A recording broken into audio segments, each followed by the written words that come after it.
G'day, you dunce. Back at it. Maybe doing 3D modeling today. Who knows? We'll find out.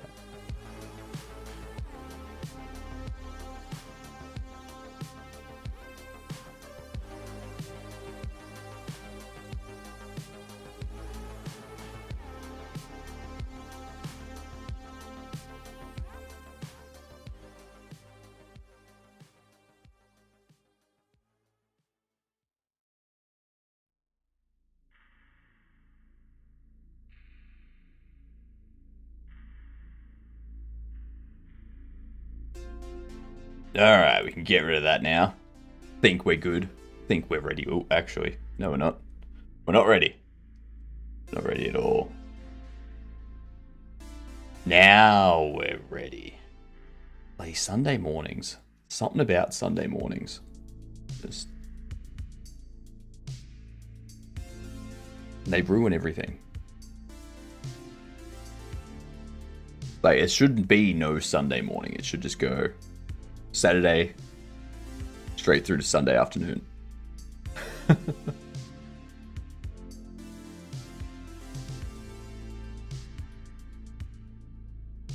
Alright, ads are playing. So, we got connections to do.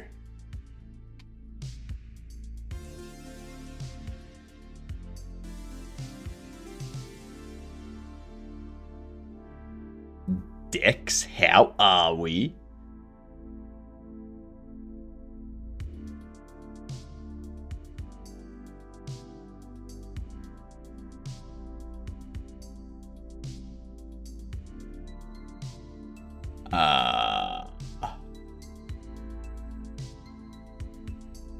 Piglet, Porky, Babe, and Princess? I don't know.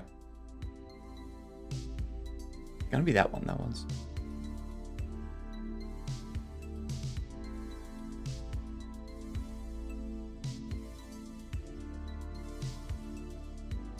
Doing good, how about yourself? I'm doing good. I'm doing good. Fawn, Piglet, Calf, Duckling. I already tried that and it failed. Doing good enough, Fanny Slam? Good to hear. Good to hear. Because these 5...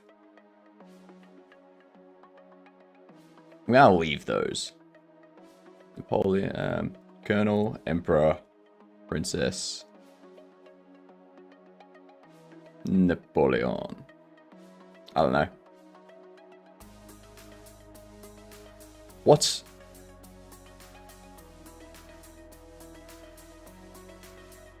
that's annoying. Also... the L is not silent, alright? It's a calf muscle. You say the L very softly, alright? It's definitely there. Alright, it's not calf. It's calf. The L is in there. It's just very difficult to hit. Bullshit. Bullshit.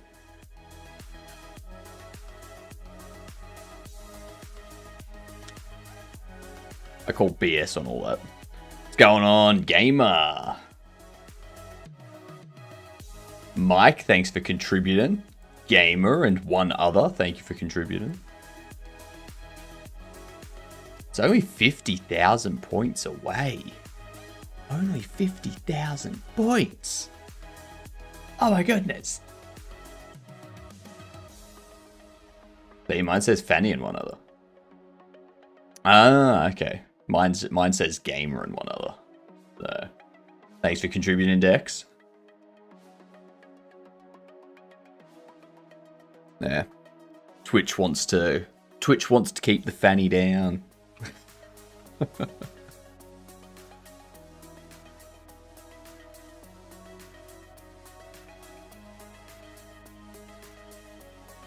It's just what they do. Just what they do.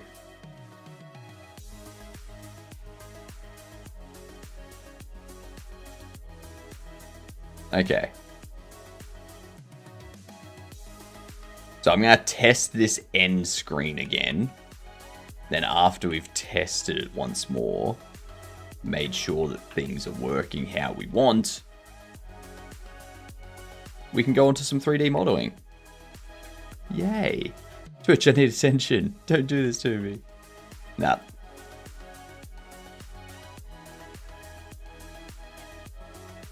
Twitch needs attention more than you.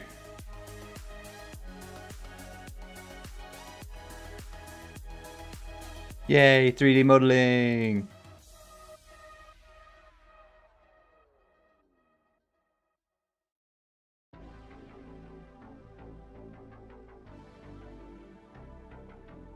You believe that? Yep. Yep.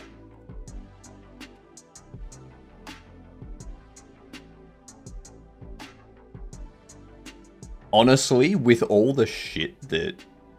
The fuck's happening there?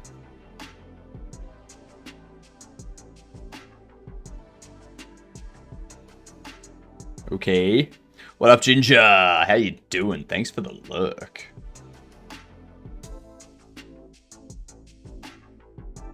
That should not say open bobblehead.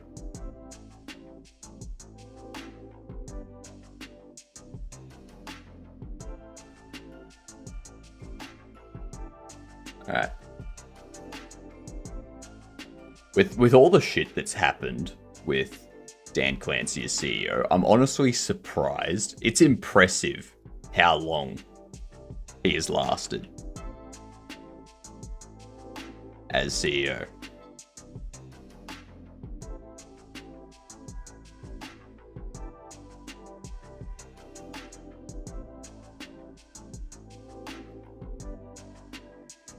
Jesus Christ.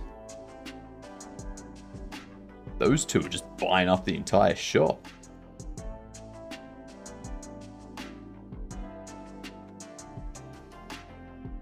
Gotta work too, church in an hour? Oh. And it's our old neighbor's last service before they move city. And then you can stop going.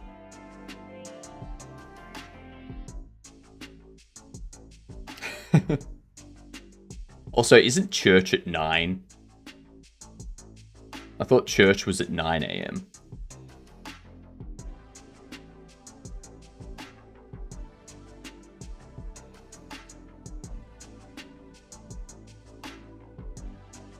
I like our church.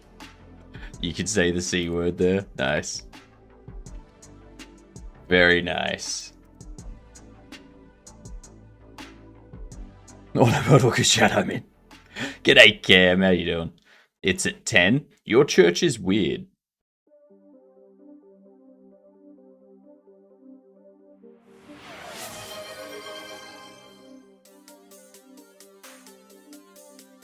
Growing up, the weekends that I would be, like the school holidays that I would be at my grandparents', it was always breakfast at like 7, 8 sort of thing.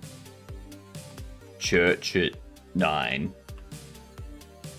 And then after the 1 hour church service, it would be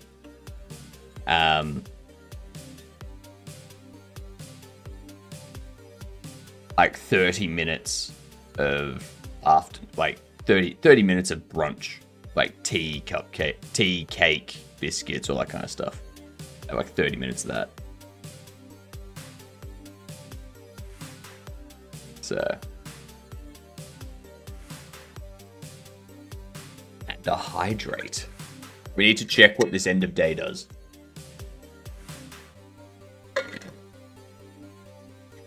So if I press enter,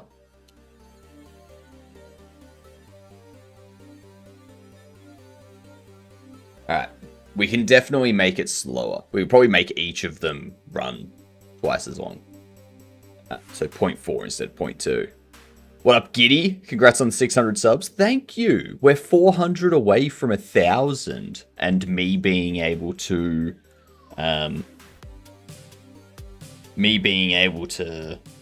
improve monetization on YouTube.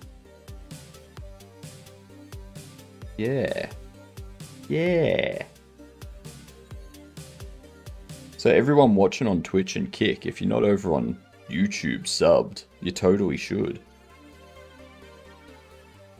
The people on YouTube, sorry, but when that happens, you'll be getting ads randomly. And there's nothing I can do about that. Yeah. Got lurk now. Good luck with the end of day report. Thank you. Whoa. That was odd. Okay.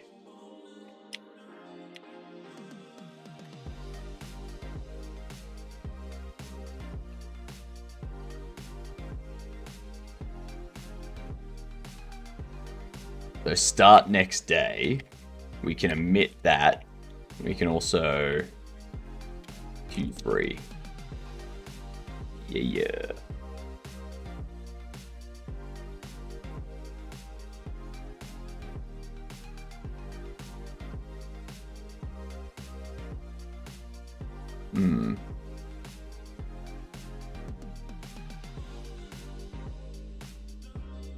Ah, hang on. These ones here.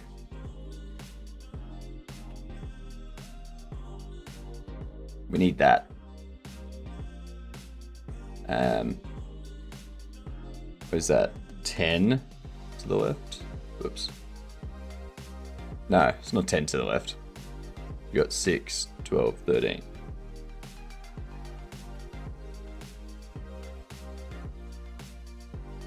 There we go. Morning, guy. How you doing? Thought you were modeling every day with that badass mustache. No. I will say, if there's any company out there that needs a mustache model, hit me up. Hit me up.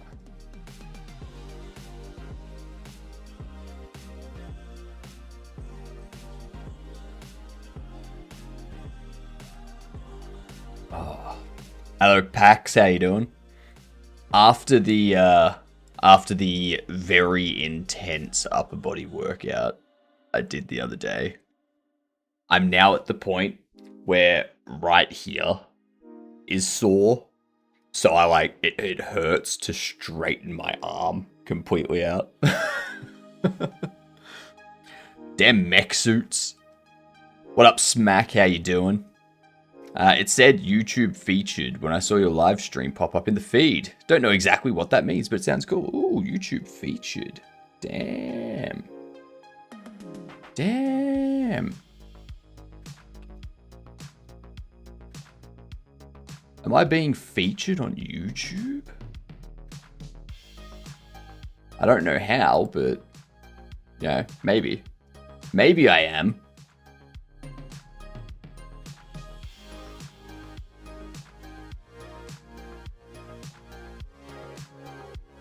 Who knows? I'm doing well, Pax. I'm doing well.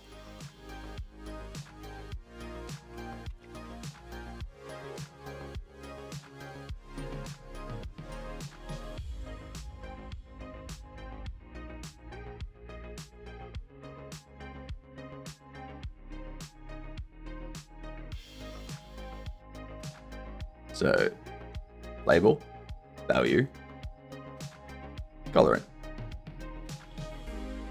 Is that your virtual shoulder that's sore? No, it's elbow. It's elbow.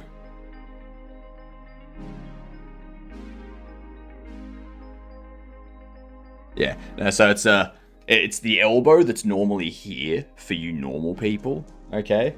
So you got like wrist, elbow, shoulder, sort of thing. Because I'm sideways, so yeah. There hurts to straighten. Yeah.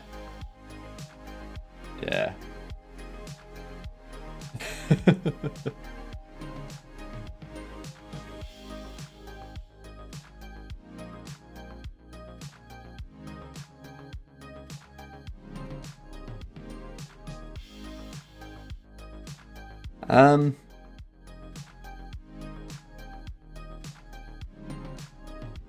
I think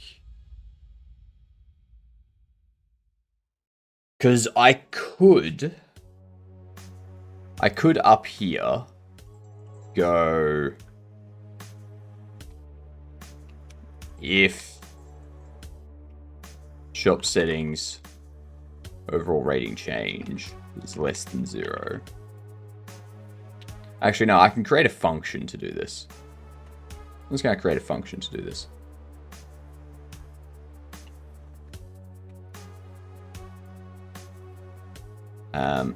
Color. Why do I not have that? Why does that say color without a U? Hope you get better soon. Oh, I'm fine. It's just annoying whenever I go to whenever I reach out to something. Like, I'm used to having a certain reach in my mech suit. And now that I can't extend my arm fully, my reach is a little bit shorter. So this morning, when I went to grab the tea towel, I was like a centimeter too short from grabbing it. And I was like, where is it? It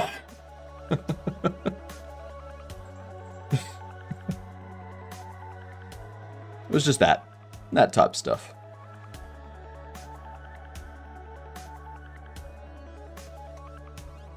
So if I take this,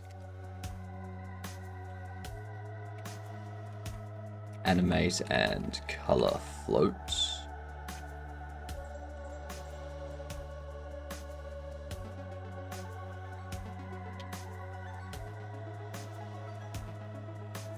Yes.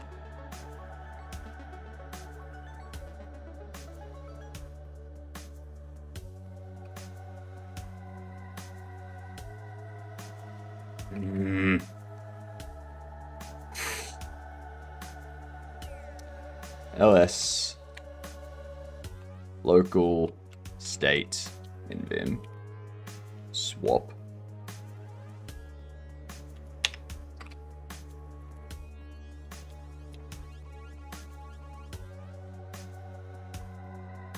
Okay.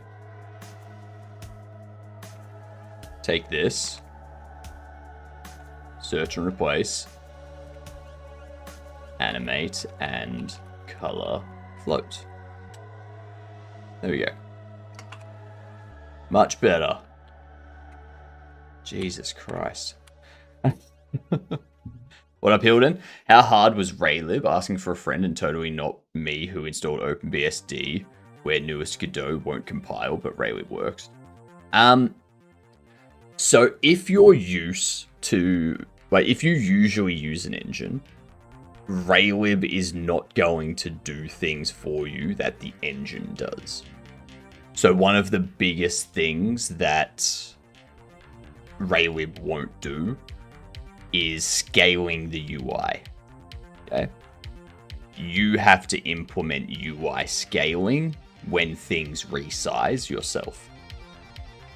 Also, there's no scrollable area in Raylib. You would need to create a scrollable area yourself. There is no text area.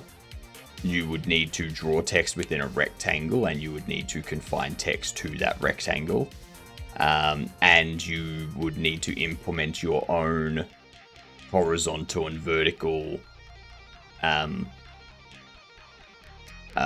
positioning of text if you want to center it or move it to the right and whatnot. Stuff like that. So, yeah. You can take it easy and you can do Ray GUI. So, Ray GUI provides you with a bunch of GUI tools, like a bunch of basic controls and whatnot. And it does have some of that stuff, like it has sliders so that you don't have to implement your own or create your own. It does have these panels and these scroll panels and stuff, so you don't have to implement your own. But personally, I want to implement those. I want to make those myself. I don't want to use something that's already, that already exists. I want to get better at my C programming. So I want to implement these controls myself in my own personal library that I can then use and customize and whatnot. The basic stuff has been some time since I've done C, and planning to do a little refresher with Raylib. The basic stuff is fine. Like, it's very easy. It's very well documented for how to draw an area, how to create a collision area, how to detect mouse clicks, that type of stuff. All of that's very simple, very, very simple.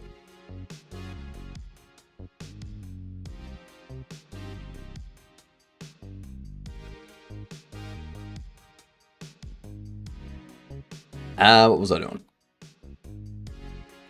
Color label. Label.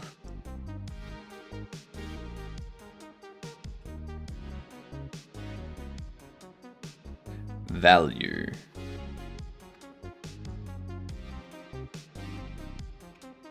What this do is we'll go. We're gonna take those, pop them down here, get rid of that, get rid of that. Oops. And then this can call color label, label val.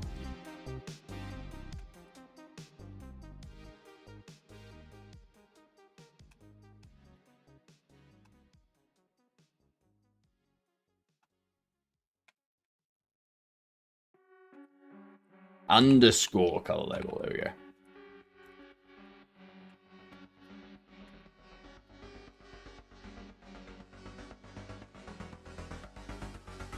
Alright, and then we can do the same thing up here, where we go color label, rating change, and we have the value as game state, shop settings, overall rating change. Woot! Woot woot! I do want to get back into some Raylib stuff. So I'm like, what is it? Tuesday nights I'm doing gameplay. Wednesday nights I'm focusing on learning Blender more, like learning more in-depth concepts of Blender and such. I'm wondering if Thursday nights we do Raylib. Yeah. Well, actually, no. I think before we do something like that, I'd probably want Thursday nights to be like overlay work or something like that. Get the overlay to a point that everything's like really nice. Yeah.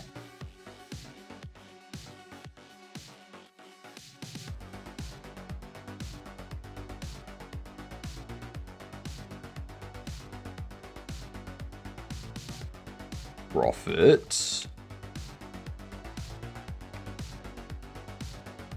I started writing the plot and some details of what my next game's going to be. And I think my next game will be a roguelike. Which means we'll have tons of systems we'll be able to build once Bobble Shop Sim's finished. We'll be able to build out skill systems and stuff like that.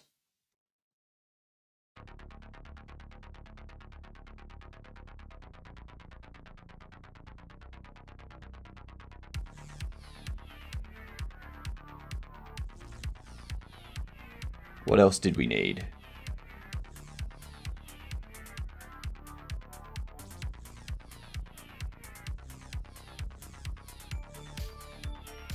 Total expenses.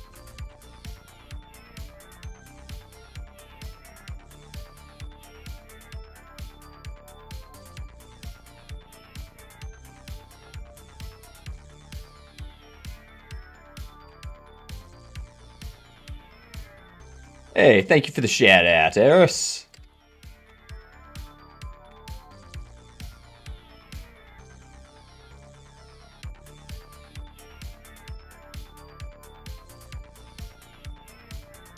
This needs it. Total expenses. So this is actually interesting. One thing I noticed.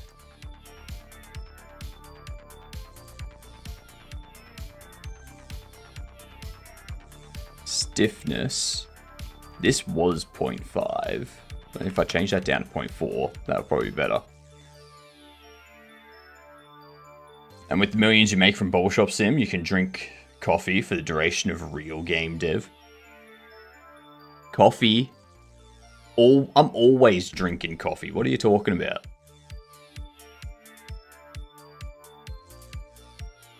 Jeez. Always drinking coffee.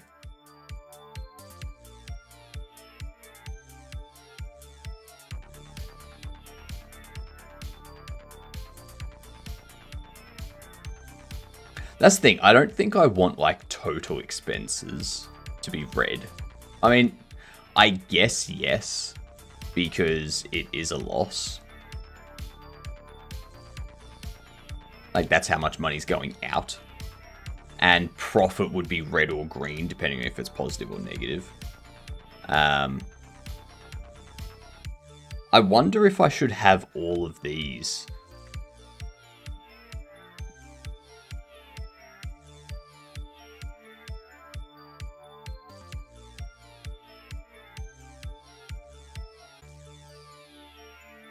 Or if I should have all of those as negatives.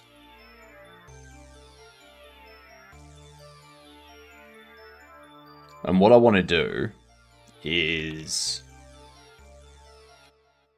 if p is less than 0, we want to return negative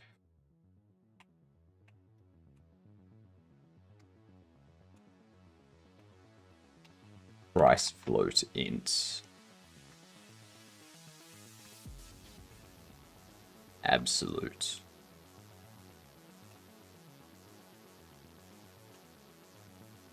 Oh, not int. B. So we do that.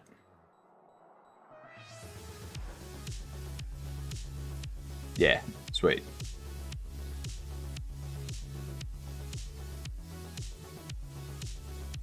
That'll make it better. Overlay day and underlay day. Overlay and underlay. What up, Matt? How you doing? What's going on? Is your internet better? Is everything working again?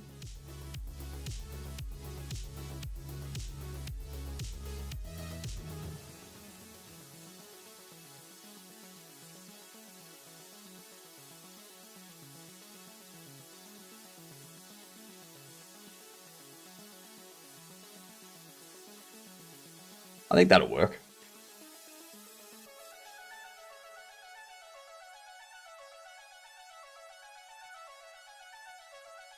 And we can have these as 0.4 by default.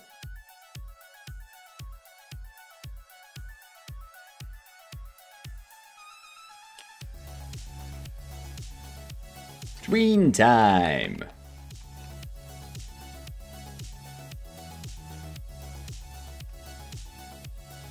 There we go. That makes things easier.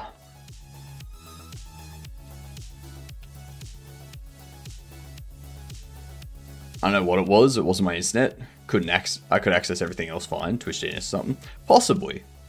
I mean, it could have been like a local Twitch, like a Twitch server issue or something. Wouldn't run any Twitch links on my computer or Chromecast. So I assumed it was a Twitch issue. But the weird thing was it continued streaming. That is weird. That's very weird. Was it just your home internet? Or, like, did you try it on, like, mobile data as, like, a separate internet connection? To see if it was something potentially, like, router-based or local network-based? Couldn't find my phone. Ah, right.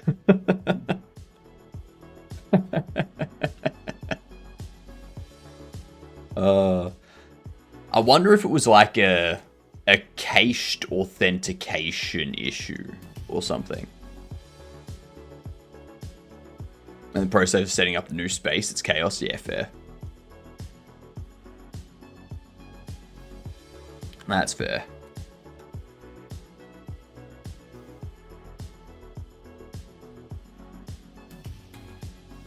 I think we've got that fixed now. I just need a sound effect for everything. See, that could be it. That's a worry of mine.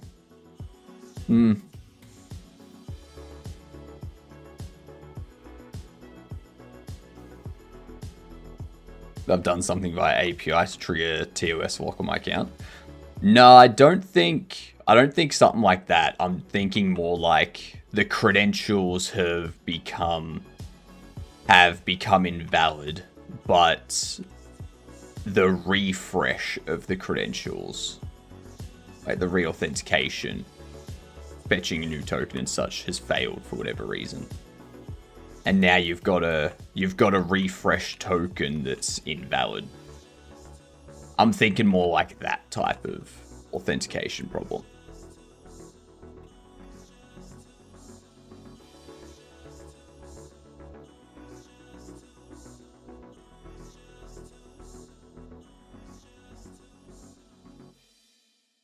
There we go.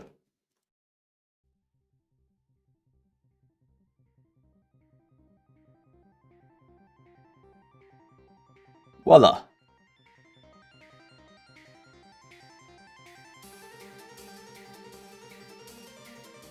I'm thinking it was a router thing. Could be. Could very well have been. That's the thing with networking these days, is it could literally be any of like 50 issues. So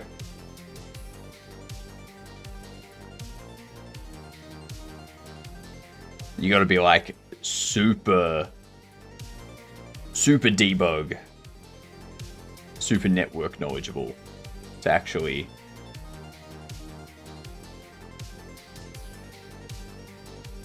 fix any issues.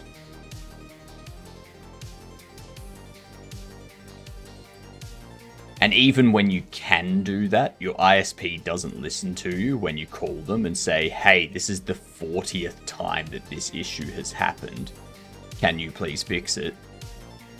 And then they spend 4 days being like, oh yeah, no, we'll review that. We'll let you know what we find. And if we need to send someone to fix something, we'll send them out to your place and say, it's not a problem at my place. I told you, this is the same thing that happens every like 6 months. Send someone out to fix the shit to the what do you call it? Not to my place, to the like the distribution line, whatever it is.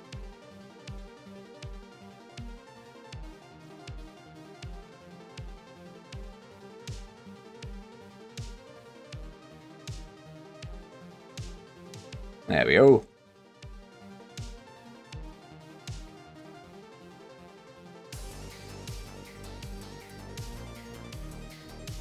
Okay. Let's see.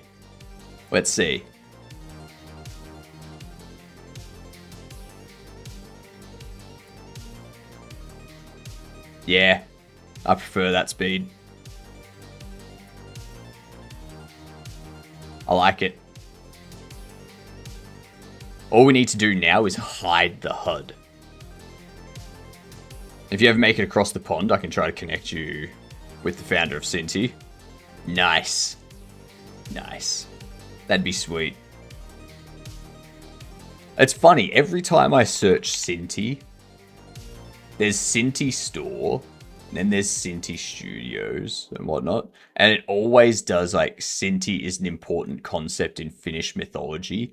Cinti-sanat or Cinti-luitsert provide an explanatory mythical account of the origin of a phenomenon, material, or species. It's like, I wonder if the person that created Cinti is like has like Finnish heritage or something. Random question from a few days ago. That Humble Bundle Blender package, how would you rate that for new Blenderers? Very much. I think it's a very good package. Is it? This one.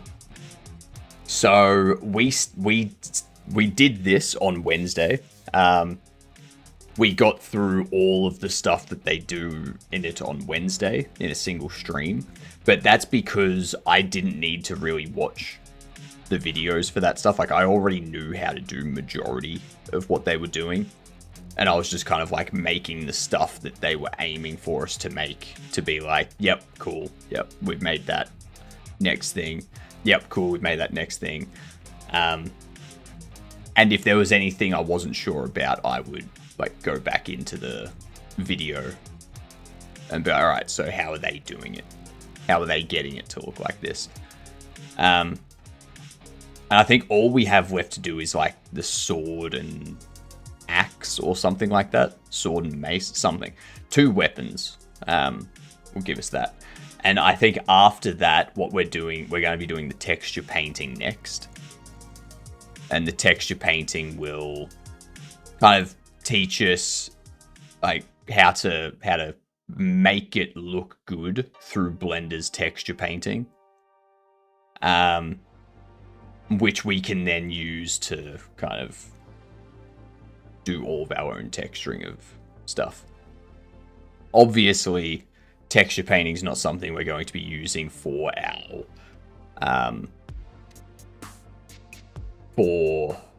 our current game, but you know. What up, Sizzler? Have you ever seen Wizards of Oz? Every morning when I look in the mirror.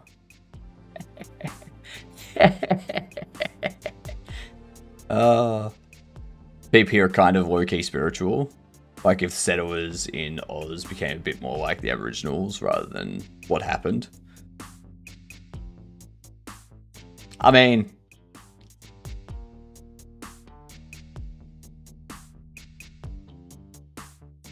yeah, I can see that. I can see that. The only way I can even remotely handle texture painting in Blender is with UCU paints. Fair. Fair. They do give you a bunch of brushes as well in that pack from Humble Bundle. So you can do like texture painting, and you can also like use the brushes to like paint scales and skin and that type of stuff, or like rock textures and castle textures, stuff like that.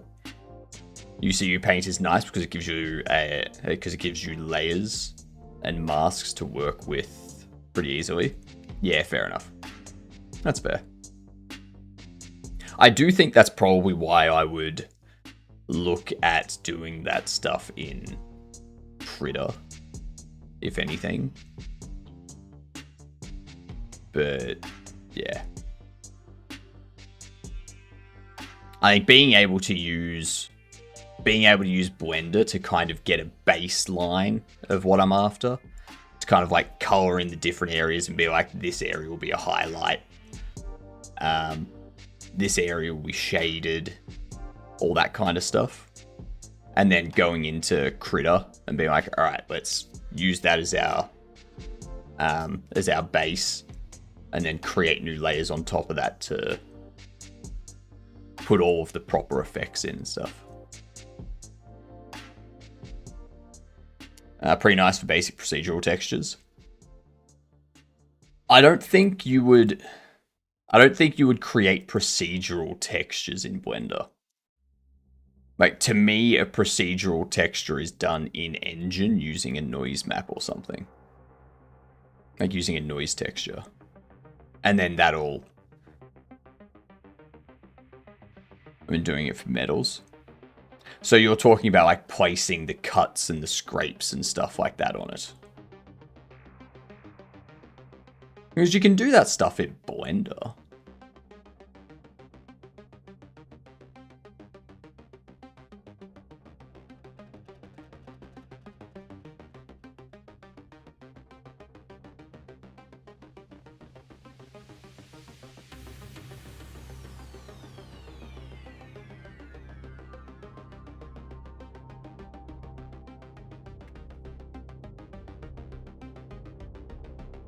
Pretty much just doing a noise map on metallic and roughness. Okay. Yep. So it gives you like the different bumps and like roughness of the metal, so it's not just like a perfectly flat, clean, shiny type thing.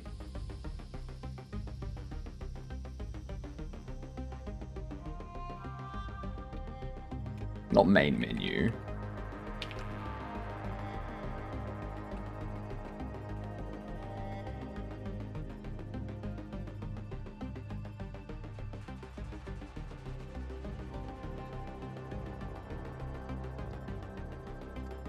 How am I hiding the HUD at the moment?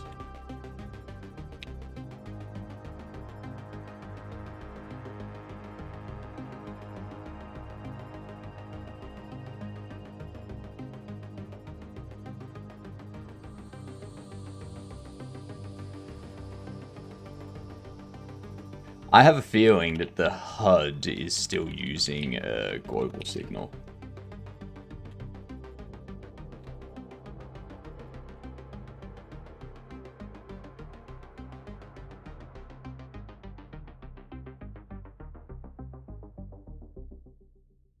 Huh.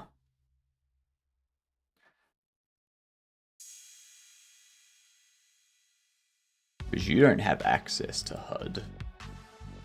But you should.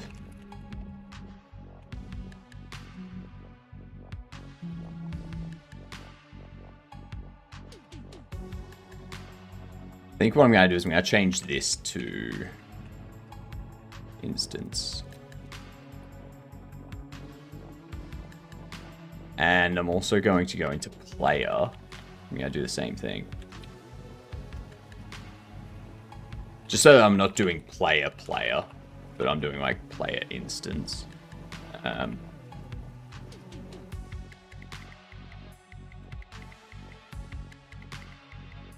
I feel that's more descriptive.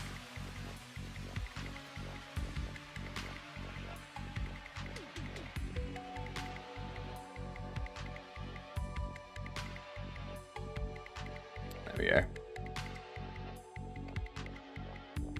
Ooh, crap.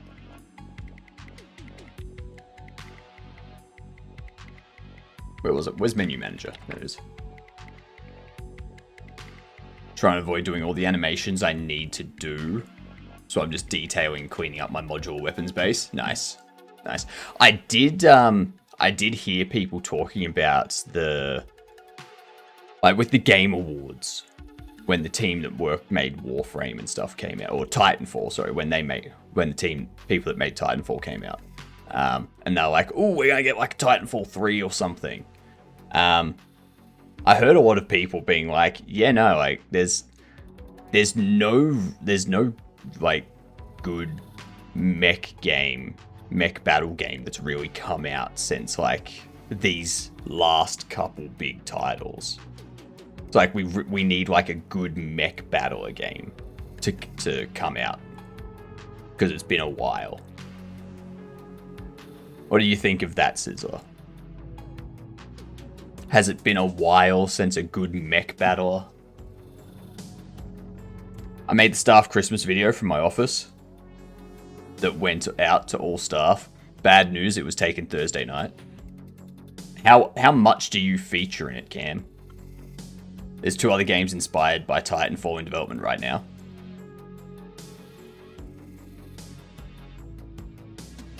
That I know of, at least.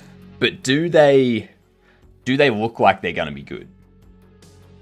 Do they look like they're going to live up to the previous mech battlers? Like the previous successful mech battlers, I should say.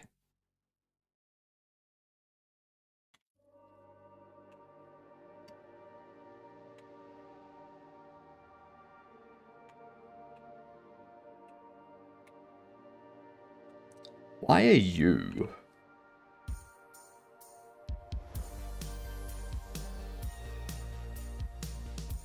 Hang on.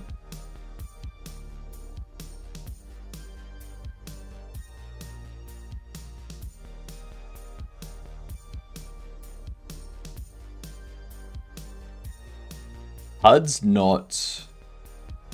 Oh, it's highlighting it orange because it's all capitals.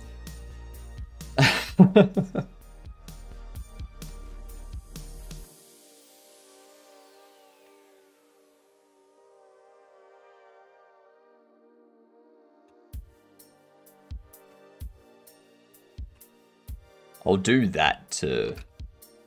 So that way it's, yeah, proper. Yeah, there we go. So what we can do now is we can go menu manager HUD instance visible false.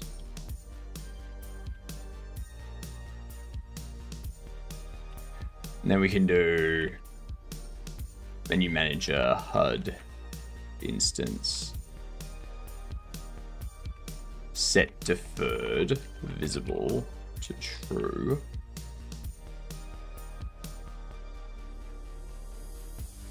Can't find member HUD in base HUD.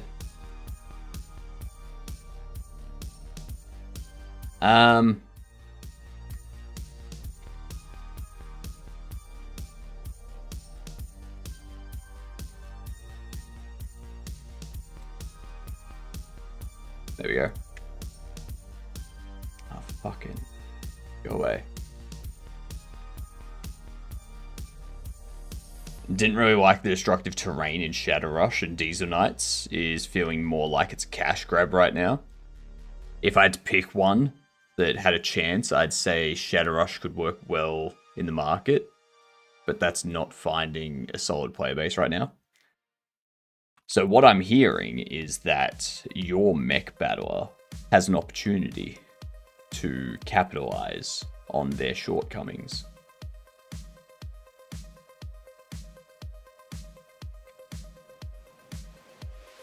You know?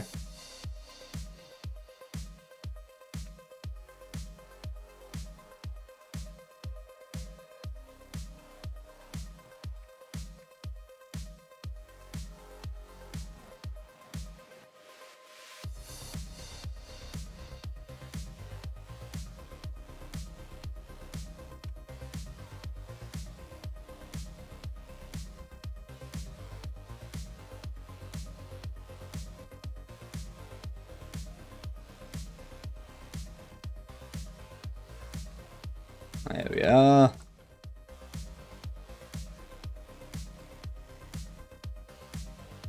I gotta clean up my save files too.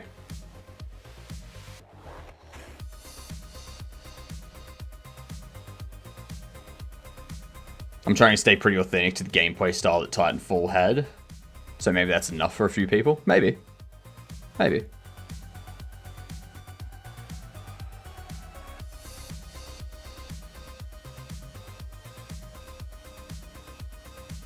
I am looking forward to some more Black Mesa on Tuesday.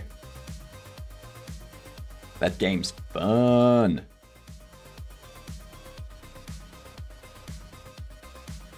Holds up well a decade on. Still haven't beaten Black Mesa? Well, you can beat it with us by watching. If you're watching me when I finish it, then you've beaten it with us. So...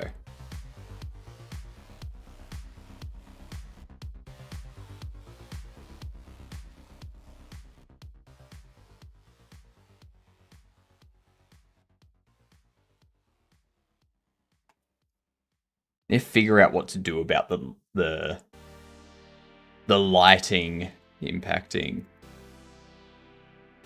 their faces and stuff.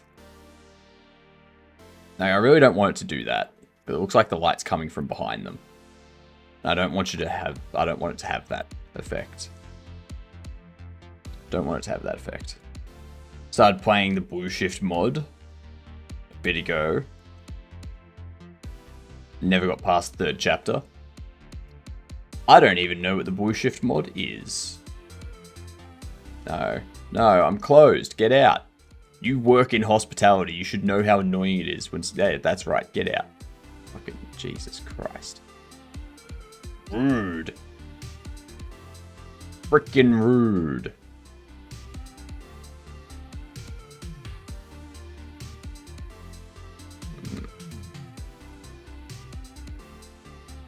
It's their recreation of Half-Life Blue Shift.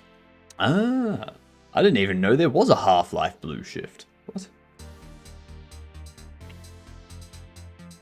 Ah! Shit. I know why that's happening. It's because HUD is the thing that instances the end of day report.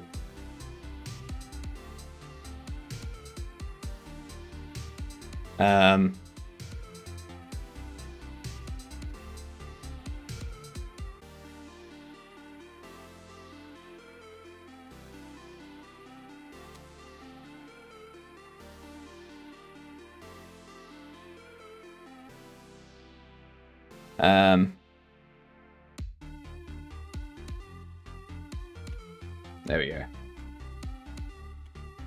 So what we could do, I don't want my auto loads referencing each other.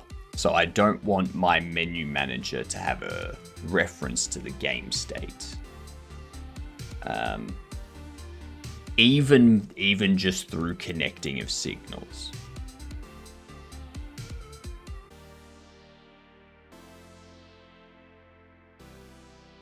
So I'm thinking we could do it through...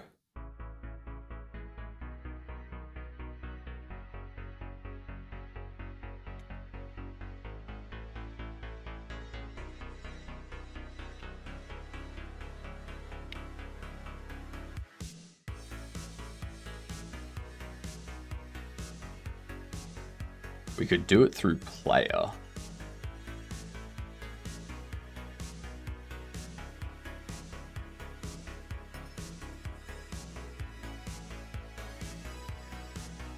Could do that.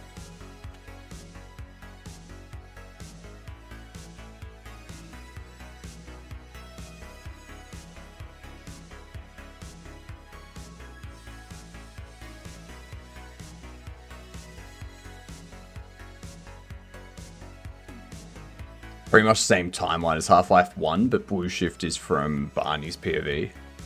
And Opposing Force is from a Marine's POV. Interesting. So same game, but you're playing a different character.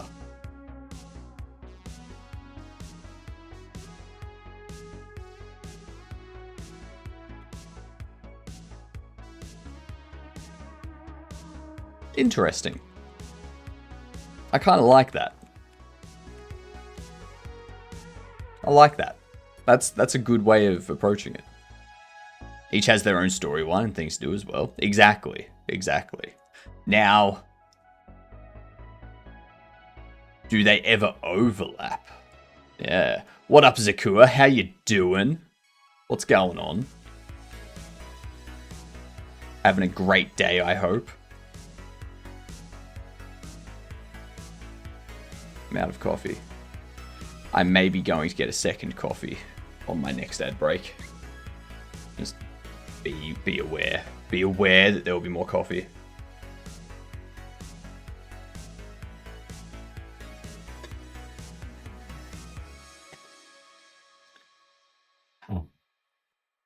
I like water. I'd like to ask you, what do you think of game design documents? Did you make one, or it doesn't matter? I usually make one. I usually put together a game design document. I didn't for Bobble Shop Sim because I made, like, this was a game that I was doing for a 4-day game jam. And then we just kind of kept running with it. We just kept going with it, kept building on it, kept expanding it. But it's very easy to keep track of what you're doing in a shop simulator. Like, in a shop simulator, you're not gonna have quests, you're not gonna have skill systems, you're not gonna have attribute points. You're not going to have spells and equipment to keep track of. It's a lot easier to keep a track of what you're doing. Basically, you just need to build a couple of core systems. You need to build your interaction system for picking things up, stocking shelves, placing things on the like dropping things, all that kind of stuff. And then you need to implement the NPC logic for purchasing those items. Outside of those two things, like once you've got that done, you can create as many 3D models as you like and make those items that are sold in your game store.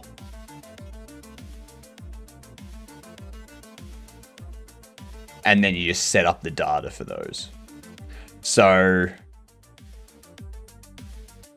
yeah. There's not a lot that needs a GDD for a shop sim. Like you can add extra stuff onto it. Like in TCG, you've got PSA grading of cards. You've got the actual card game that they're setting up being able to play, but you can also run tournaments and stuff. In Bobble Shop Sim, you've got the bobbleheads that come to life that you've got to deal with. You've got the ability to repair broken bobbleheads that people bring in, and then you repair them and they pay you for repairing them. So we've got, there's that type of, those types of extra things you can add on. I think there's a supermarket simulator as well where you can make deliveries. Yeah, but all of that is just an extension of the base gameplay. So, yeah. I don't find shop simulators complicated enough to require a GDD. But a GDD could be, a GDD is good if you're going to have a storyline or if you're going to have skills or combat or equipment, that type of stuff.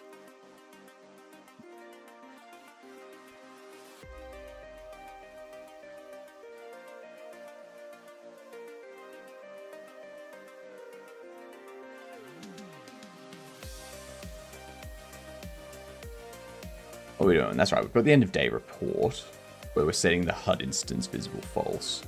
And this will set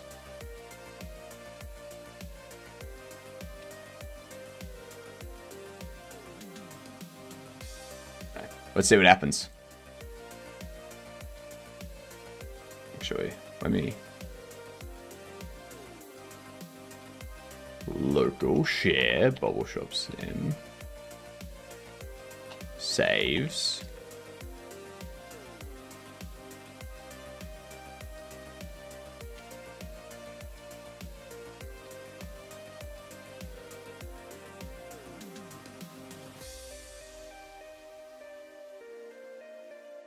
Bobblehead running around. Actually, we've got ads coming in. We'll do that after. We'll set up some words for you because I'm going to go get myself a coffee. Am I going to go get myself a coffee? That's cafe. The only thing I saw there was cafe, which probably means I should get a coffee. No, I'm not getting another coffee. We are not having 2 coffees a day. We are not having 2 coffees a day. Not happening.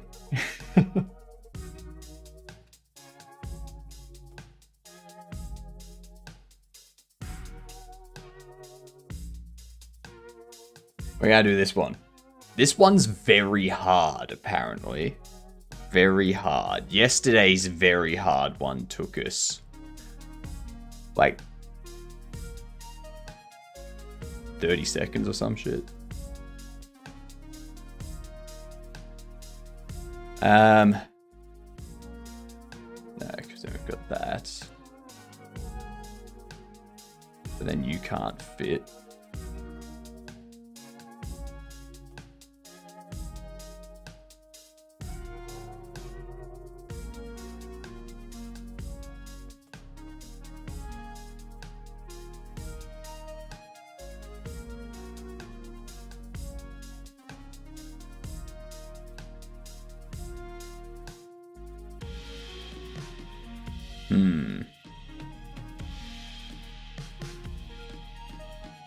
This one's tough. Something's wrong with those, I reckon.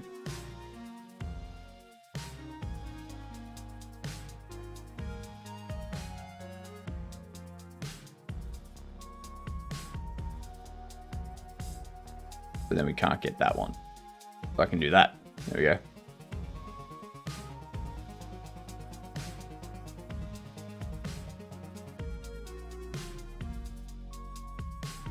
There we are.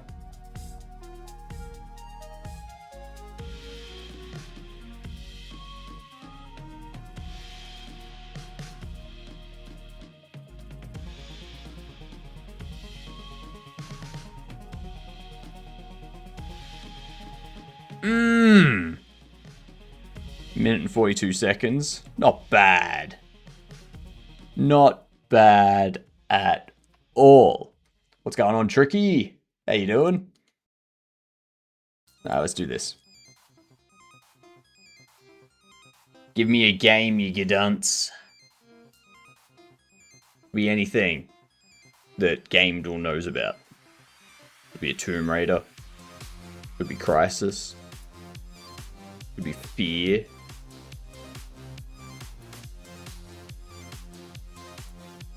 Could be an Elder Scrolls game. Could be a Final Fantasy. You want Fortnite? Alright.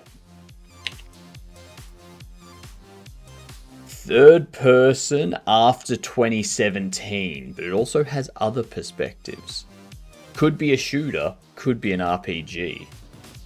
I doubt it's a strategy.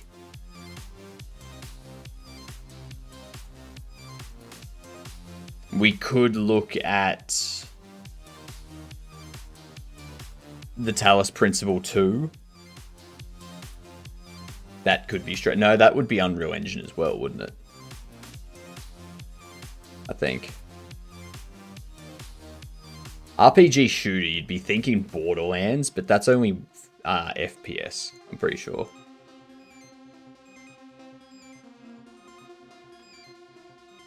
Not The Witness. Talos Principle 2.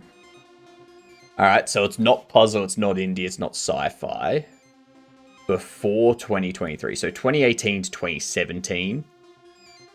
Third person guaranteed, possibly first person, but there's something else. So third person isometric. This could be a Dragon Age. Dragon Age. Let's try that again. Not Veilguard. Was there a Dragon Age released between 2018 and 2013? Dragon Age Inquisition, maybe? No. Third person. Okay, so this is going to be first person, third person, isometric. It's probably a Battlefield at this point. Like Battlefield 5. That's not a Battlefield, but it is a shooter. Okay, maybe it's not. Maybe it's third person side view.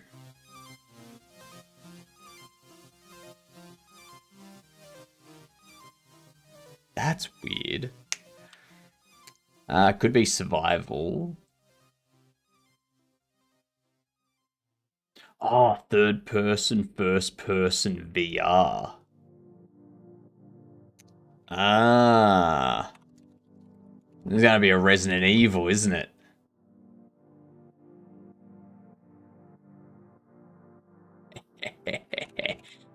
Hey, can't beat me. The question is, which one is it?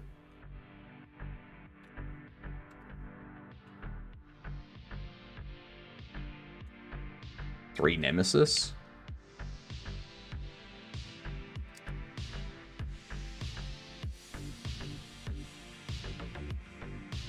Resident Evil 6? Oh my god! Maybe I know his voltage rail. I know it's a Resident Evil. I always forget which one it is. It's not Biohazard because that's only first person in VR. There's no third person in it. It's not 3, is it? It can't just be 3. Could be 2 new.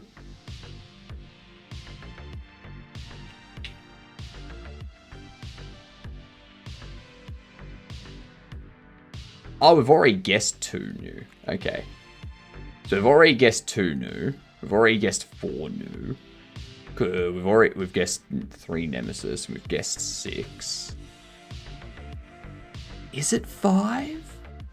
No, because 6 was 2012.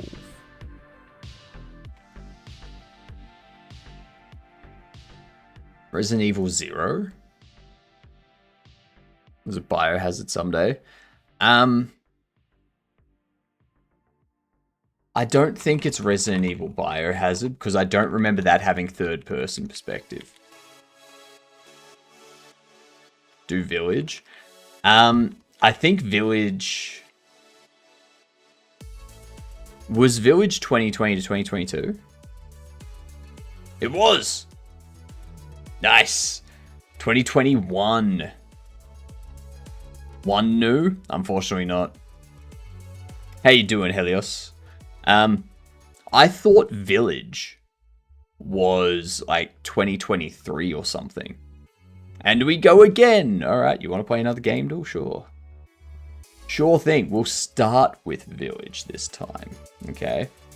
So, a shooter has single player and something else. It's before 2021. Could be first person, third person, or virtual reality. What's your guesses? My guess is always Titanfall 2. I mean, that does fall within the parameters here.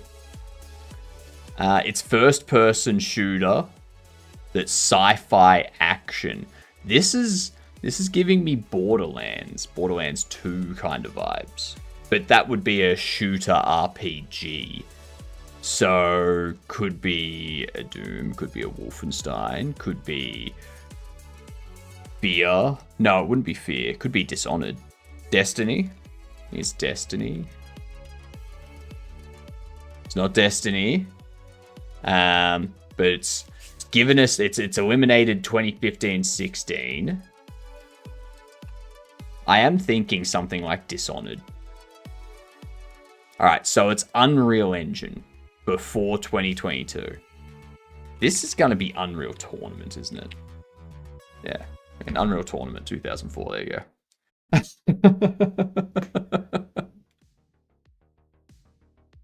That was easy. We'll do one more since we had the redeem, and that was very quick. That was super quick. Alright, so we're looking for an Unreal Engine game. It has first person. It's after 2004. It's not a shooter, and it's not sci-fi. So that eliminates the Talos Principle, all the Borderlands games. Huh. Non-sci-fi, non-shooter, Unreal Engine game.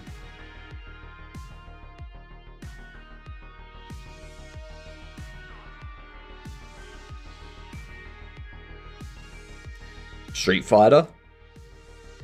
Does Street Fighter have a first-person perspective that I don't know about?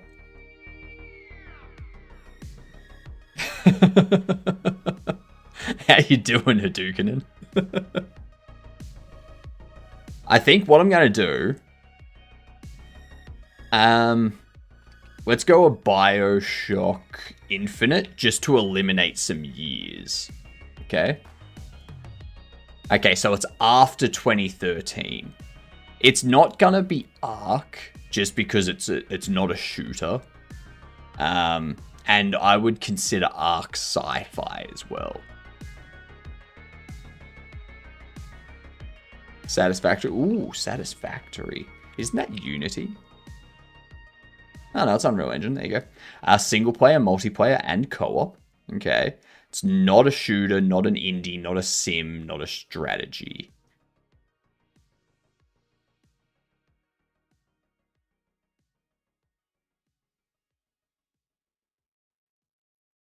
What up, Dark? How you doing? Halo is not Unreal. I think Dark's just saying hello. Off to play some Firewatch. Firewatch is too early. Otherwise, good guess, Cam. Enjoy your lurk, Cam.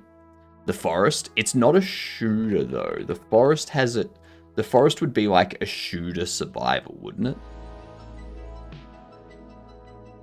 Forest was Unity.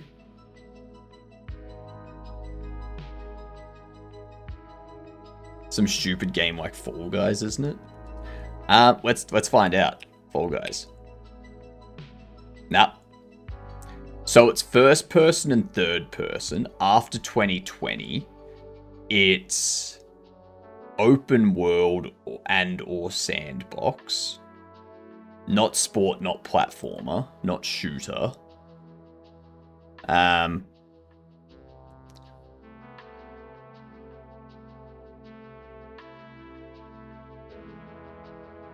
Nintendo friendly. It's on Nintendo Switch, PS4, PS5, Xbox One, Xbox Series X, and PC. It's not sports. We've eliminated sports. Not a shooter, not a sim, not a strategy, not sports, not platform, not indie. Not a party game, not a comedy game, not a sci-fi game, not a fantasy game, not a horror game. Now, Aliens would be sci-fi horror. An RTS. It could be an RTS. It could be a turn-based. But it would have to be first-person and third-person perspective.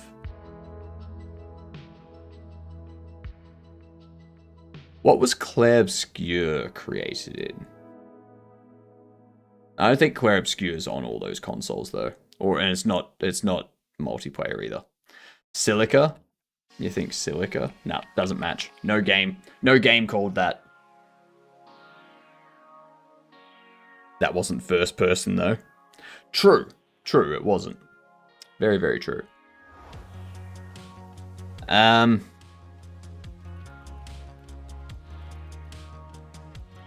What if it's a racing game?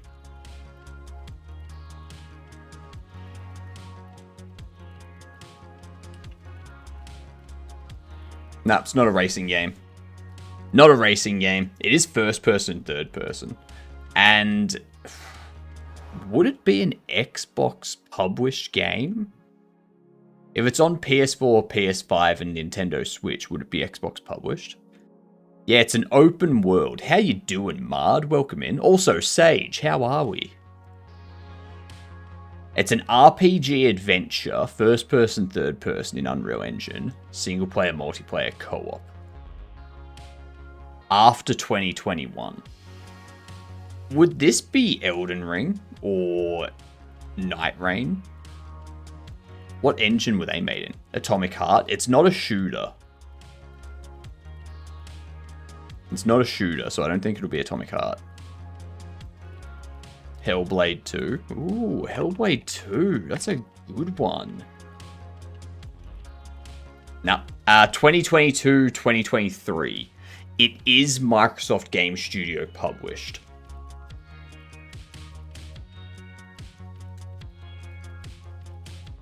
Stray. Ooh. Does Stray have co-op?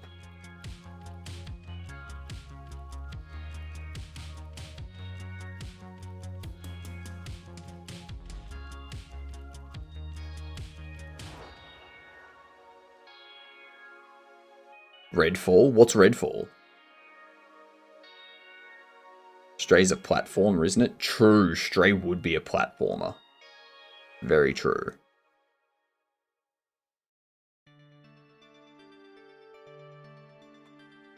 I don't know what Redfall is. Is that a shooter? Redfall's the failed game? That doesn't narrow it down. Okay, so it's not going to be Redfall because it's not a shooter.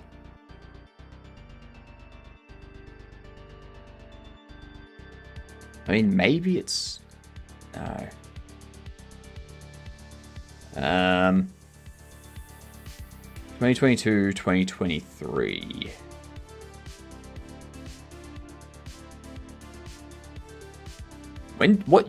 What year did Elden Ring come out? Was that 2022? Or was that 2021?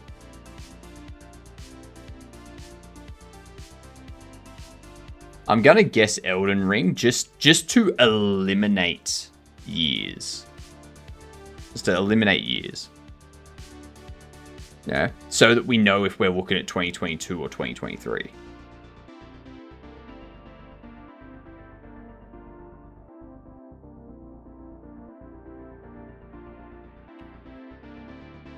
Okay, so we're looking at a 2022 open world RPG.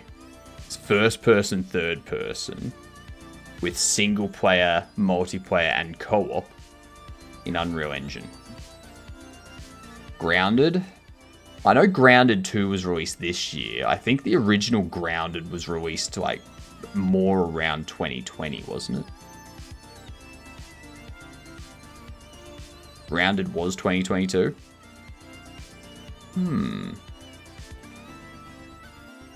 Could be. Was that published by Microsoft Game Studios, though? It was? Alright. Give it a shot. It's Grounded! Nice. Nice. Nice. Nicely done, Cam.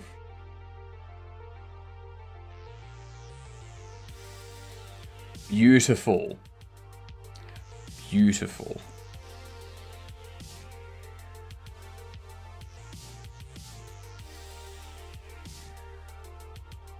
Right, look, Firewatch time. Enjoy Firewatch, Cam. I'm going to test out our end of day report. Oh, actually. I just realized I don't want this to add child there.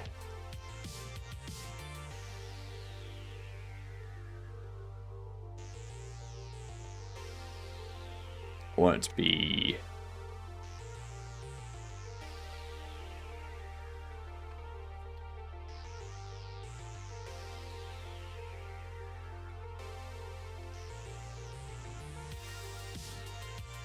menu manager.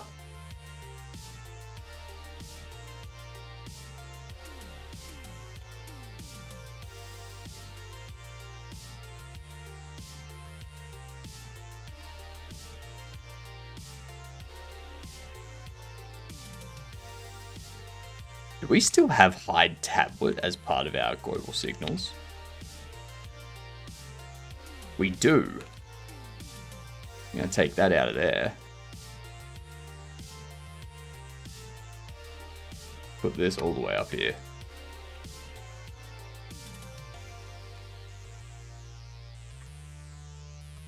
We're going to be looking at signals hide tablets being replaced with menu manager hide tablet.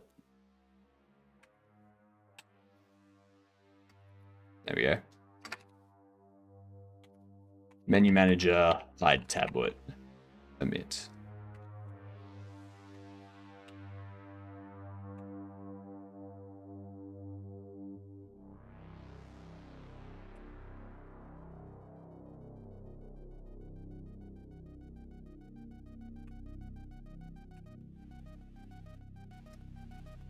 Okay.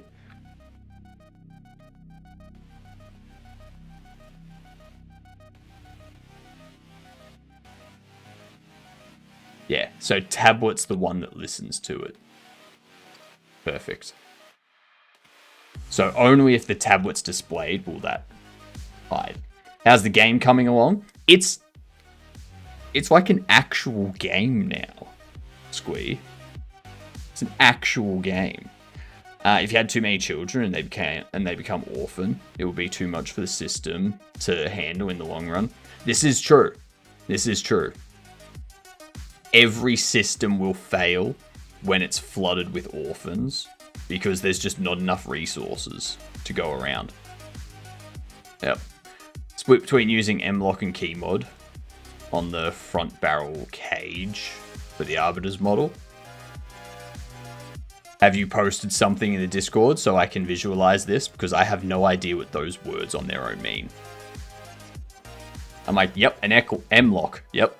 Yep, a key mod, totally. Yep. A barrel cage. Sure.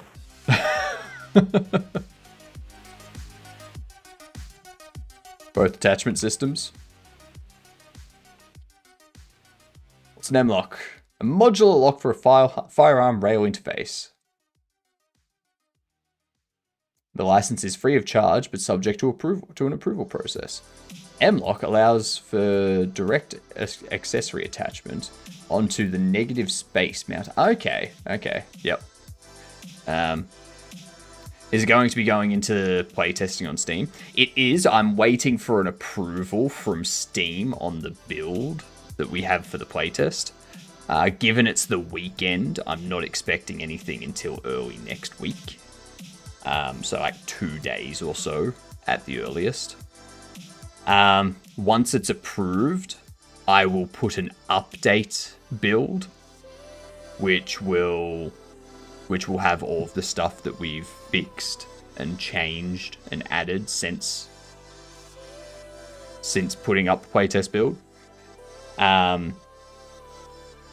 That will it'll be more in line with what the demo will be at that point. And like, because this here is like the last stuff to do for the demo. So it's like some models to have more products in the store to be able to sell. Tablet UI system, like color scheme and styling. I'm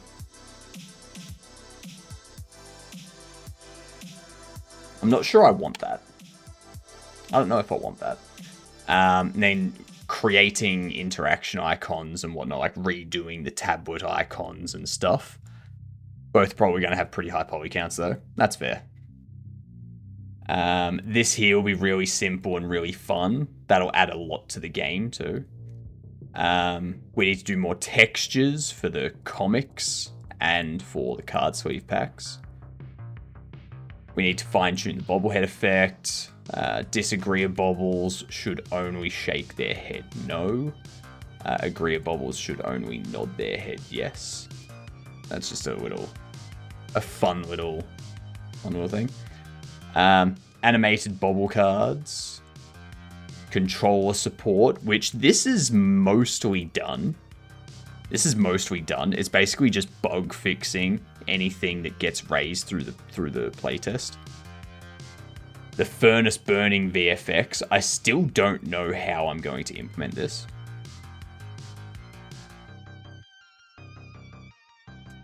Creating a new game task system so that people have like something to guide them initially.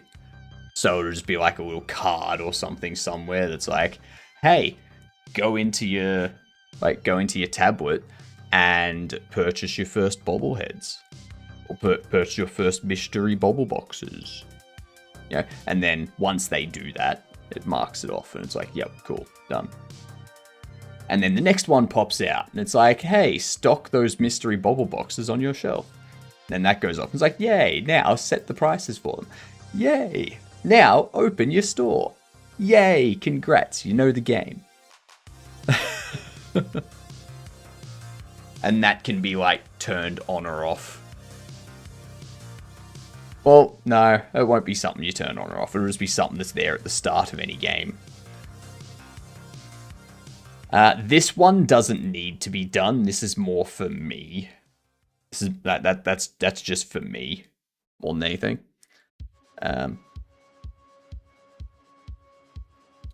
Settings. We want to add this stuff into our settings to give people on lower hardware the ability to like turn off some of the things that might be killing things a bit.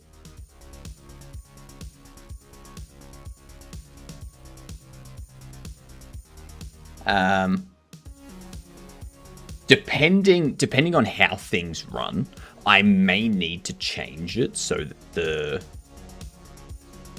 that we have like a static main menu image rather than having the main menu as something that's like in the game world on the tablet. Because if it's like if people on lower end hardware can't run the main menu because it's in the game world and the environment settings are killing the game, like killing the menu, that's kind of bad. Kind of bad.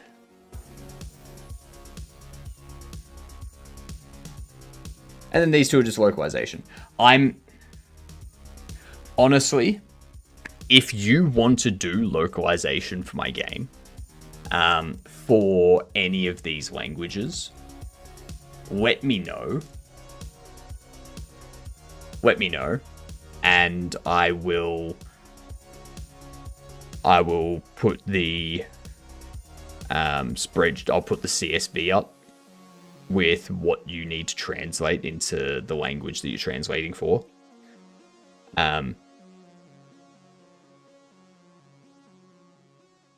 American. I've already got that, yeah. Simplified English is what we're calling it, Hilden. We're calling it Simplified English. AKA American. Exactly. Because, yeah, I got an email back from one company being like, yeah, no, we can help you with that. These are the services we offer and stuff like that. And then I sent them through my Steam page translation stuff, asking for like a quote of that, and that I'm still finalizing the localization for the in-game text and such, and dialogue. So I would send, like, we'd do that after the Steam page stuff. And I haven't heard back from them. I've even sent them a follow-up email and haven't heard anything. So I'm just like, all right, screw localization companies. They clearly suck the biggest nuts.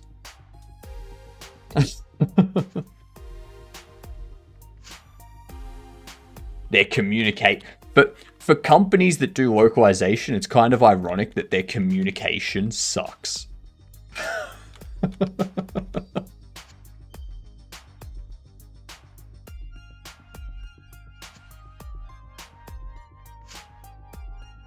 So yeah, it's open to people in chat that want to do localization.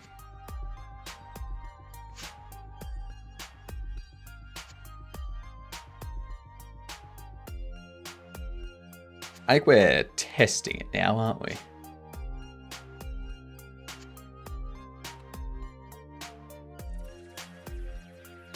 I need that bobble effect to be a bit more lenient.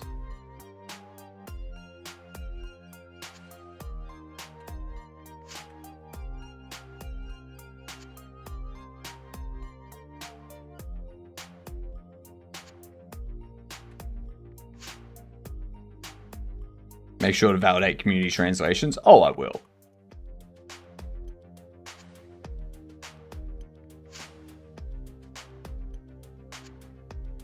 Like,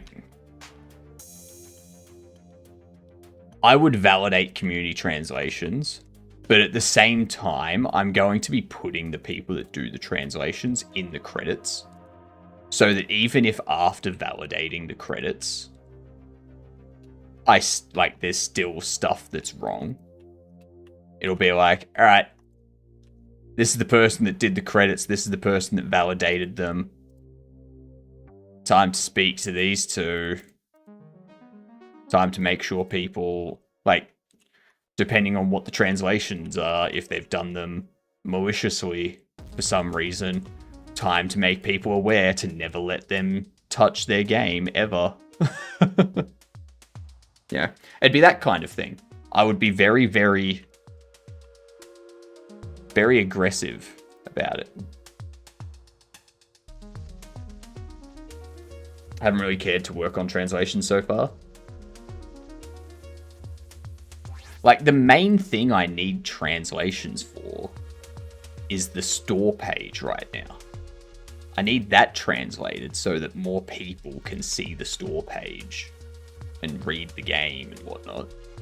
But no. Localization companies don't want to get back to me.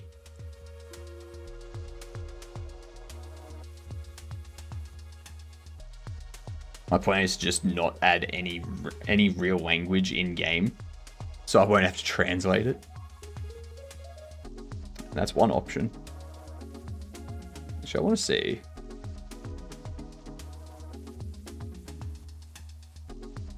Just do everything in Klingon.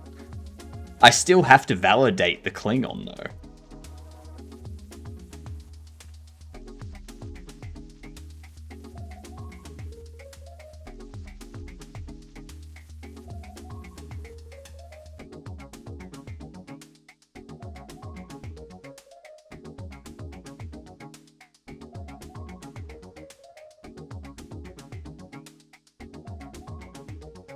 The problem with doing a translation to Klingon is that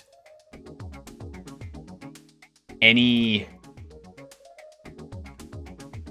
that knows Klingon also knows another language. So there's no reason to do Klingon unless you're making a Star Wars game. Oh, Star Trek game. Sorry, Star Trek game. Now I sit back and I wait for the hate to roll in for saying Star Wars initially.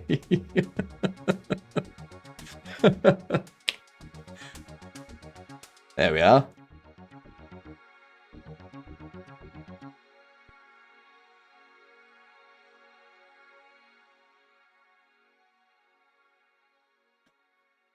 If you're making a Star Wars game, then do everything in Geonosian. Now, so that press enter to end day needs to disappear. But that's our end of day report right there. So it goes over the baubles that you sold, the bauble boxes you sold, the cards you sold, the card packs you sold, other things you sold, and the total that you sold. Obviously, total says 0, but bauble boxes says 22, so I need to fix that. And then expenses is baubles, bauble boxes. Which that's obviously incorrect. That should just say bauble boxes. Well, actually, no, it'll say baubles boxes and cards packs because you can buy baubles and cards off people. Cancelled for reversing the star-themed things to confuse people more. Got to mix in some Star Stables or Star Ocean. Yeah. Klingon. The language famously used by the Jedi in Star Ocean. Before the collapse of the Wookiees in Starfield.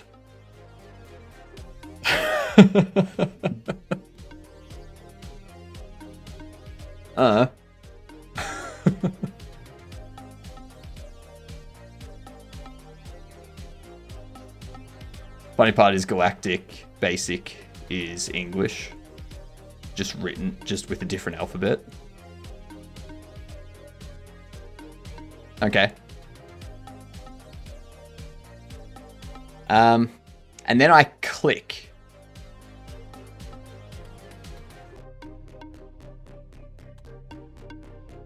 Ooh, that's what needs to happen.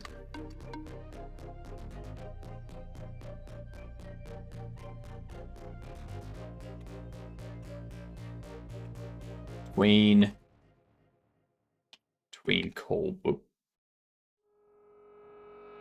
callback. Set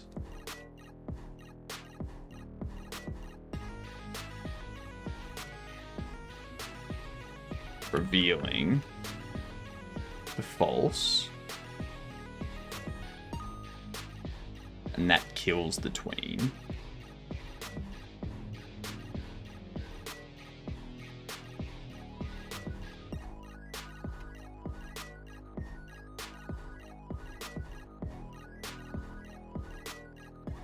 Then these ones here are expenses.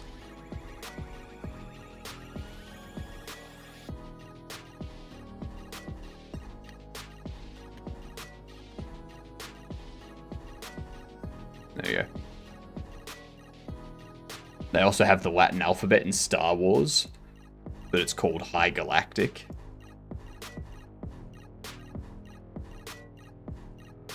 Sounds like a waste of time. Just say English.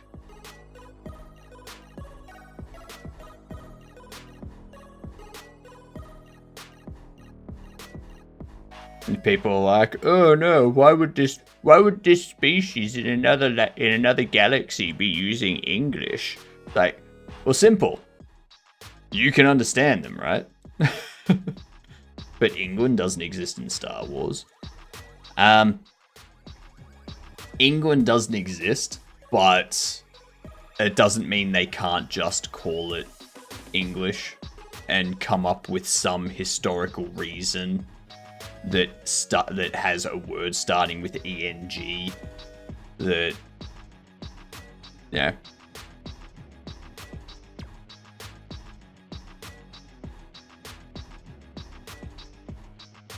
They're using the Latin alphabet. They can just be like, oh yeah, it's called English because it's derived from the word Engling, which means to speak in an ancient language. I don't know. You do something like that. Done. You've got a reason for calling it English and not... Probably possible with how bad Disney massacred Star Wars lore. Yeah, probably. Probably.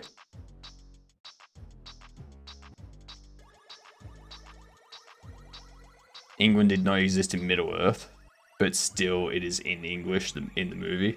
Yeah. Again, because of some other made-up word from an ancient language that they derived the word English from.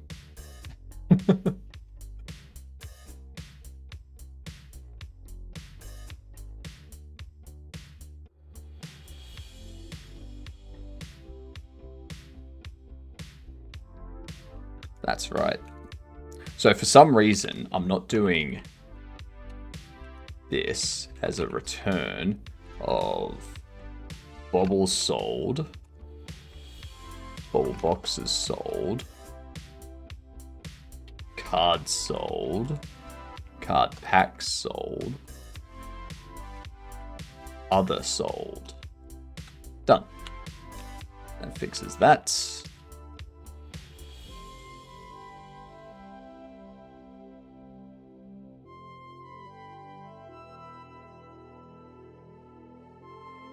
And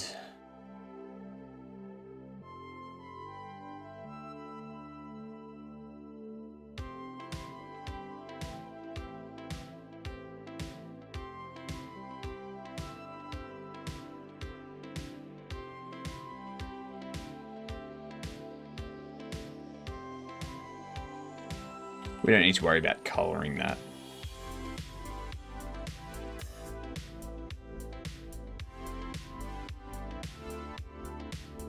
Only putting Finnish in game, and then people complain that Finland does not exist in the game. Then counter that by saying Finland does not even exist IRL, and is only conspiracy to hide fishing area. What?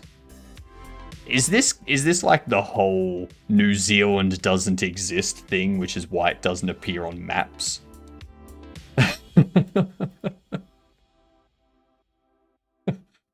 As it's all because someone... Or because there was like a printing error with some maps that made people go, oh my god, New Zealand does exist. There's a New Zealand? I only knew of Old Zealand.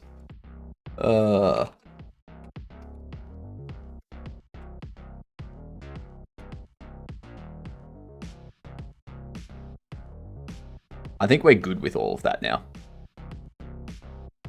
No, we still need to fix up the notification.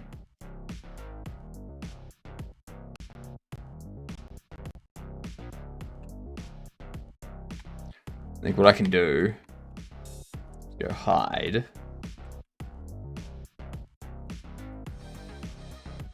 Call deferred. Show.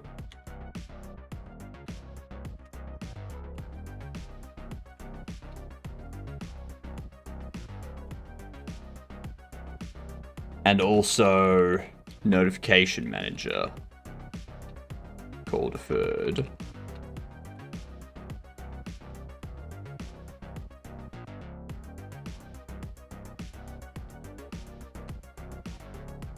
It's just easier to do that.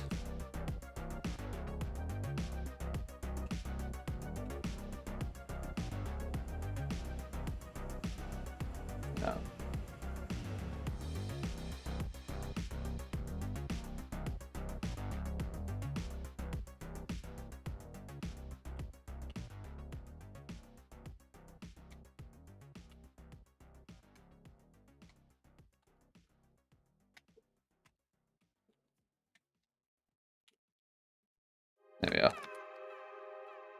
Easy. Super easy. I can skip paying taxes on my game sales by saying that Finland does not exist. So who am I supposed to pay taxes to?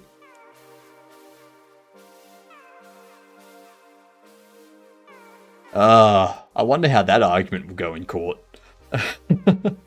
I'm looking forward to the televisation of your court trial, Nilden, where you try to make that argument. Should be pretty interesting. Shut up, Your Honor. You weren't even there.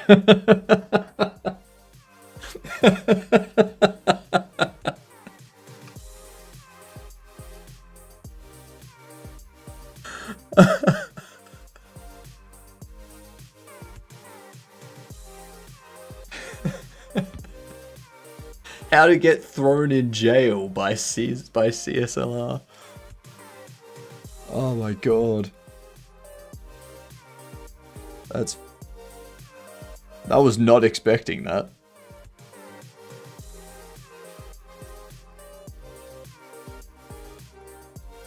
The L in CSLR stands for lawyer.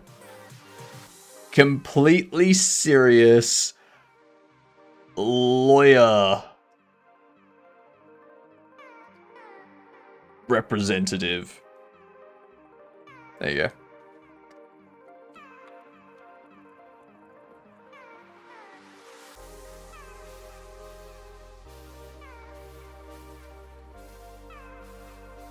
Finished off the end of day report screen. Woot!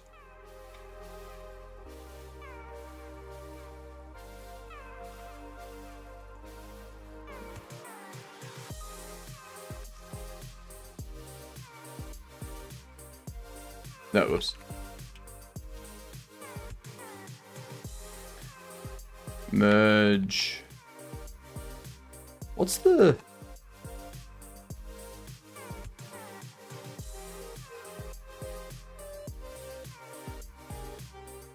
I've forgotten if you do... Branch...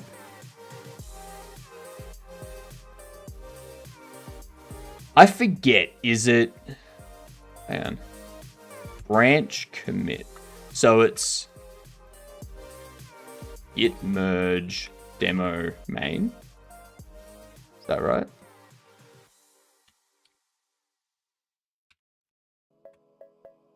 Git merge main, the branch you're merging into and what you want to merge into it.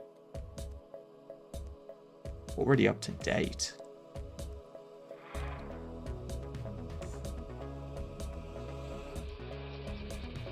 Oh! Git checkout main. Git merge demo.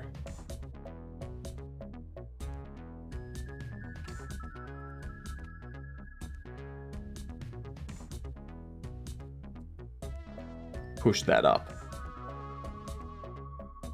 Yeah, perfect. And the reason why I'm not worried about people seeing the password that I typed in for this is because you can't actually SSH into my box, my server with this user. That user doesn't have any SSH. It just, if you try to, it just immediately logs you out. And also, it doesn't accept any login unless you have an SSH key that is on my machine. So, go for it. Know the password. I don't care.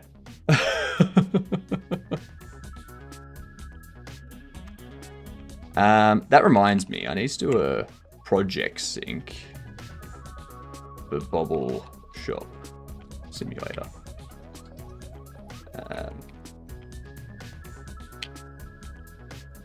Oh yeah. Now we'll just let that sync over to our NAS as well.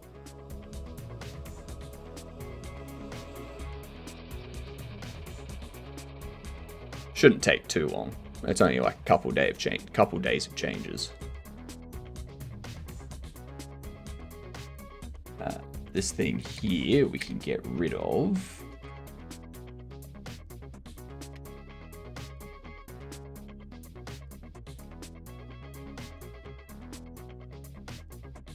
I commit once like every 2 weeks. I've started committing more often just because I have the different branches now. I have the demo branch and the main branch. So...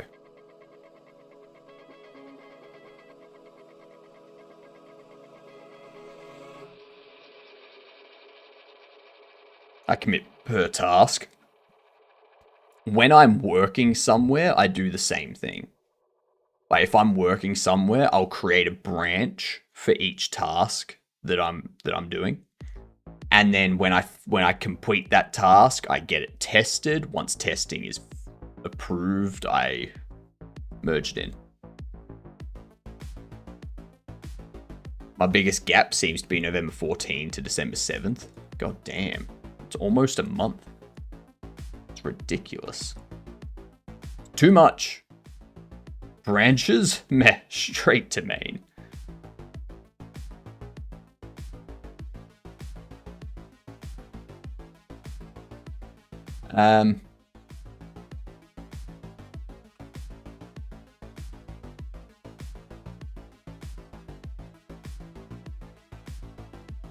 The other thing I want to do...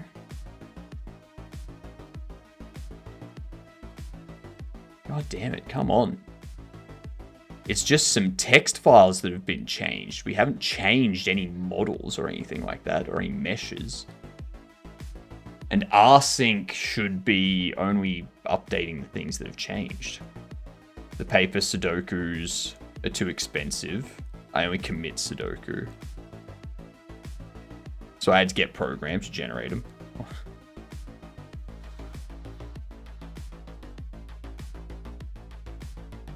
Set it up so that every time you commit, it only accepts it if you complete a Sudoku.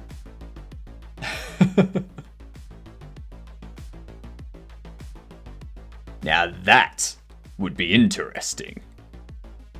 That's quite the 2FA system right there.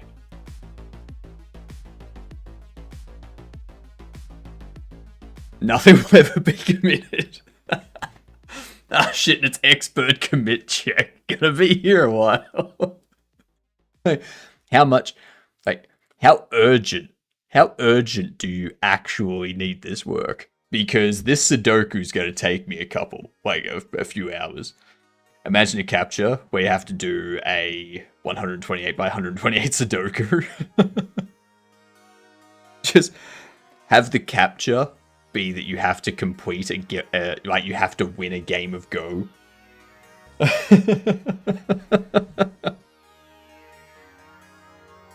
Computer with screen lock that opens to anyone who completes expert level Sudoku. Exactly.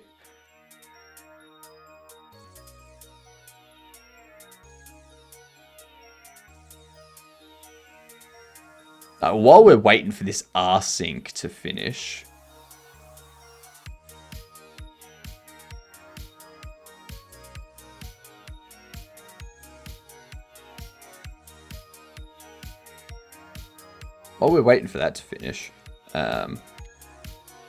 let's do Quirtle.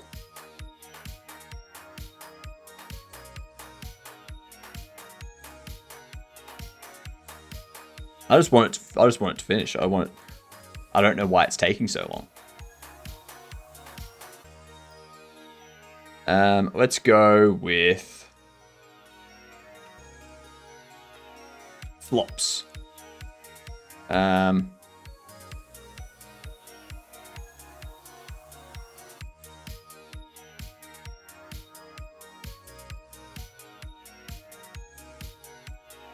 Train.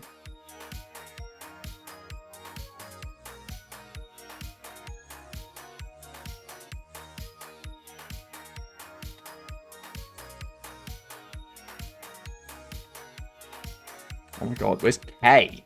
God damn it.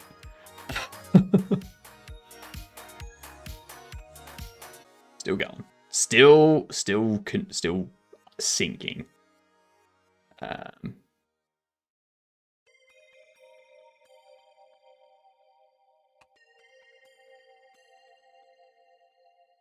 Dim on. And let's go.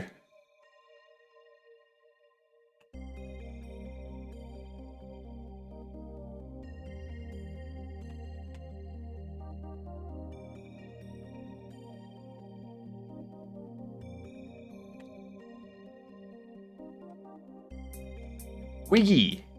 Okay. We can figure this out.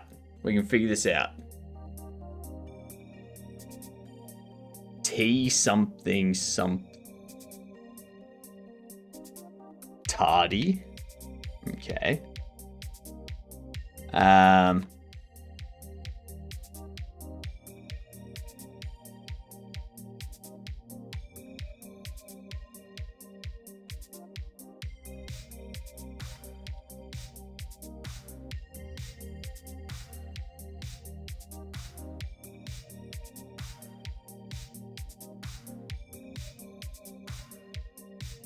Huh. State. No, not state. Oof, that would have been bad. Let's go with the bottom right.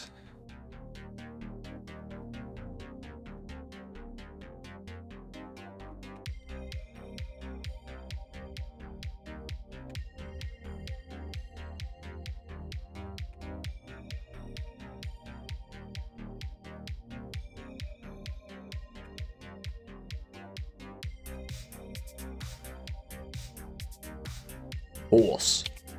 Excellent.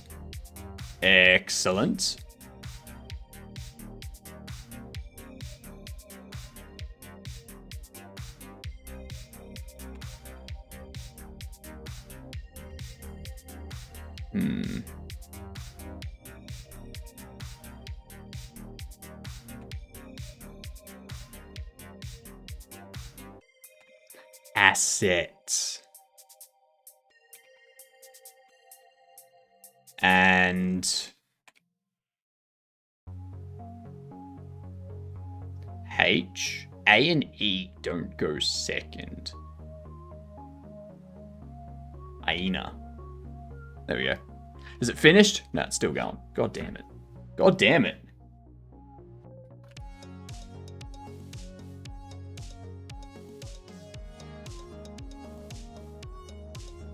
Let's have a look.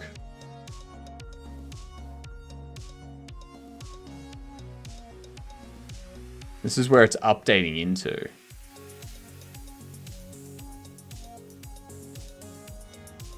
It's still going though. It's supposed to say failed. No, I think I've got the command set up incorrectly. I think it's updating everything, even things that haven't changed. So...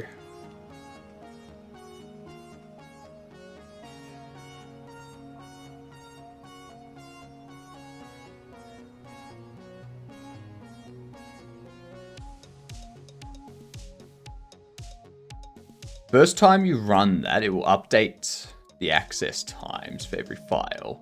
Subsequent runs will only copy what's updated.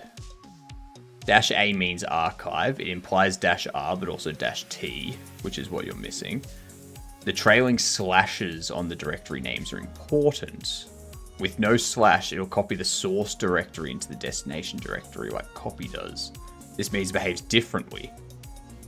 Okay. That might be it.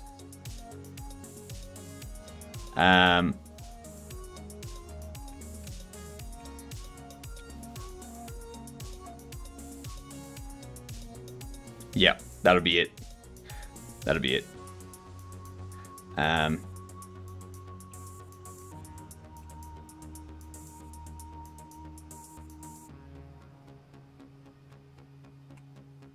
That's what I need.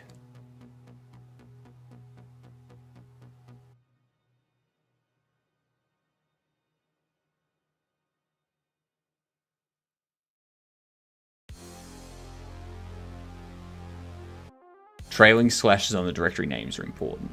So, going into our NAS, moving this folder.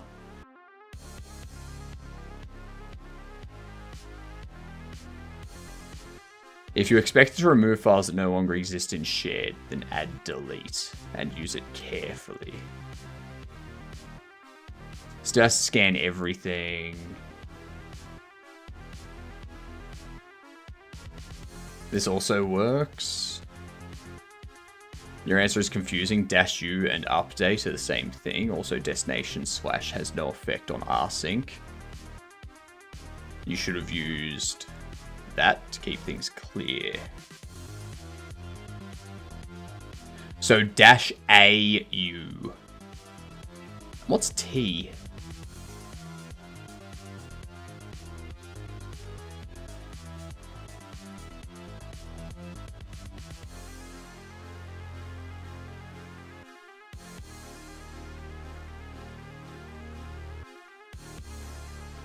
You're late, user not found.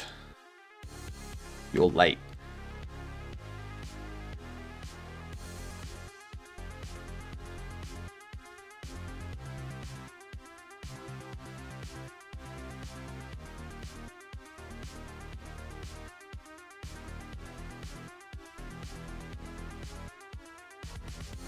Archive.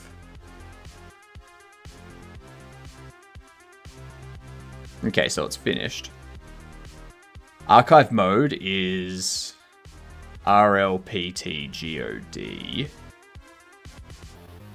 Recursive. Preserve modification times. Okay. So where's the lowercase u?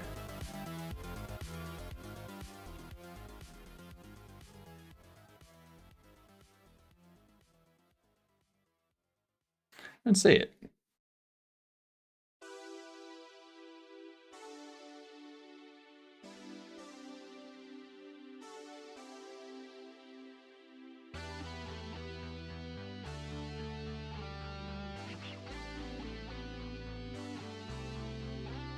Capital U. Oh, there you go. Skip files that are newer on the receiver.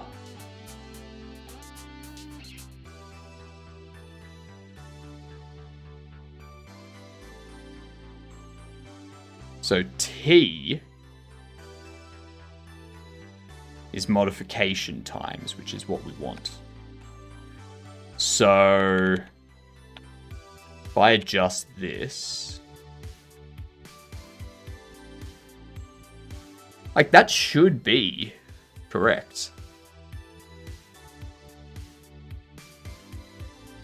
What's Z, V, and P? We'll look into that after. We'll look into that after we've got ads. So let's do this. Let's play a game, Null. Alright, chat. Before 2022, it's not an RPG. I definitely wasn't trying to find someone walking a spider like a dog. Sounds like something in Florida, someone in Florida would do. That would work, yeah. Z compression, V verbose. V would be a good option to add. Titanfall 2. It's not a shooter, and it's not sci-fi, and it's not first person. So it's a third person survival or open world before 2016. Yeah. I'm struggling to think of a third-person open world that's not a shooter or an RPG.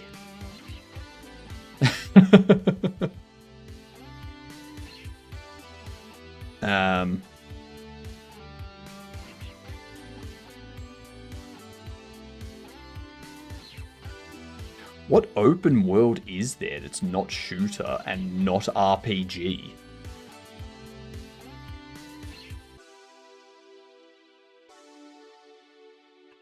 I'm going to go Bioshock just to eliminate years. Okay, so it's 2007, it's single player. 2007 single player third person. Not puzzle, not shooter, not RPG, not sci-fi, not horror. What? This doesn't make sense.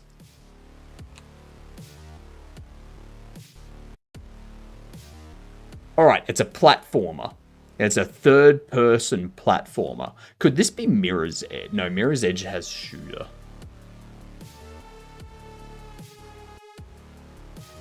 Third-person platformer in 2007 that is single player. Could it be a Crash Bandicoot?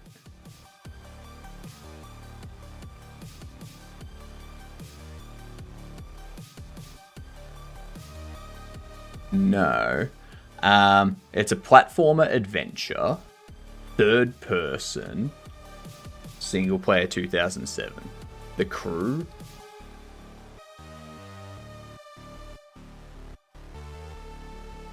So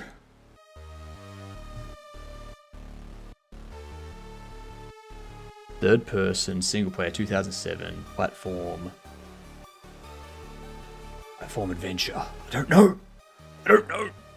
I do not know, chat. I need your help. Please. Ratchet and Clank. Those would be shooters.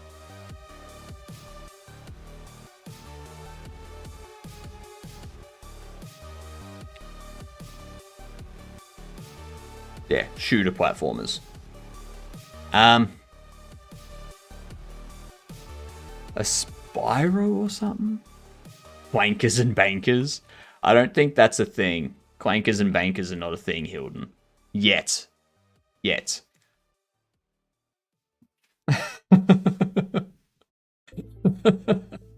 I'm sure someone's working on a game that's gonna sound like that.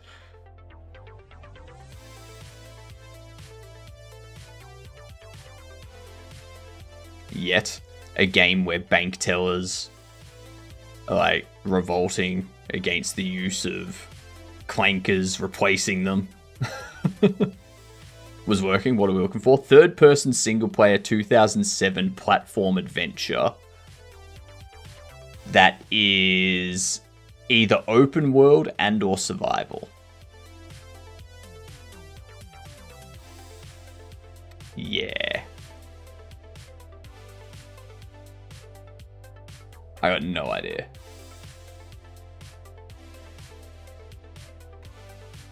Nah, I don't think it'd be a Banjo-Kazooie.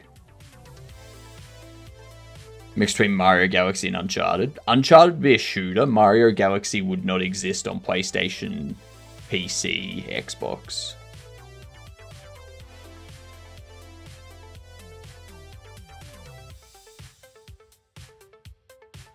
What's up, Maury?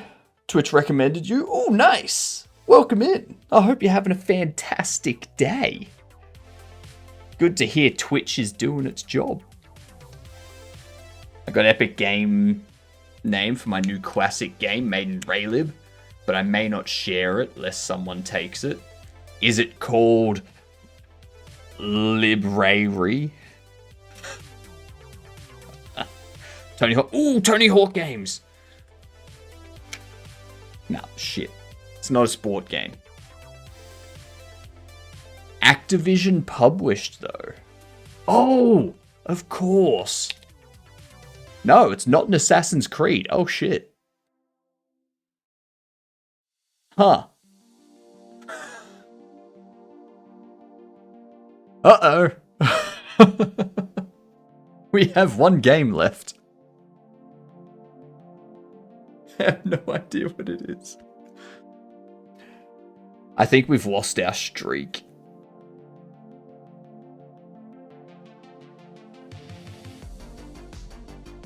No. It's not, but why the hell not?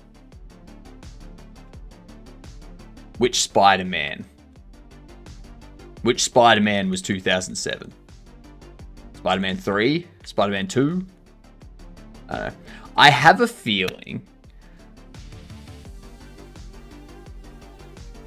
it's going to be something like Sonic or something, but... yeah. Oh my god, it was Spider-Man 3! It was Spider-Man 3!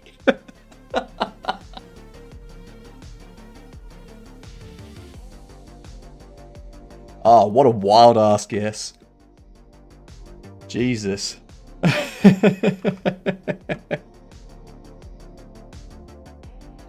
love it. Absolutely love it. Well done, Sizzler. Well done indeed.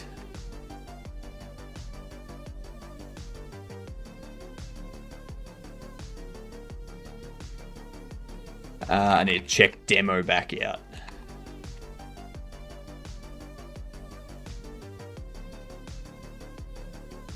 Now, the other thing we need to do here is Dungeons and Dragons parody with Epico Twist for name. So it won't break any trademarks. Fair. Fair. What up, Shy? How you doing? Thanks for contributing to the birthday stream, by the way. For anyone that doesn't know, we've got a community goal going. 400,000 points. And I do a 24-hour stream for birthday. And I'm thinking I will add...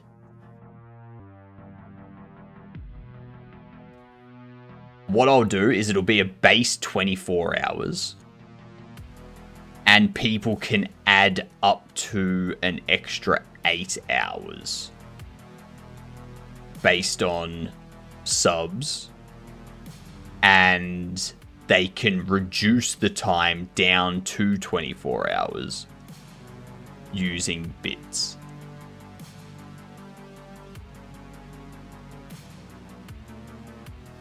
That's going to be a long day. Yeah.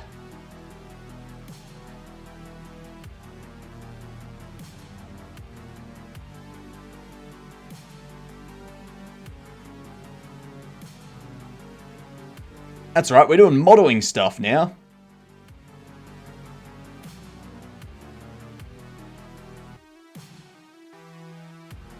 Guess we can close you for the time being. So another infinite stream? No, it would be a maximum of 32 hours. Minimum 24 hours, maximum 32 hours. We need to go into products.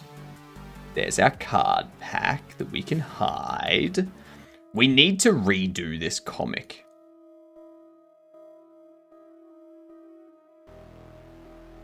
What do you think? Do we need to redo the comic?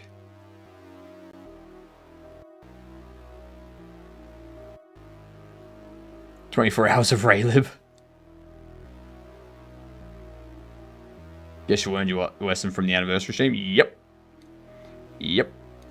I think next year for the anniversary stream, I will do something similar to this year's anniversary stream, but instead of it being an unlimited subathon, it'll be like a 1 week max sort of deal.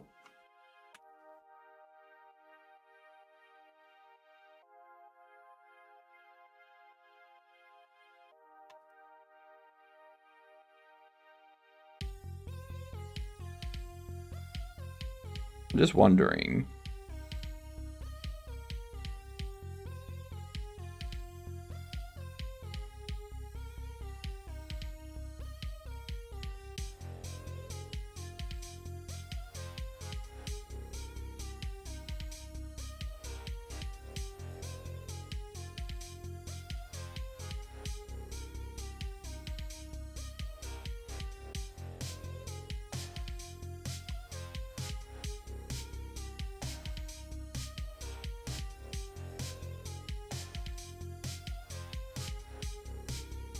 Oops. Don't hide it.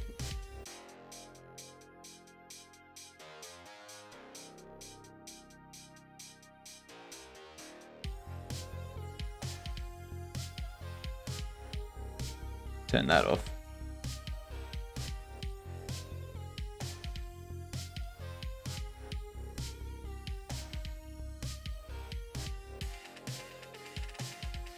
Like these ones we want to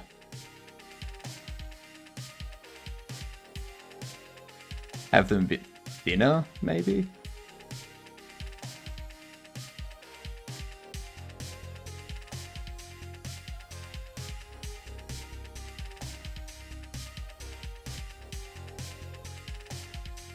Like that, potentially.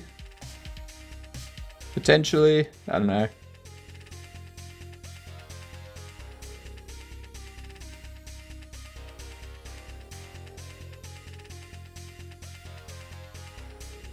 We have that.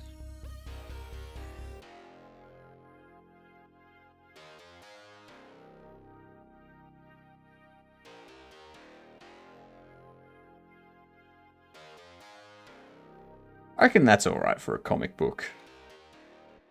New global Twitch emotes. For the, the game of the year. Yep. Baguette break. I love the baguette break. The baguette break is amazing. Imagine someone walking a spiders if it was a dog. I don't need to. I just need to walk outside. Benefit of being an Australian. You don't need to imagine all of this crazy stuff. I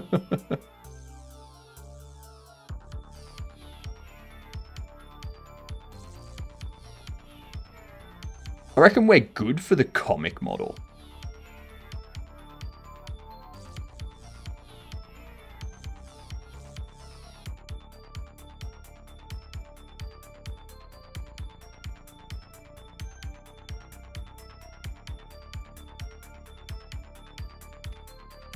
I think that one's good.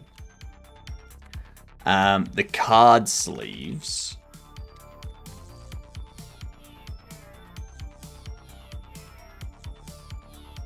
Let's have a look at card sleeve packs.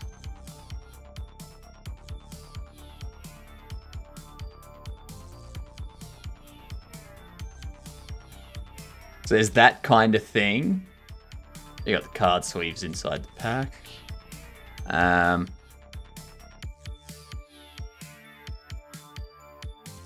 I think I'd probably go something like this. Because that's a bit easier to model. Love how they just bite it. With a leg span of like 30 centimeters. Something inches.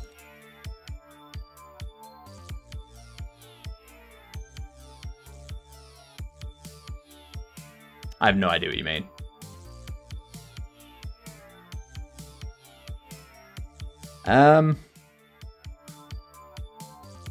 Yeah, so I think we go this style where we have something at the base that they're all held in. And then we have like this plastic around it to give it that like final shine, transparency or something to it. Oh no, because like maybe we do want to go something like that.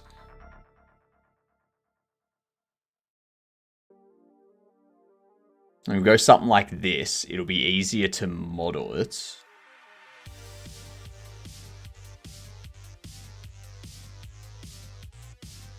Because I'm more worried about the transparency. Let's just model it, see what happens. Let's go a cube. Call you card sleeves.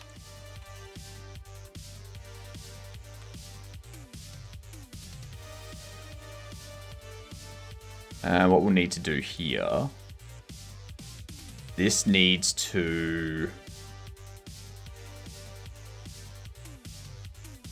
I definitely need to shrink it.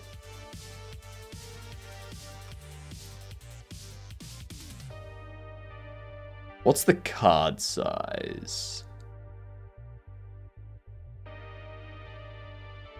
116 tall. So if we say 1.12 tall.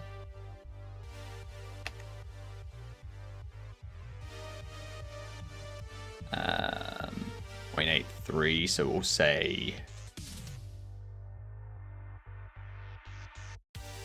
3.8. And we'll drop you down to about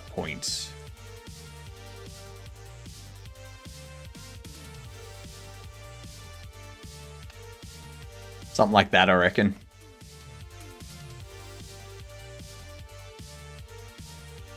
I think that's good size. I love how they just some spiders the waistband away for that. Something inches, basically invisible half of. What?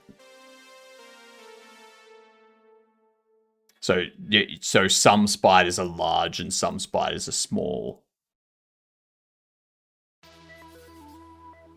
That's what you love about them. Drop this down here.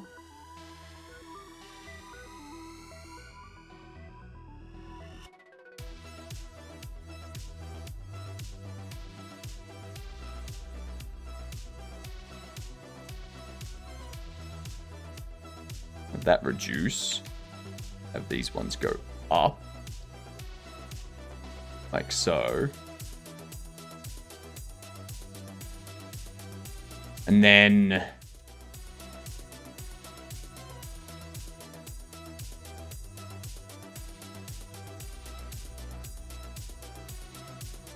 what we can do is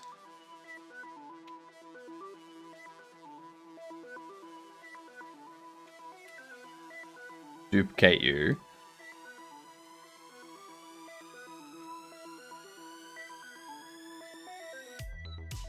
Bring you down a little bit.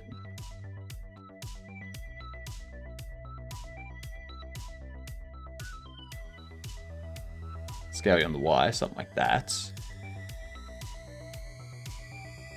Get that one. Dissolve the edges.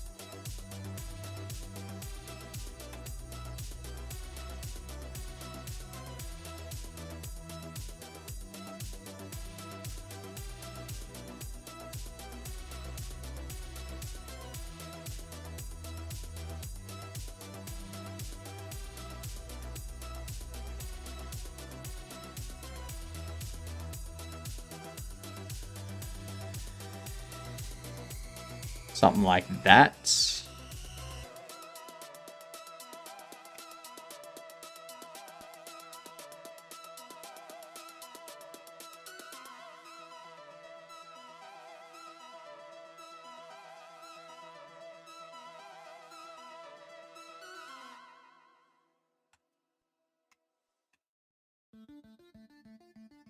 And this way,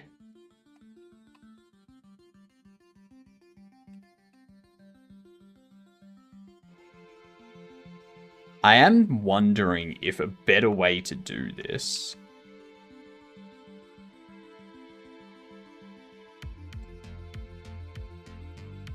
because those will be visible inside.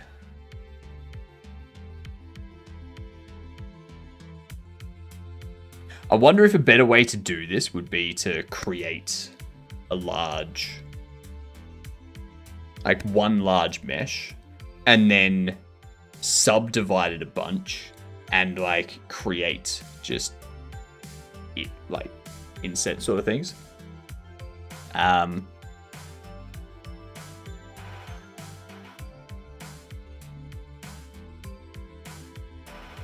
Can I get your opinion on Thornity? I was messaging him today, but he asked for 30-40% of revenue cut based on how much he's required to participate. No.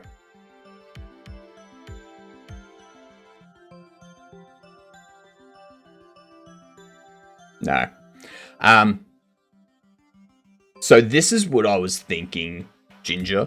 I was concerned that it'd be something like that. You're doing fine making the game on your own. From what I've played, like the balancing and the pacing and stuff like that, you will get that sorted through people play testing the game and saying, oh yeah, this is a bit too fast, or this is a bit like, you know, this could be adjusted, sort of thing.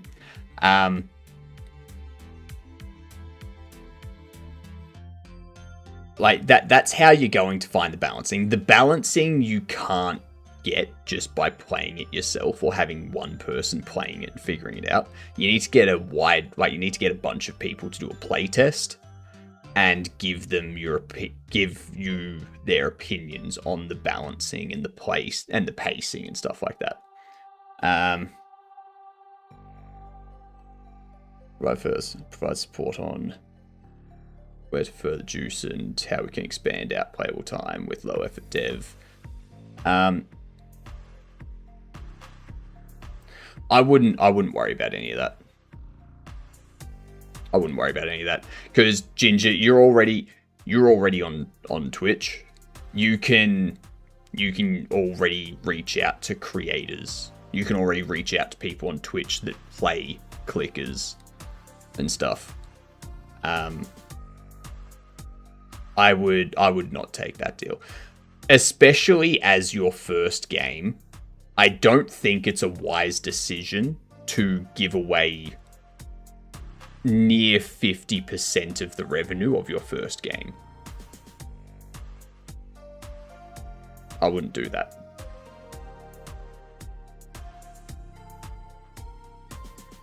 Model gobble, exactly, XD. Exactly.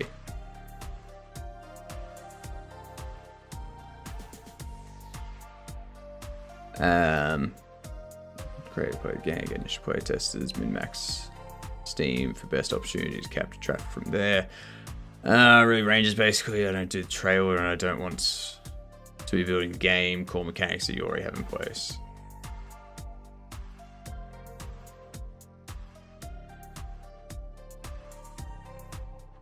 Discussing it with Cricket in his chat. They think he's found another gem which he can latch himself onto. Yeah, exactly. I wouldn't go with it. I'd say no. Especially because it's just it's just one person. Like, I don't... Yeah. No.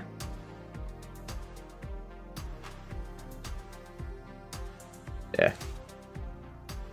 See, this is what I was going to warn you about yesterday, Ginger, when you mentioned it.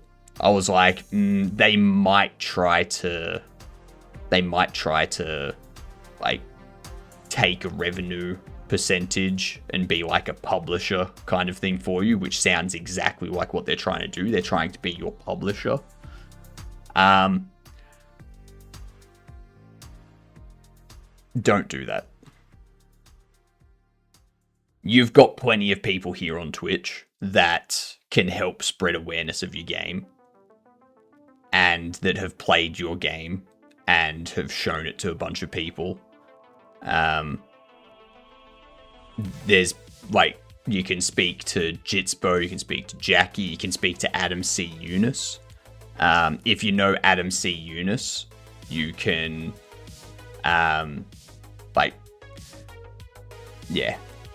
you can reach out to Adam and be like, or like just go in Adam's chat and be like, so Adam he's got a redeem to play your demo. So you can save up channel points and redeem that and have him play your demo, and then that gets more people viewing it, and Adam will actually give you feedback as well. So Adam would give you feedback on pacing and balancing and stuff like that too. So yeah, like there's the other thing you do is you just email creators. Just put together a list of like 100 or 200 creators or people that play games on stream and such. Send them an email and be with a key to your demo or to your full game, and be like, hey, it would be amazing if you could play this on Steam, blah, blah, on stream, blah, blah, blah, blah, blah. If you like the look of the game, here's a key for you. If you don't, like, if you like all that kind of stuff. When I asked him, what do you see in my game that made him think it will do well? He said, I look, I see, I know. Yeah, no. Don't. That's not an answer. And it's 30 to 40% lifetime sales. Yeah, exactly. Don't give away that much of a chunk. Especially since what they said is balancing, pacing, user experience, and marketing is what they stay into. Yeah. They want to be your publisher. They don't want to touch the game at all. They just want to be your publisher and get a kickback from it. I'd say no.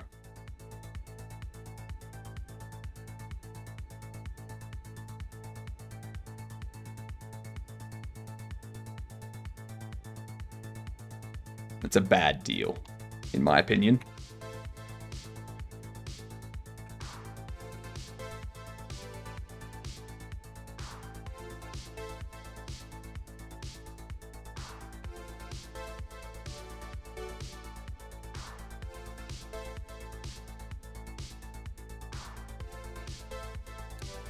He wants to do game balancing. Apparently with Black Hole, he did all the marketing and did all the game balancing from the beginning. I think I can figure out balancing myself, but it's spreading awareness that'll be difficult. May need to set aside 2 hours a day for it. Spreading awareness is just like Twitter, Blue Sky, YouTube Shorts, TikTok Shorts, going around on Twitch to people that are playing games similar to yours, just being a part of the community until one day you're like, oh yeah, by the way, I'm a game dev, you know? And it's like, it comes up naturally. You don't do that straight away because then people are like, oh, they're just here to advertise, blah, blah, blah, blah, blah. You become part of the community first, and then you do that.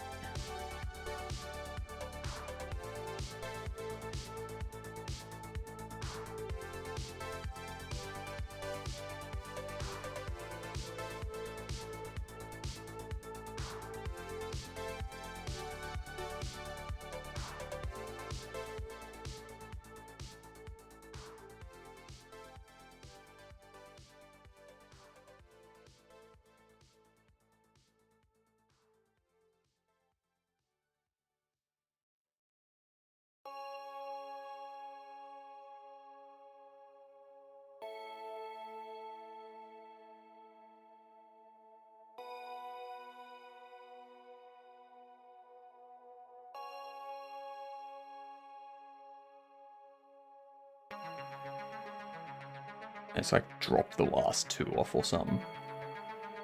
But yeah, I wouldn't touch it.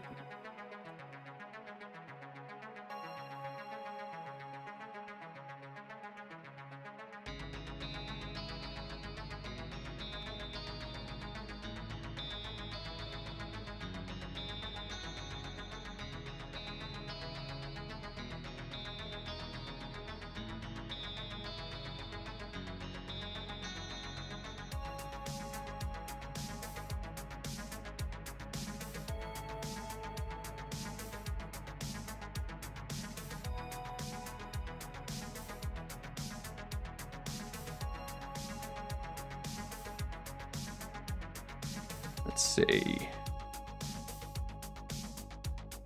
I want to delete those.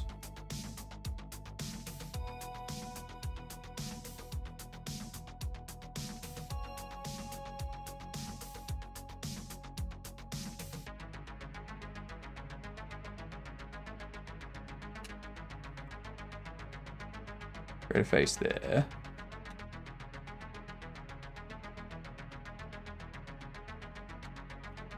What I want to do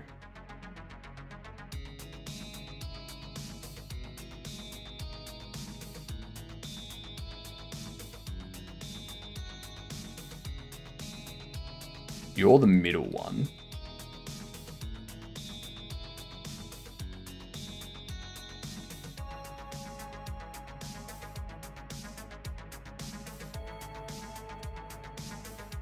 Let's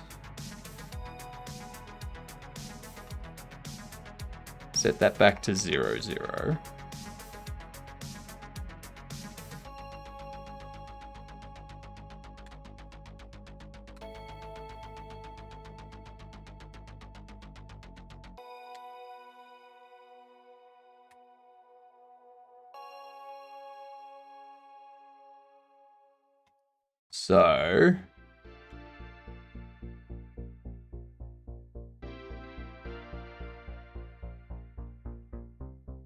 So yeah, there's the center.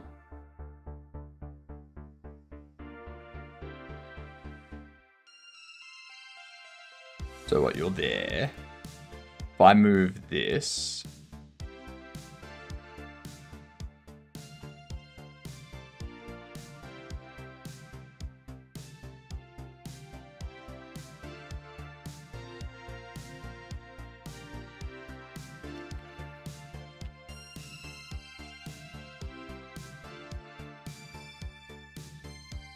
.0009. Hang on. 0.0007. 0.002. 0.0009. Put it there.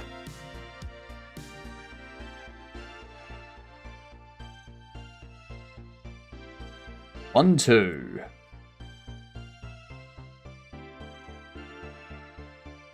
Also, I think these, I'm going to make them 08.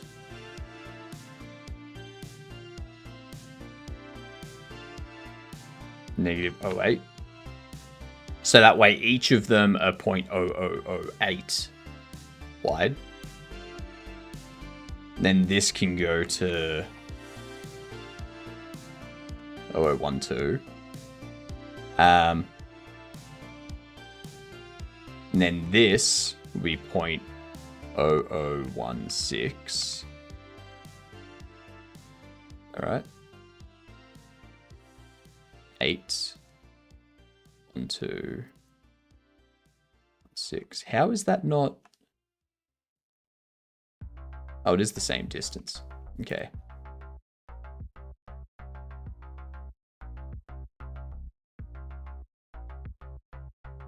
And then you will be 0032. I don't think I trust my ability to mark it. I don't think 30 to 40% is worth it. In my opinion.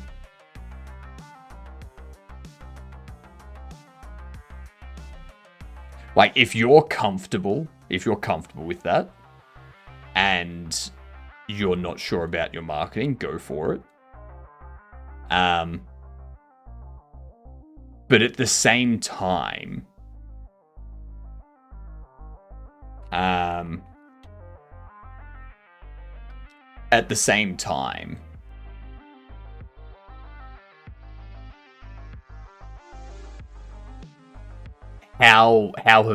is the stuff they've published done?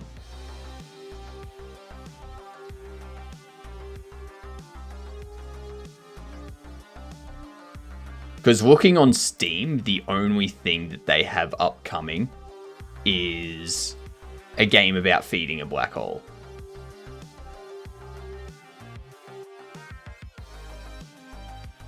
So it's not like they have a reputation for being successful in this. Because I've never heard of this game.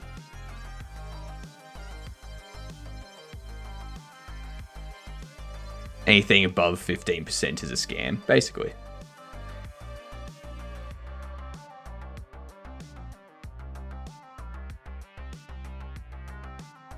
Click and Conquer sold 100,000 copies.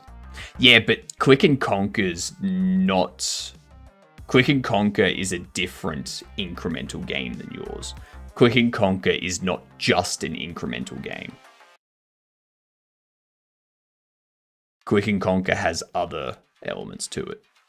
You go into maps. You solve the puzzle of the map. Solve the challenge of the map. Gain stuff. Unlock things through doing that. And then it leads into the incremental aspect.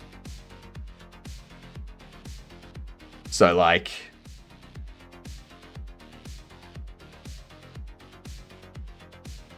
And also, just saying, Ginger, the only reason I know of Click and Conquer is because Thornity came into my chat and told me that they had the demo up and they wanted me to play it, and I did. That's the only reason I know about Click and Conquer. I never saw it pop up on Steam. I never saw an advertisement for it. I never saw it on Twitter or Blue Sky. So... that type of marketing, going into Steam channels, like messaging people that play games and such, that's stuff you can do. That's all stuff that you can do.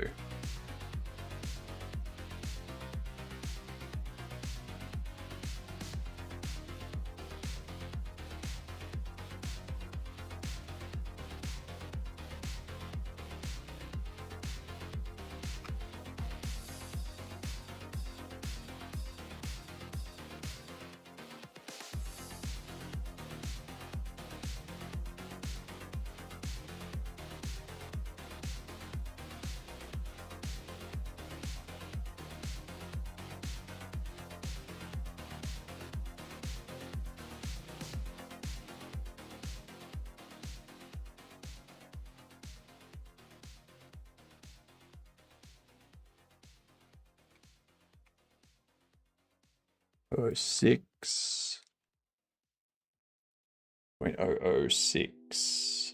What?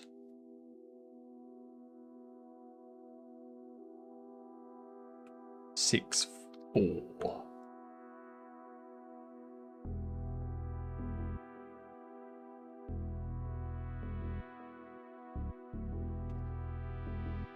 Point 8.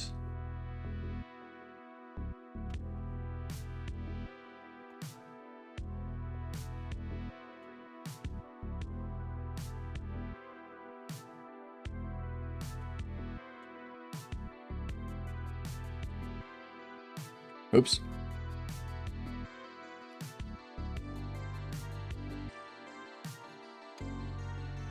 $104.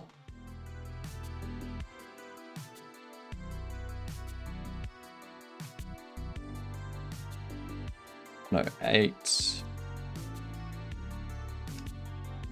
And then we're doing, what, 112, 112, 1...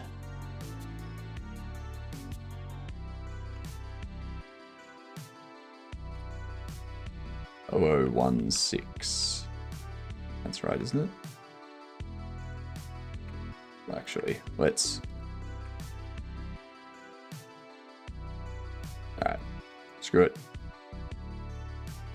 That's right, this doesn't correctly loop, does it? 0.0112 plus 0.0016. There we go. So what I'm going to do is I'm going to take all of this.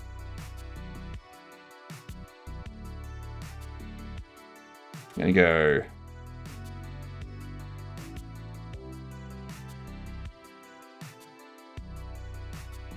Get rid of all the vertices there. Select all that. Duplicate it. Rotate it 180.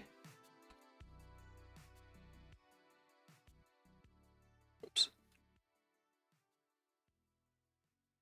And what I want to do, snap it there. And then I want to merge by distance, and we get rid of the 4. And then we can Hi, unhide. hello, hey, howdy, good day. Hello, Sammy.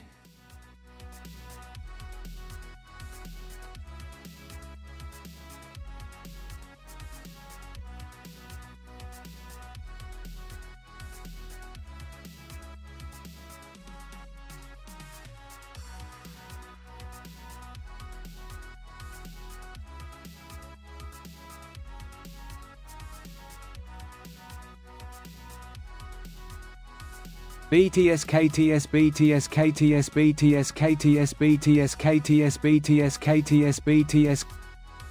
Yeah, I bet you didn't know that I could do that, did you, Ginger? He does have a list of people to contact too. He just got the Real Civil Engineer 2.7 million subs on YouTube to make a video of it. That's fine. Like, I'm not saying that he doesn't have these contacts though, Ginger. All I'm saying is it's very easy for you to send these people emails.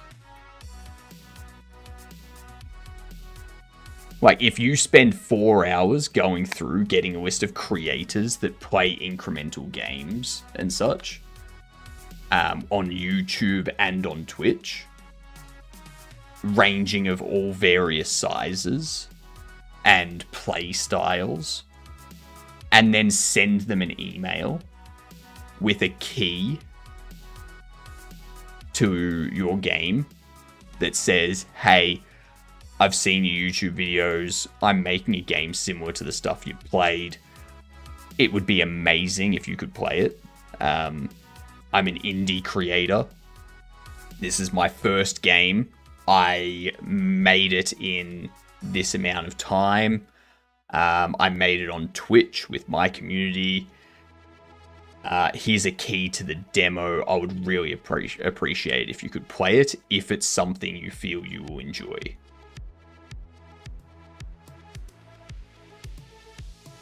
You know, and then also be like, if you want to talk about it further, I'm here. Please let me know. Send me an email with any questions you got, anything you want to discuss about playing it. Like, that's basically all you need to do. Like, obviously word it more professionally than that, but like, taking 30 to 40%, like giving away 30 to 40% just for that is not at all worth it. Like, that's too much to give away just for that stuff.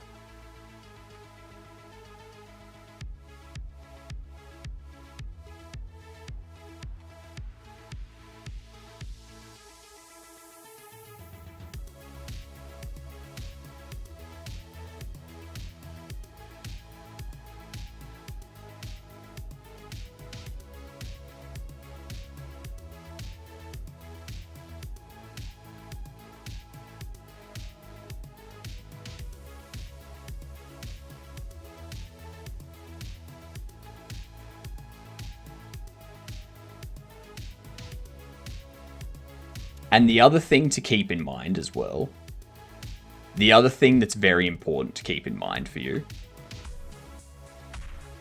you can do that initial run of emails to people. You can send emails to people. And then after you've sent them those emails, if you're not gaining traction, if your marketing isn't gaining as much attraction as you want, then you can reach out to these people and be like, hey, yep, let's talk about it. I'm not comfortable with this percentage. And then like give them a counter percentage or something. But right to the discussion, Stein posted this lately with a list of items to include in a marketing email. Yeah.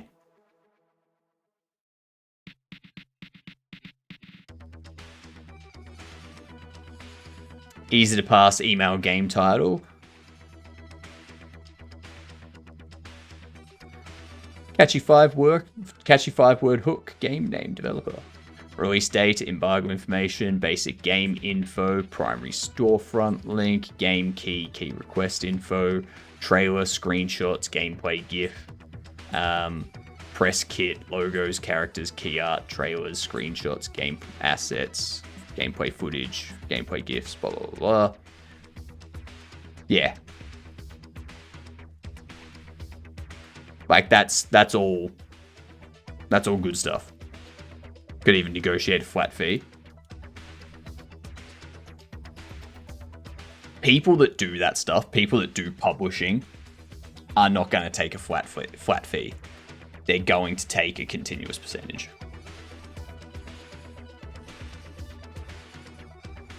That's actually a good thing to ask though, Ginger. You should ask them after the release of the game, what are they going to do to continue marketing it to ensure sales remain after the initial couple of weeks?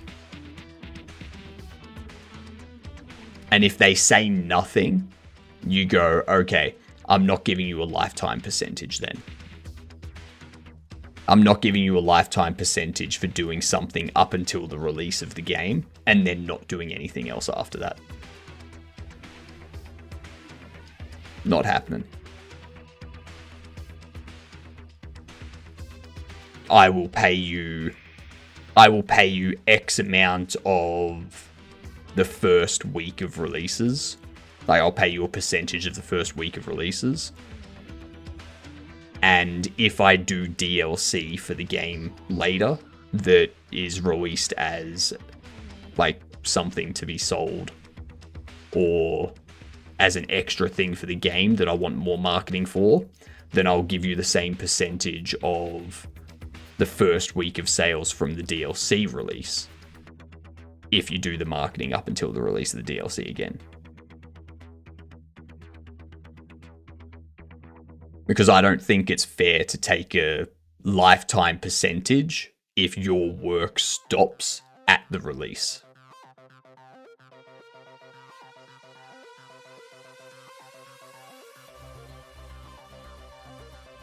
I just don't see it. Yeah. I don't like it.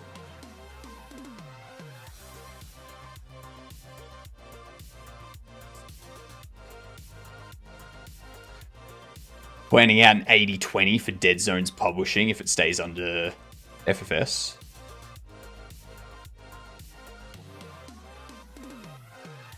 If they're marketing, then really payment after the first year is not worth it. Best negotiate for a 1-year contract with ability to continue after the first year.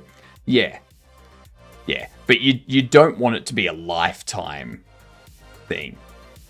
Because after a certain amount of time, their marketing and whatnot is meaningless. Like, no one's going to remember the marketing of a game 6 months on, for example. Like, by then, it's word of mouth and people playing it and telling other people about it and Steam having it pop up on the front page and that type of stuff.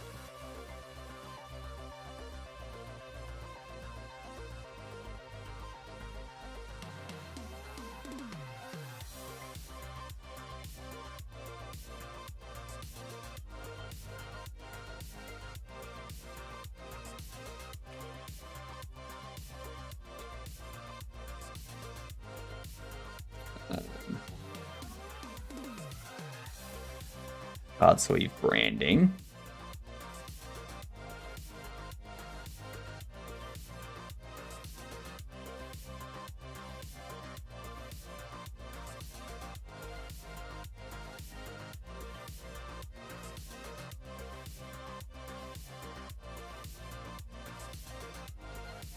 Oh, that looks fun. Netherworld looks fun.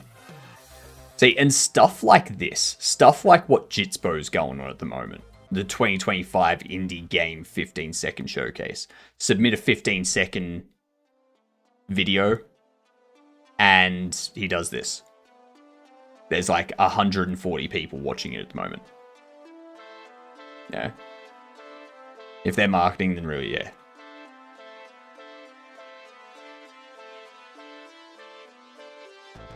Yeah, and that number's just going to go up at this rate. Because like it's only been going for like 53 minutes.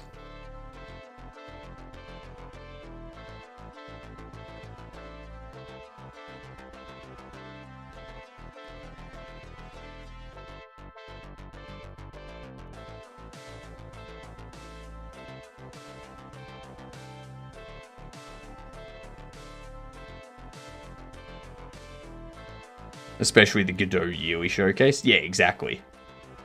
Although I think Ginger is making their game in Unity, so I don't think that's going to count. Not for Godot.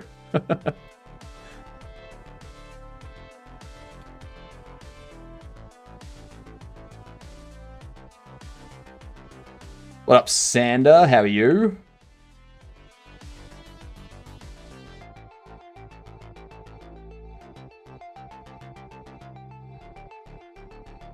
And I haven't followed your progress for a while. How far did you get overall with your game? So let me bring it up here. We've got a fair bit done. Currently waiting for Steam to approve playtest build. But we've got all this. You can unlock different things to got these.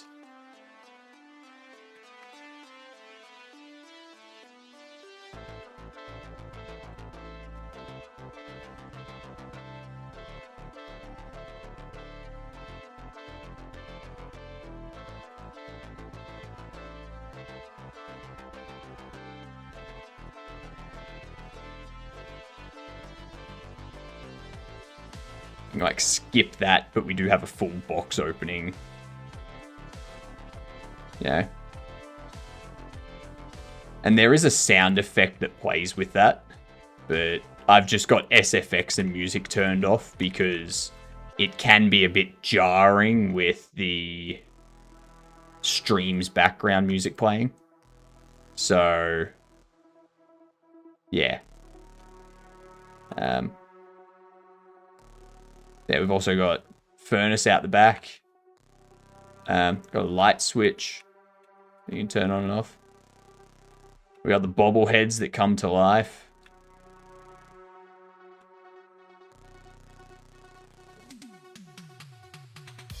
Get rid of them. Like this light switch out here affects the back, the storage room. Oh, that doesn't. Huh. Got checkout process. Still needs some refining around the checkout process. What are the main features you have on the list? So the ones we still need to implement are hiring NPCs. So hiring an NPC to man the counter, hiring an NPC for hiring NPCs, making them man the counter, make them stock product. Make them clean up boxes and stuff. Those types of tasks. There's also a thief system. Good night, Cam. There's a thief system that I want to implement where NPCs may attempt to steal expensive bobbleheads or steal bobble boxes. And you can then hire security, or you can pay for, like, you can buy security gates that prevent people leaving in the event of someone trying to steal something. There's the workbench that I need to put out the back, that the conscious bobbleheads can be assigned to work to, or that you work yourself. What up, Maggie? You're late. There's the selling conscious bobbleheads to people looking for the occult. Stuff like that. Stuff like that's what we're looking at.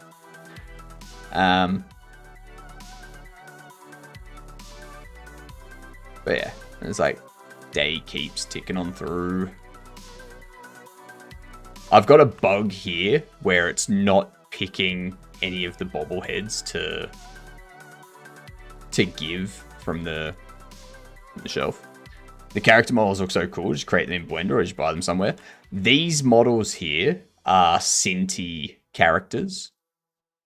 They're all Cinti characters. Same with the buildings. The buildings, the light posts, the flowers over there, all of that is Cinti assets. These bobbleheads are Kenny assets, which I have customized to have a wider variety of bobbleheads. So I've used them as a base and then made my own off of that base.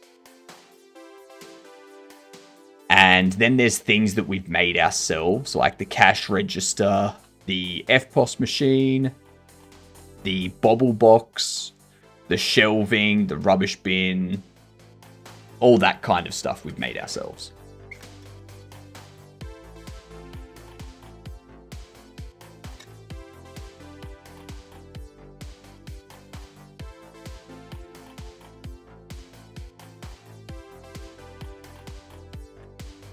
And there's still some more character meshes that I need to pull in.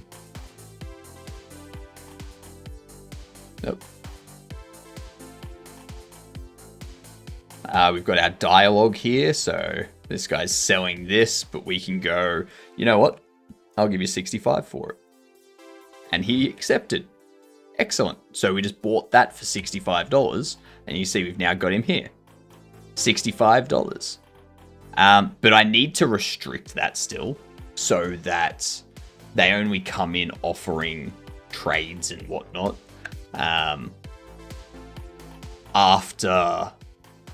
after you reach level 3. And once you've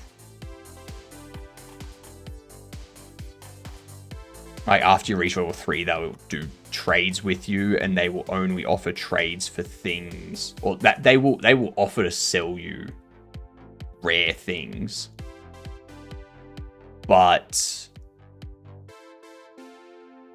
when they come in to trade, I need to make it that they only pick something to trade with you that is at the same price, sort of thing.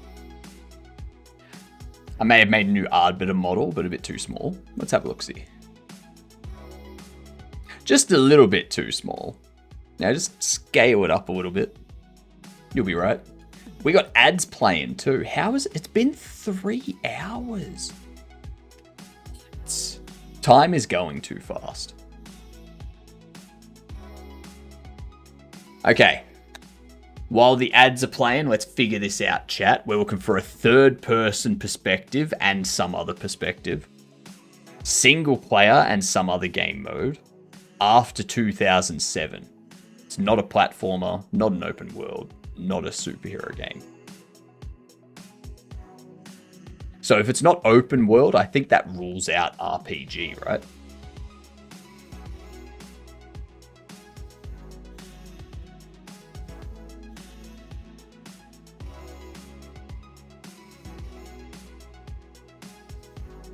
Any suggestions?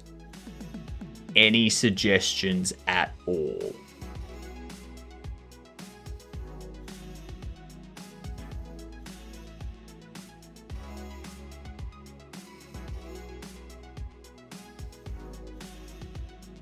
Red Dead? No, it's not open world. Not open world. I could do... No, it has to have third person, so it's not going to be Back for Blood. Tell us. It's first person and third person. It's not puzzle, not indie, not sci-fi. 2008 to 2013. What up, Vongo? How you doing? I think if we go...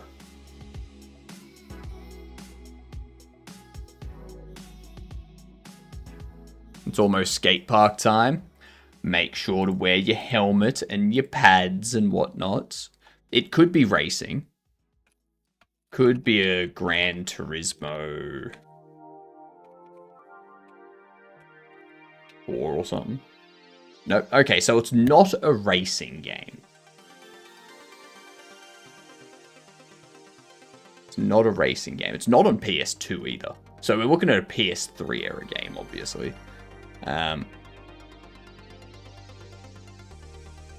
First person, third person. You're late, Vongo. How dare you be late? So rude. So inconsiderate.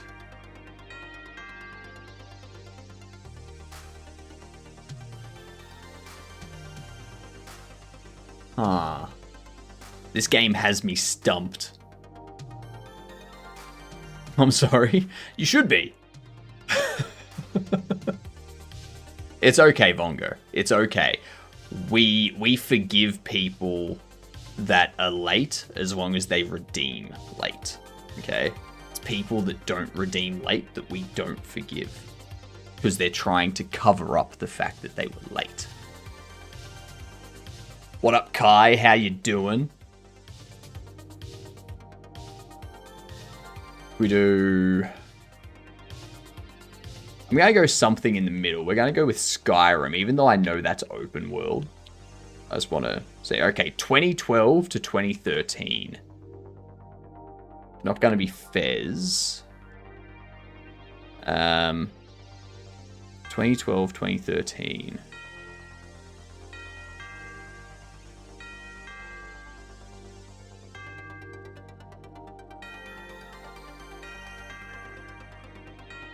It's a shooter by EA.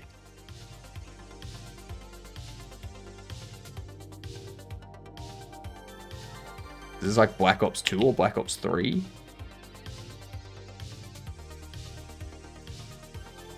No, it would be Battlefield, wouldn't it?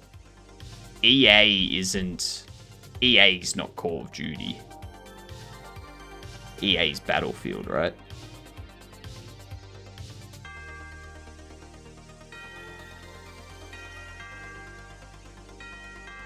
Not Battlefield 3, Battlefield Bad Company.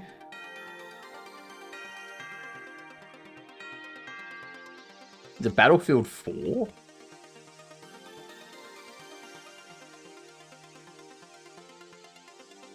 It can't be Battlefield 4. I mean, maybe, actually. Yeah, Battlefield 4. There we go. 2013, Battlefield 4. Perfect. Easy done.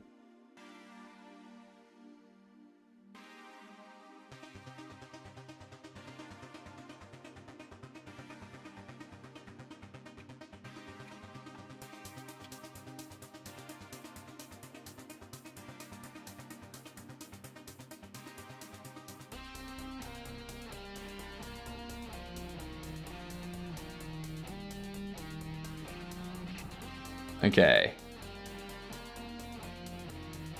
I'm just gonna get an idea.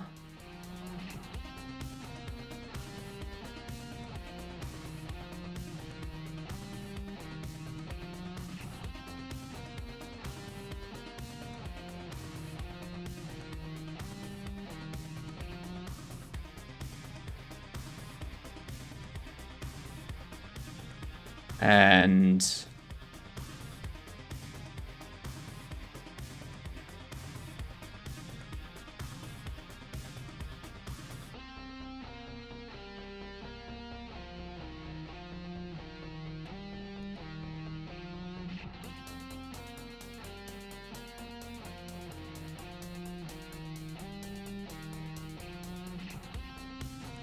we go. Now, they're not going to see it that close.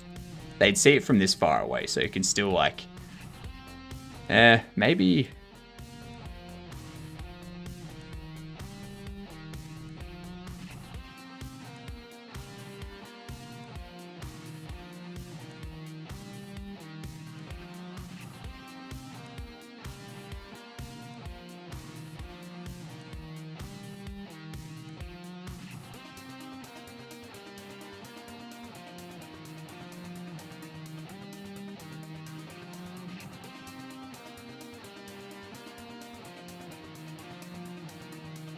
Get rid of those faces.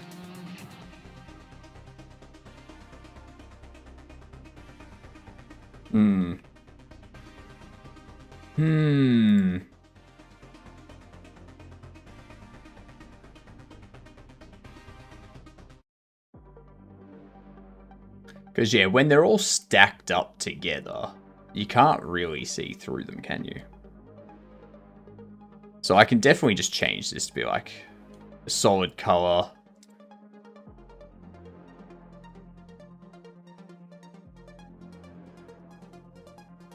Make them look kind of bluish. Now we have this as the card sleeve plastic.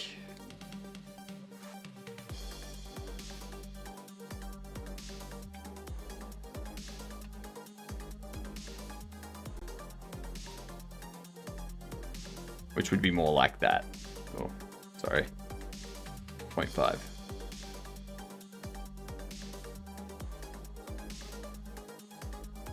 Yeah. So that's kind of what the card pack will be. I need to texture the bottom down here. I'm gonna save the texturing though. So on Wednesday night,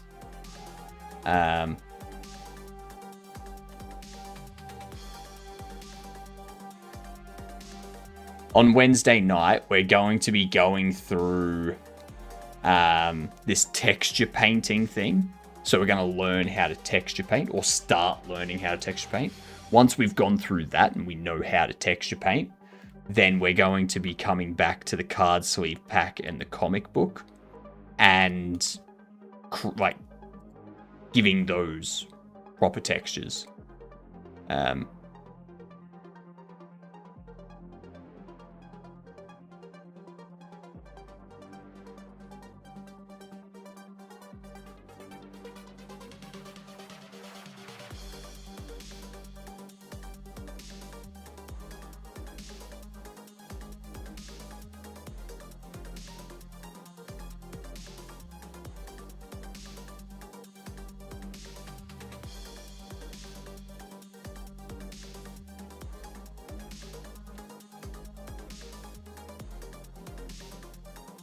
I need to be able to see.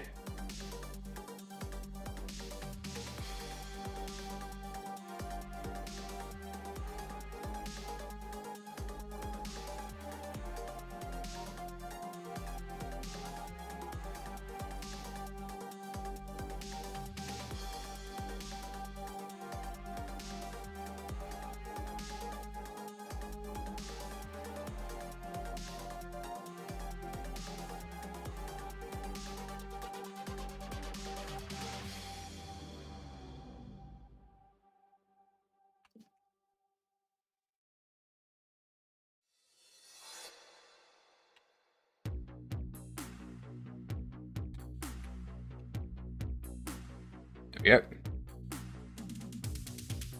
Perfect.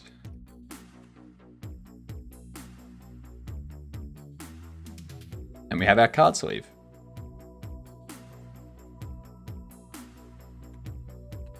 Done. Now we do need to do special card displays. What I'm thinking with the special card displays is we attach them to the bobble stands. So,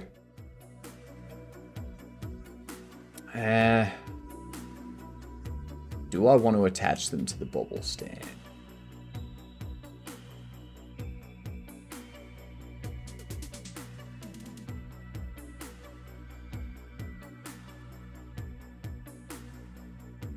Or do I want to have like a tiered?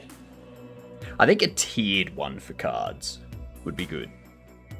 It looks different. It adds a bit of variance to the store than just having like all of these tables.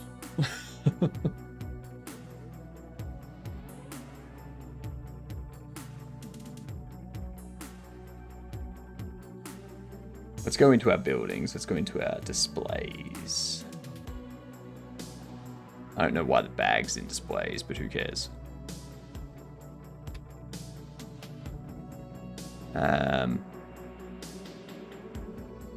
Pop open this. I'm going to duplicate it. But we're going to call it card display small.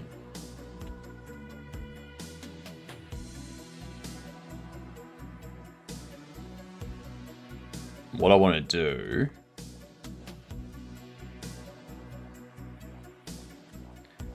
is we want the Y to be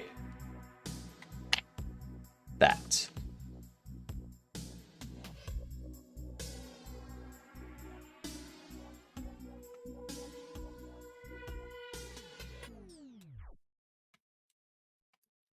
Duplicate it. Large will be similar but different. If that makes sense.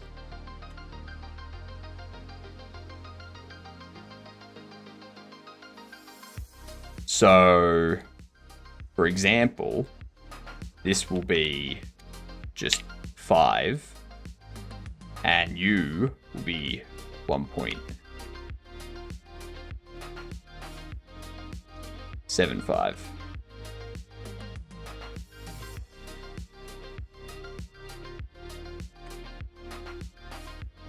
What up, Finn? How you doing? What are you doing on this fantastic Sunday? Just doing human things like normal? No. Do I look like the kind of person that does human things? Yeah. I don't bathroom. I don't expel like a human.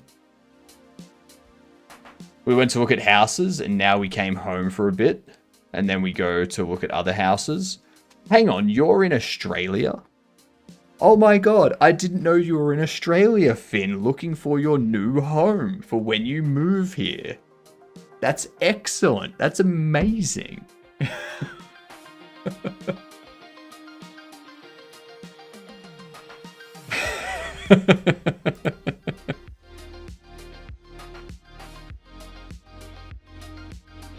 I feel like there's something you're not telling me, Finn. Can't put my finger on it.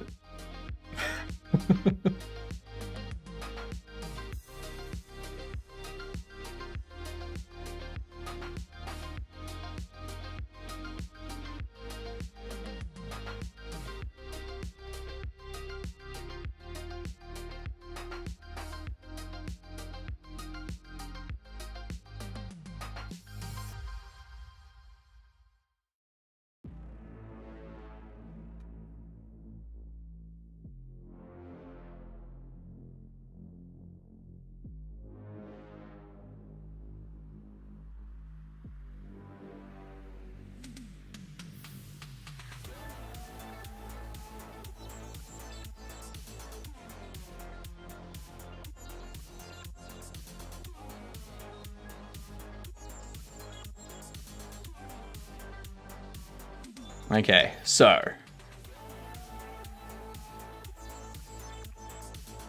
apply the scale of that.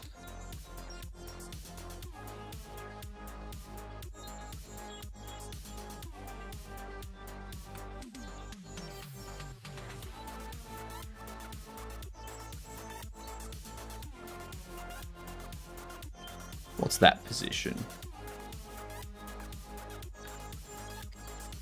Negative 0.5, negative 0.1,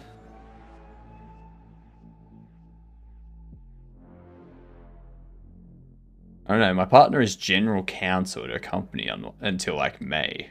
So we can't move anyway. You can't move until May.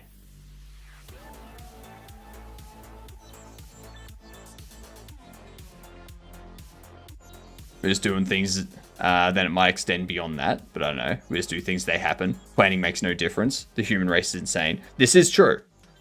You're 100% correct that the human race is insane. I'm not going to argue that. I'm not going to argue that point.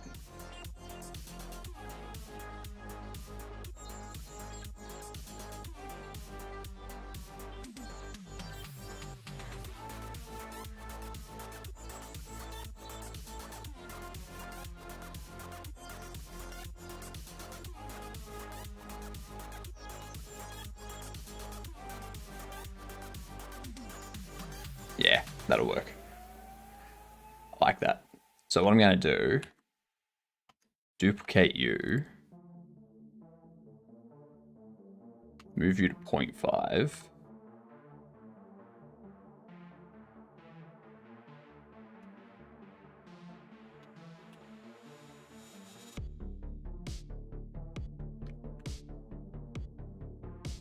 Negative 0.3.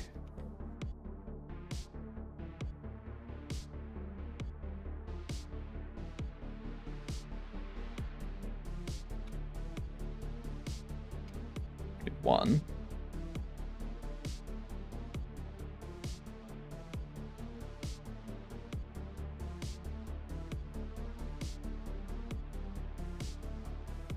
Delete that. Oh my god.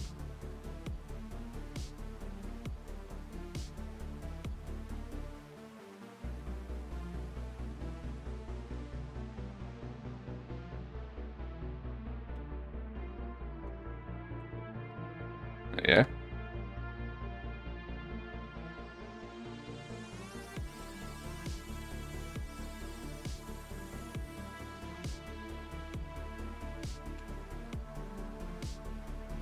Want them to be... Oops.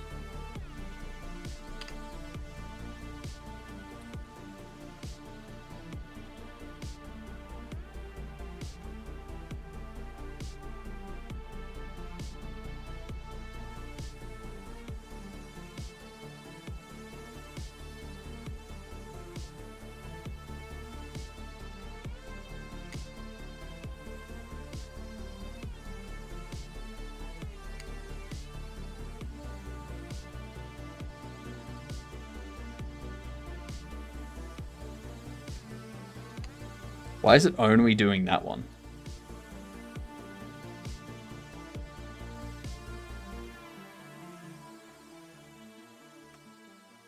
Alt.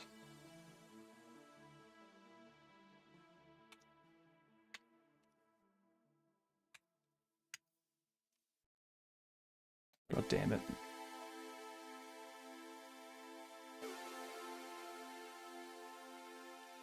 Actually, I'm going to select all of these. I'm going to make them all 0.065.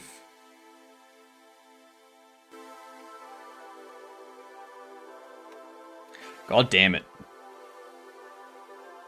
You're telling me I have to do this one by one?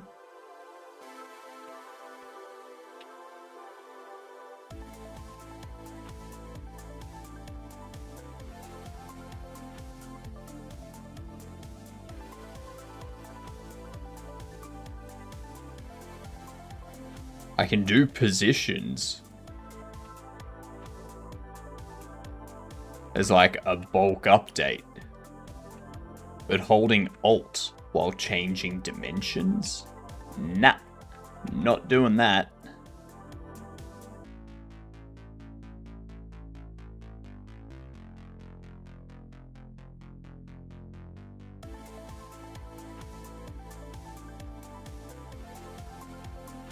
What we can do...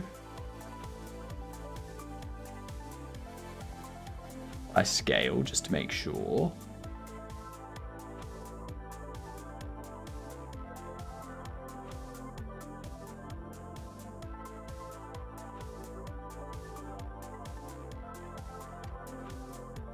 Bump that up by 2.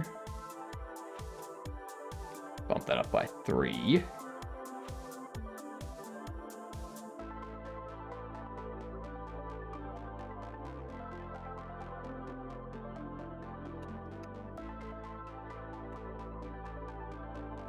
Now I can move all of these to be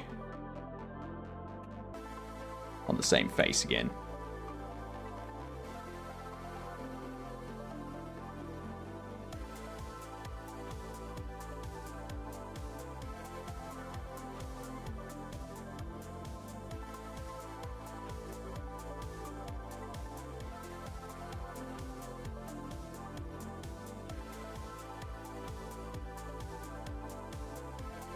There we go.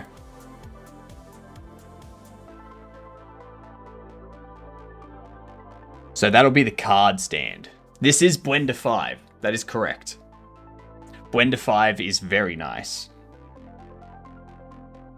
Very, very nice.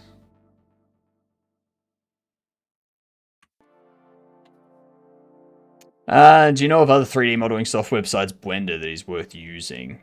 Depends on how much money you want to spend. Because there's Houdini, there's Maya 3D, there's Cinema 4D. Like,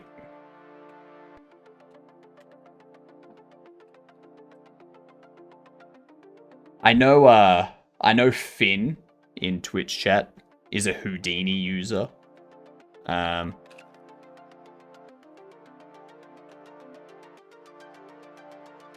Which is this thing. What up, Jasper? How you doing? So there's this. You got like a free, try for free sort of thing. But if you go to buy it, then yeah, you got like a lot of stuff. Like Houdini Engine Indie.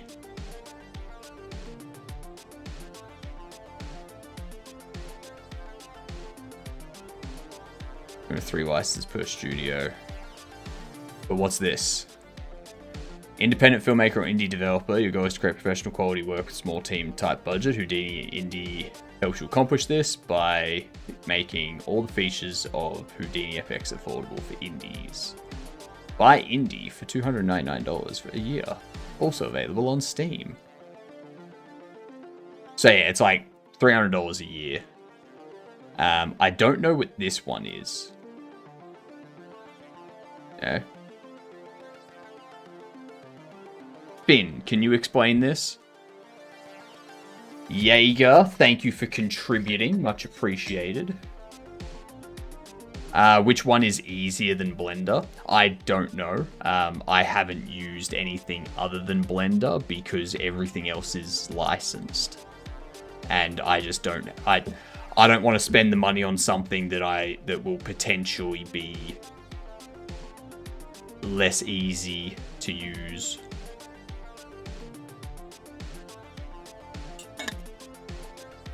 Also, you need to remember,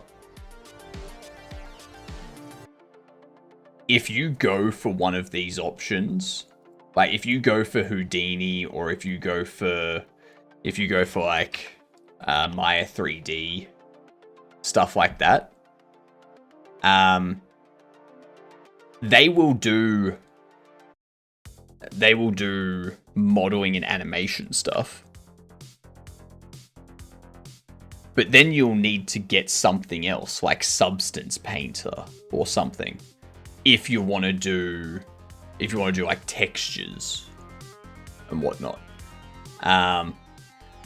or ZBrush if you want to do sculpting and not just regular modeling.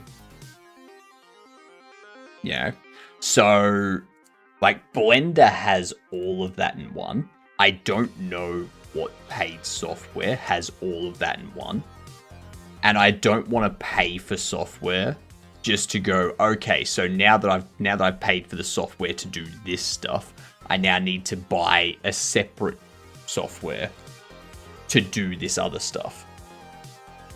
Whereas I could just use Blender. Not pay anything, and have all of that. Yeah. Especially as an indie, I'm not comfortable with my 3D skills, like my 3D modeling skills, to warrant paying that much money. Maybe after I've used Blender a bunch and I've gotten really good at 3D modeling, then I'll pay for something that allows me to do things better. But yeah, for now, don't need it.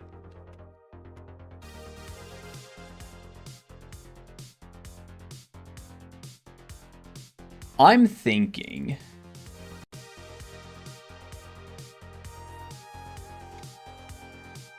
that I make this the large.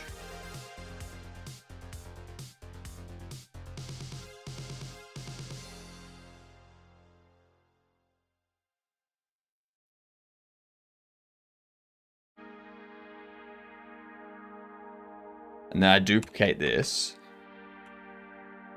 And what I do is I shrink it down to 0.75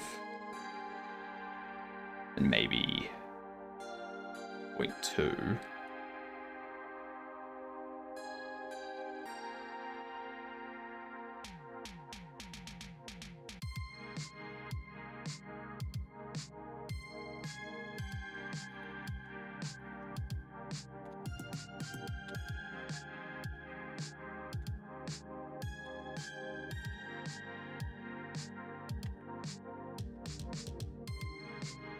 Do that.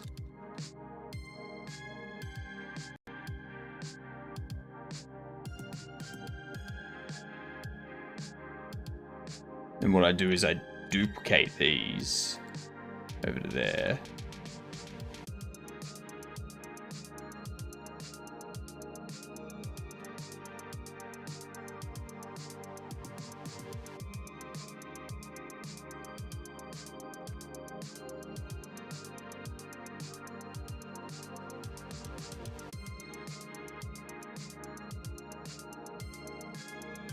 Do that. Join all of them. And then we hide that. Get rid of that.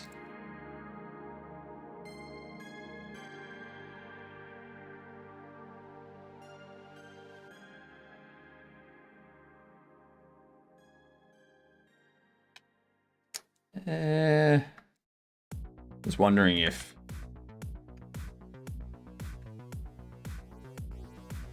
negative 0.2 would be best. We can definitely set the X to be like 0.05, negative 0.05 sort of thing.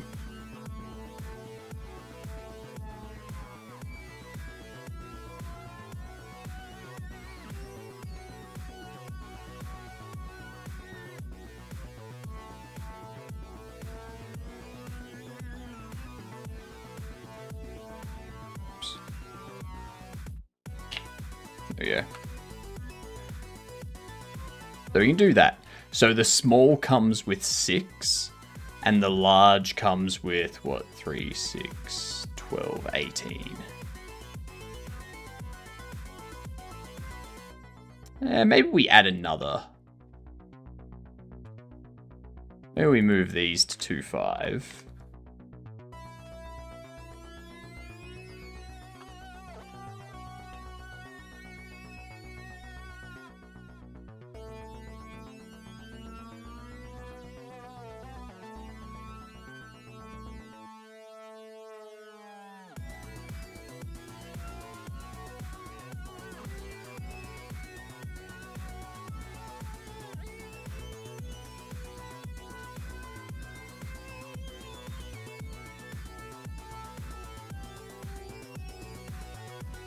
So what, 0.25,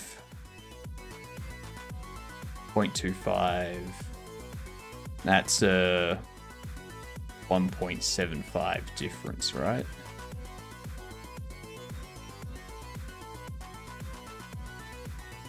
Oops.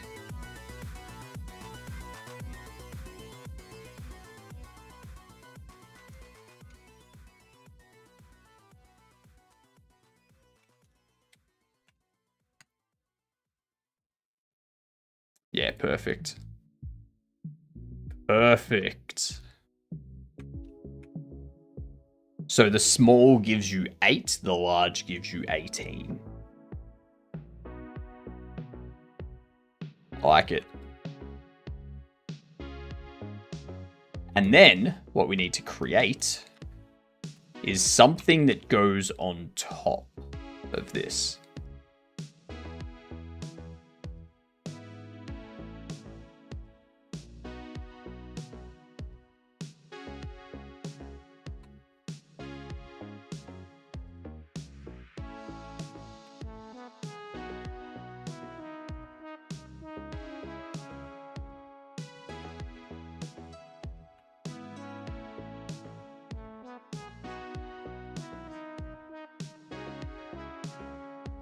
I don't have a collectible card in here. What was the size of the collectible card? We're looking at 116.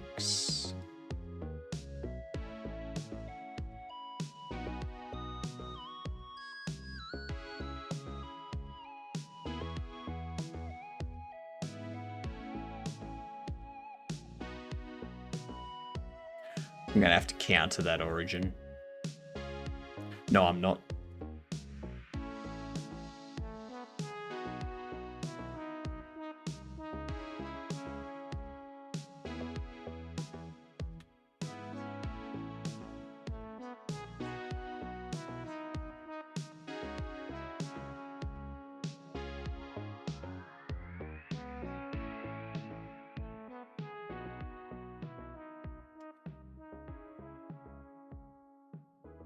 And then affect the origin only.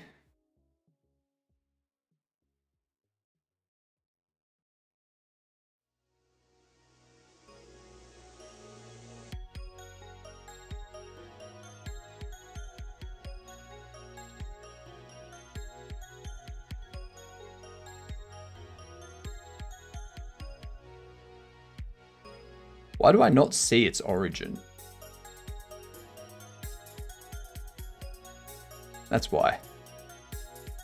Alright, cool. So its origin is at the bottom. Perfect.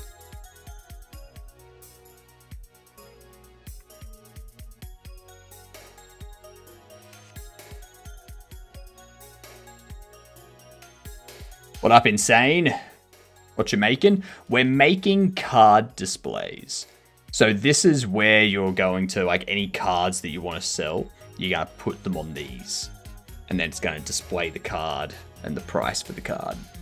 And then NPCs, we have to look at them and whatnot. We've got a small display and we've got a large display. Yeah. Thought it was a building at first. I mean, that just shows how good of an architect I would be. You know? That's all that says. Thank you for the compliment.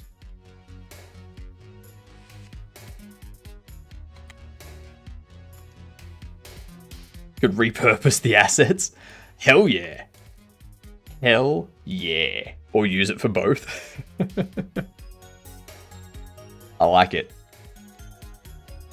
I like where your head's at.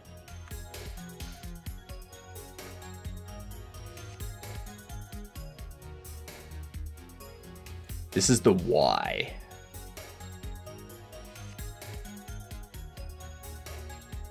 And then this is the X. How wide was the card?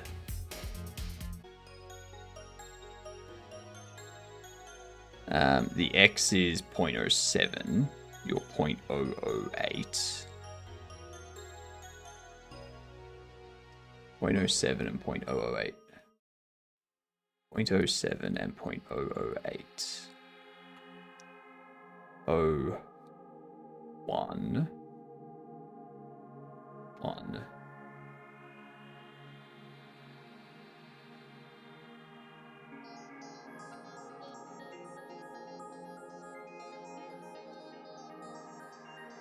That'll be fine. And 0.007, wasn't it? No, that's too small. 0.07 or something.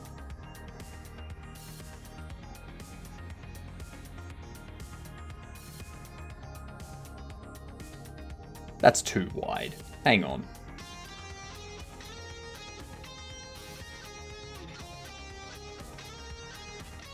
.07. This thing is 0.07, 7 centimeters wide. I mean, I guess. Yeah, 7 centimeters. That's kind of.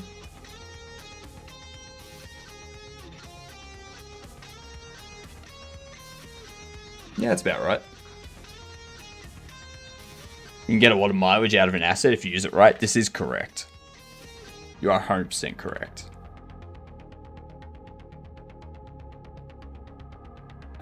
So if we do that,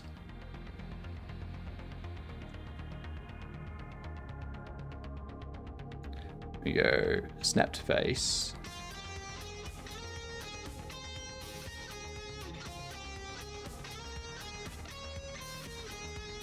Actually, no. I don't want to snap it to face. What I want to do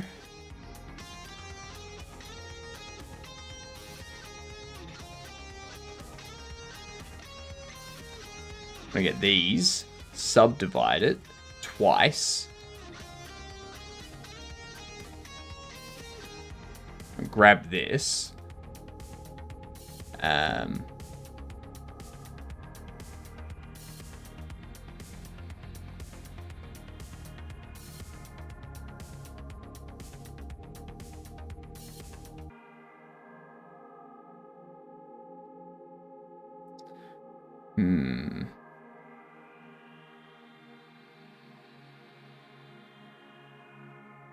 Extrude manifold.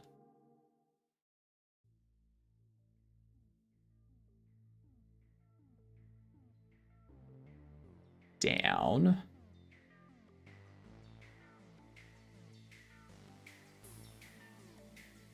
Beautiful.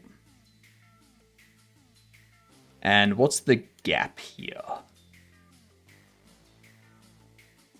So you're 00025.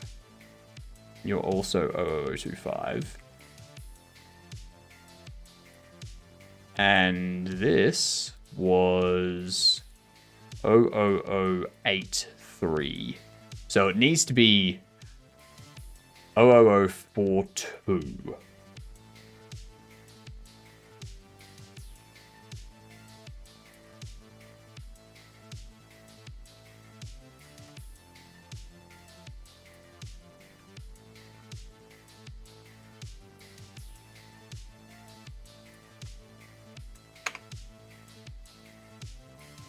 I know this is very pedantic and no one's going to be looking this closely at stuff, but I will know. Okay? I will know.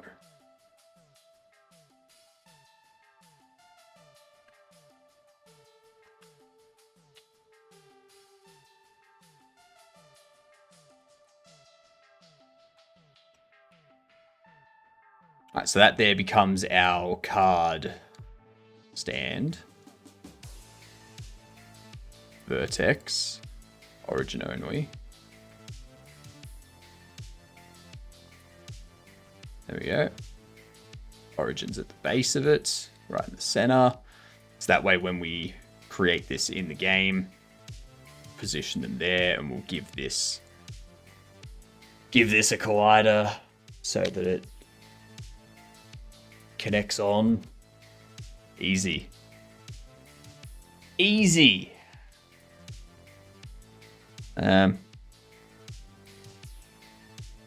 I do need to texture these though.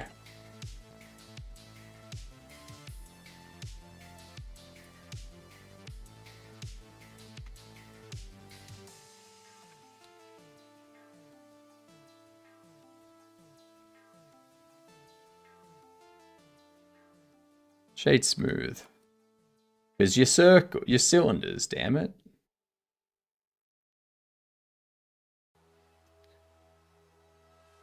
They can just remain that color too. This one here. I think you can remain that color as well. That's alright. It provides a difference between the top here and... Yeah. Yeah, it's fine. It's fine. If I need to change it, I'll change it, but it's... That's down the track, you know?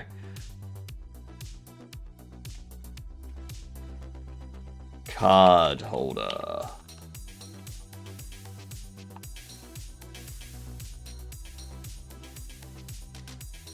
Beautiful.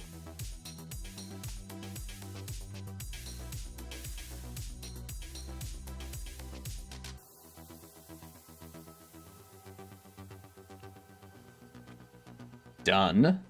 Now, this special card display is different. What you making? We are making this game here, which I keep forgetting to pin the goddamn message. It's this. It's a Bobble Shop Simulator. Kind of like trading card game simulator, but with bobbleheads being the focus than trading cards. Yeah. Yeah.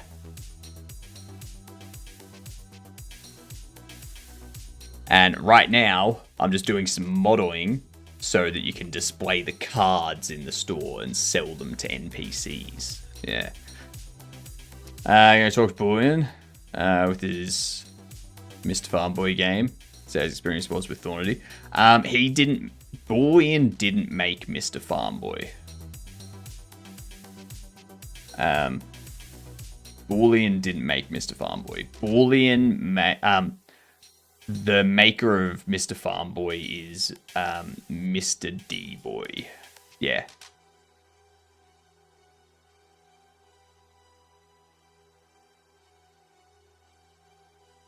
Yeah, he's playing it.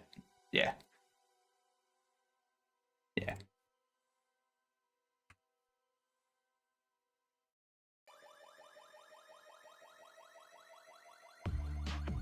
I remember having a publisher email me after I put the store page up for this. And they're like, hey, like we help people with these type of shop sim games. If you like join us, we'll help you out with marketing and advertising and localization and all this kind of stuff. And you will get unlimited royalties. And I was like, no. That implies that I'm giving you ownership of the IP. No. You piss off. You go away.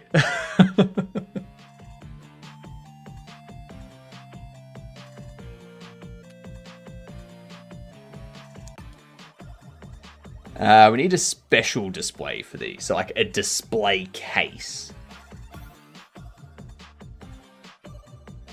I don't think I'll go a special display. I'll just do like a display case. So we've got our card displays and then our card display case, which will be similar to this, but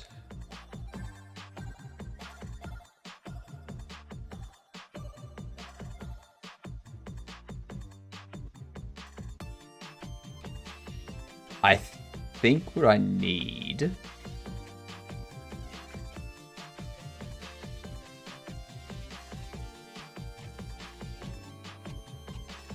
get rid of all that.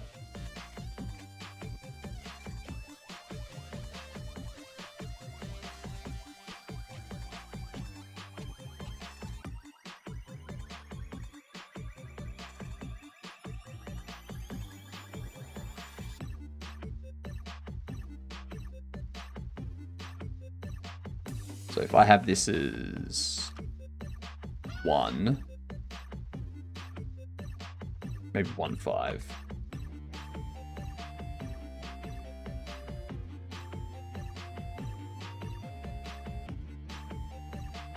We do 1.5.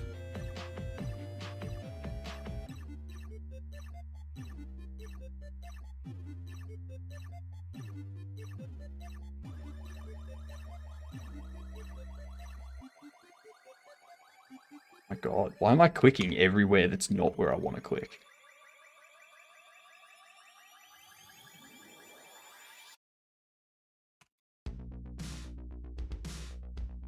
So, the reason why I want to do this, sorry I had to have lunch, is this Blender 5. This is Blender 5. That is correct. Phineas.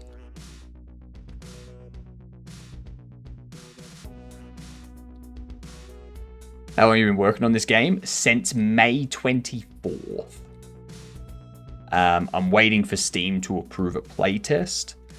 And I'm planning to have the demo ready by February so that we can have it in Steam's Next Fest.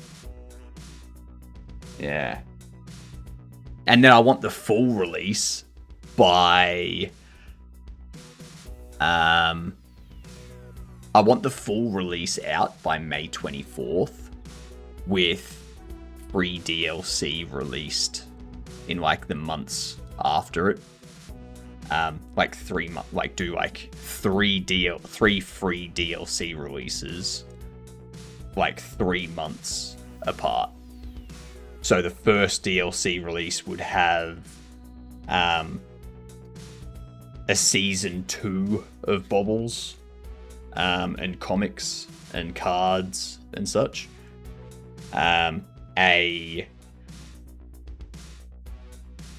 The second DLC 6 months after the release, that would be free, would include a thief system, as well as a like security systems that you can purchase.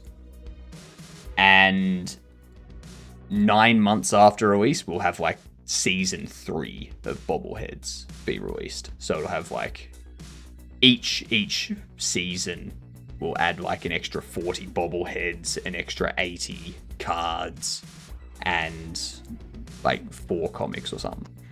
Is that a tight schedule for you? Are you able to get all the assets and everything finished by then? G'day, Julian. Yeah. Like, most of the assets are already made. So, for example, this is the only modeling that we need to do for the demo.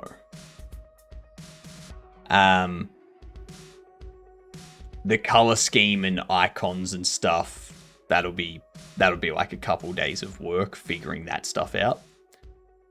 This is just some animation stuff for the opening pack stuff. Textures for the comics and the card pack sleeves. This is a single texture. This will be like 4 to 8 textures. And then everything else is just very, very basic stuff. Just kind of like tweaking things to get it tuned right. And then the release, this modeling here is very simple to do as well. At this point, the modeling is not the issue. What'll be the issue is updating the dialogue system, adding in the ability to repair bobbleheads, like this stuff, adding in the billboard ad and the radio ad, adding in the sound effects for that stuff, doing the NPC logic for hiring them and stuff. So that's the more complicated stuff, but I want the full release by May 24th. Doesn't mean I'm gonna hit it. That's my target date. If it takes a bit longer than that, so be it. Like, when I have it all planned out, it's pretty inspiring, to be honest. Thank you. Thank you.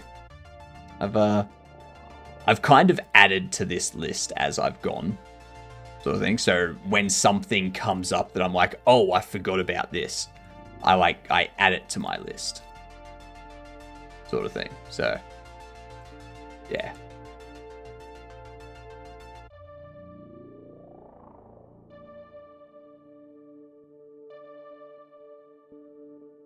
Yeah.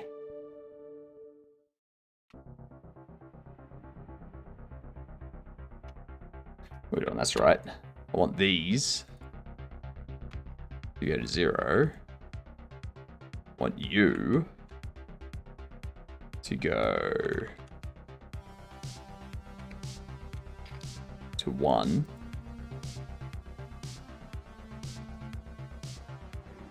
One or let's do 08. This one here can be 08.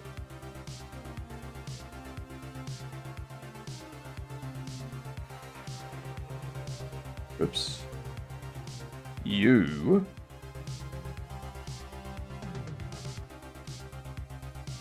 eight 0.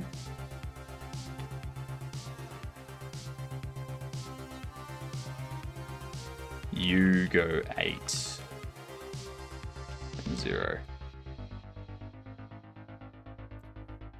I probably want them all to be those larger sizes.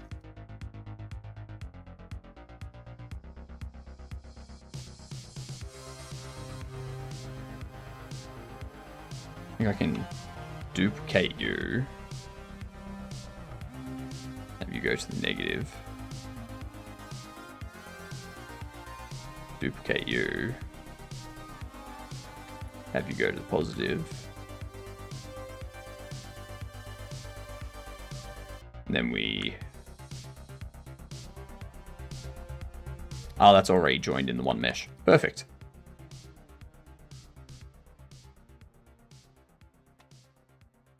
And...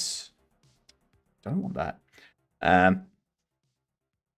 Almost like a live plan. Exactly. Exactly. It's a living document. Yeah. Not surprised. You'll be coming up with new ideas each time you make something or even look at the game. Exactly. Similar with me for modeling.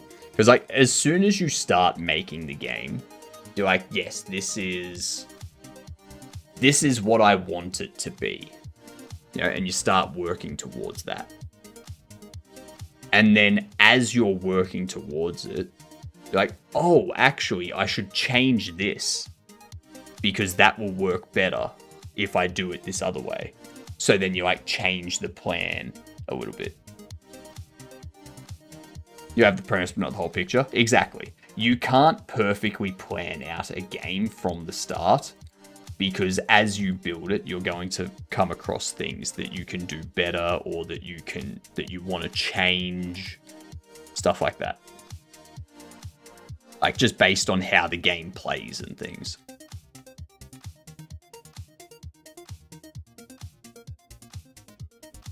Only faces.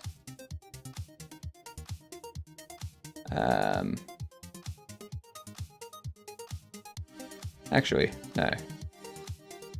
Leave that face there. Extrude down. That one, I can get rid of the face. We can flip that. We can have this connect there.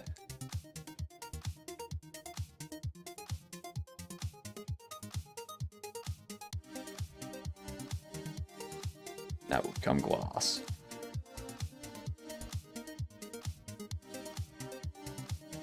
Cool. And then in game, you'll be able to see that. But if I have a look at not that special display.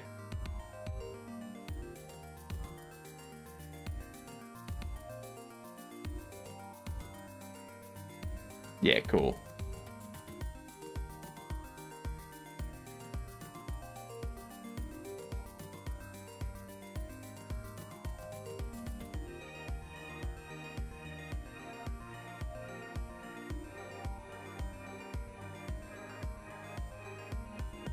Ah, shit.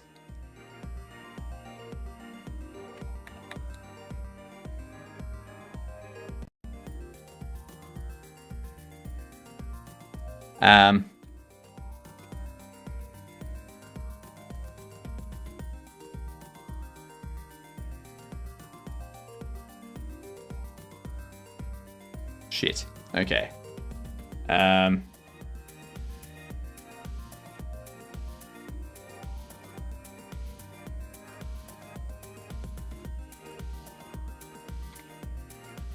guess this is going to be the card display case now.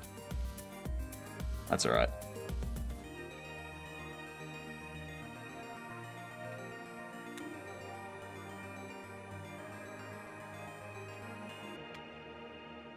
Whoops. Oh well. You're going to be adding this card case to the game today. It would be interesting to see how it's done. I'd like to learn a little. I'm gonna get the models and whatnot imported in. I'm gonna set up the scene. But when it comes to actually placing the cards onto the card holder and such, so like we'll have like this card holder here that will go onto the top of each of these. But it's going to be a single object that just gets instanced, like a single scene that gets instanced. And that's going to control the logic of placing the card and setting up the price tag and all that kind of stuff. So that stuff I will probably do in tonight's stream because I stream twice a day. We're currently in the 7 a.m. to midday stream and it's approaching 11 a.m.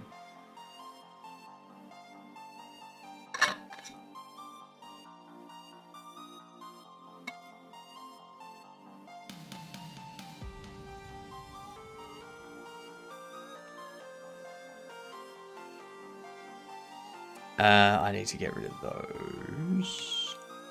Select all that.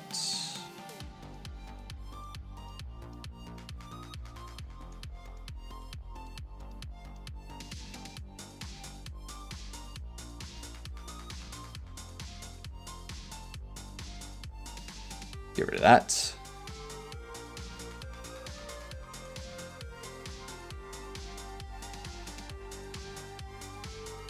These two.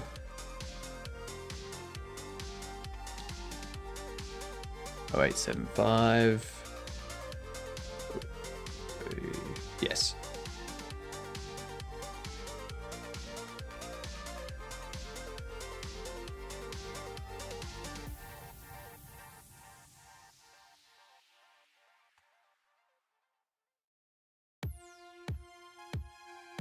Those will be 25.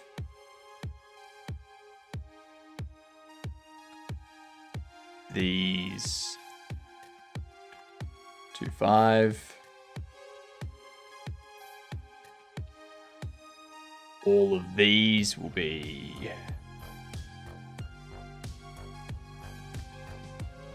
0.08.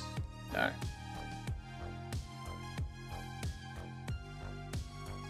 Actually, yeah, maybe.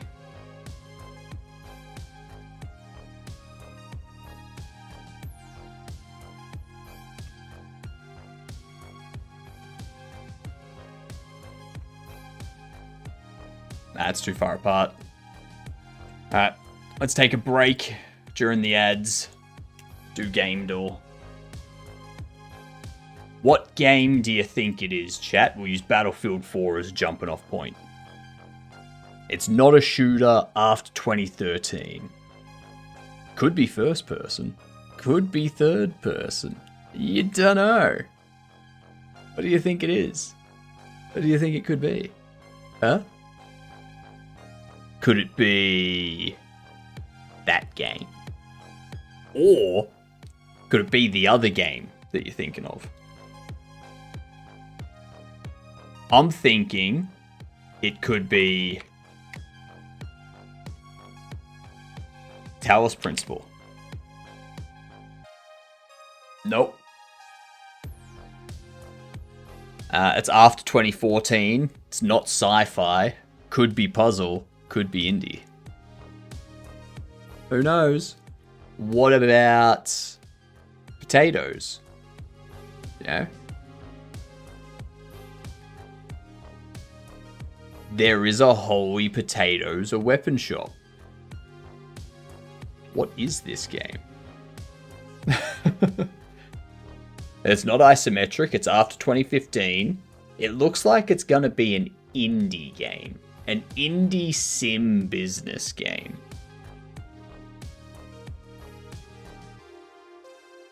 Indie sim business.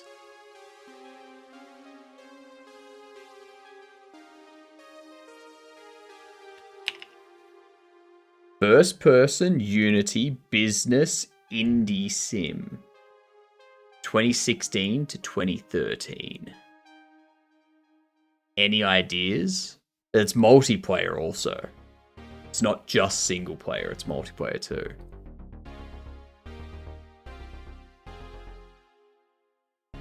Is there like a Tropico? Tropico 4? I was trying to find one that matched the year. I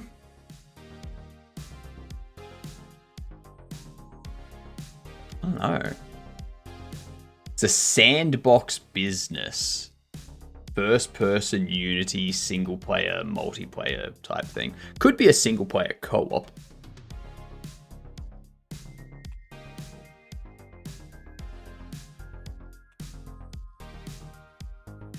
When did Supermarket Together come out?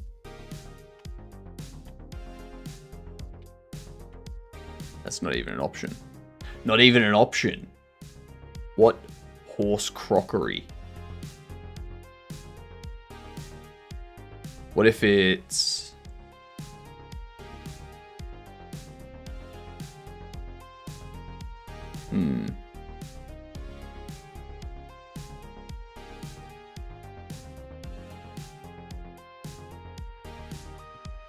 Jeez. Schedule 1. Needs to be before Schedule 1's release date.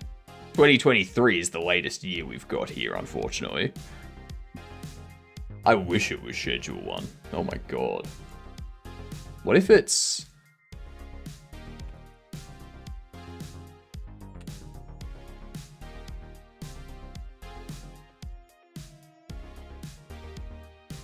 What if it's like Euro Truck Simulator or something? Single player, multiplayer, co-op?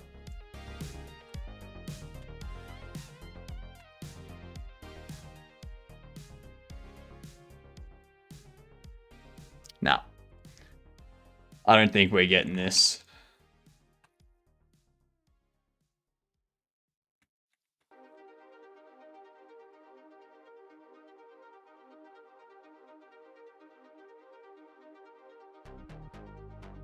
PC Building Simulator? It's an indie sim. Business sandbox. First person Unity. I don't know. Power Wash Simulator. Ah. Oh. Yeah. Okay. Fair enough.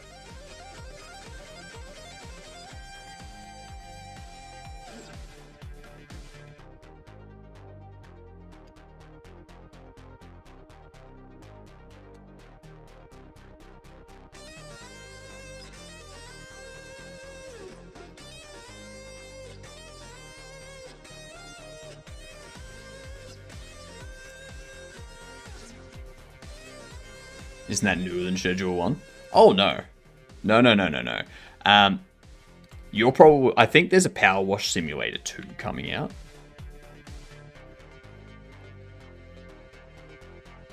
Power Wash Simulator 2 is this year. Yeah, Power Wash Simulator 2 came out this year. Power Wash Simulator was all the way back in, 2022. And then Schedule 1 is this year, isn't it? Yeah, 2025. Yeah.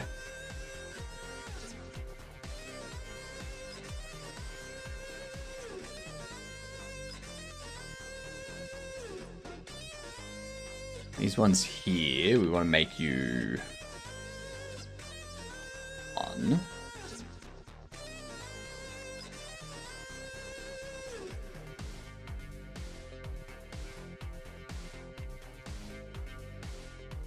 That.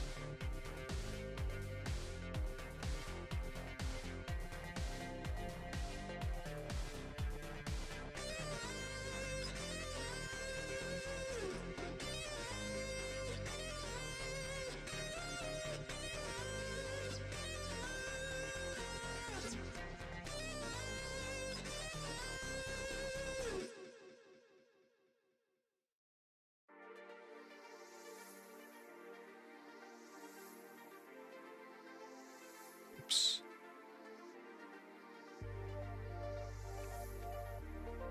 Let's make these 4.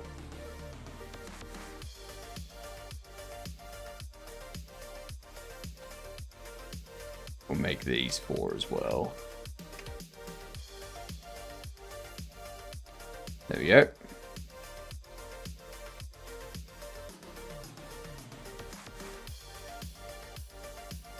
There we are. We have our different ones, which I can actually get rid of all this now.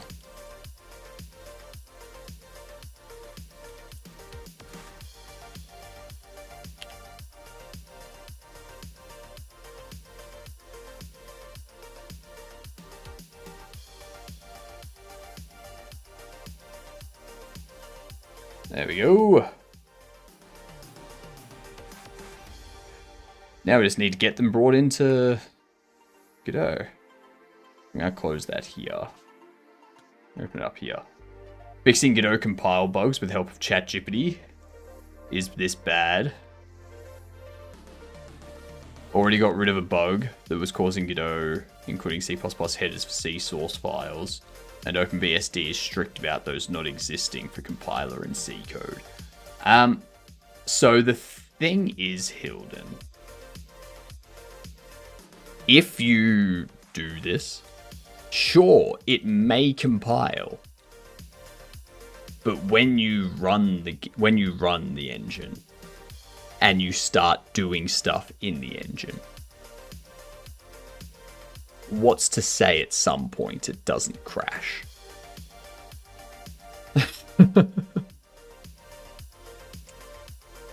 Are all of the tests that Godot runs for their compiles passing? Ignore her. The Power Wash Sim came out a couple months ago and Schedule 1 came out last year.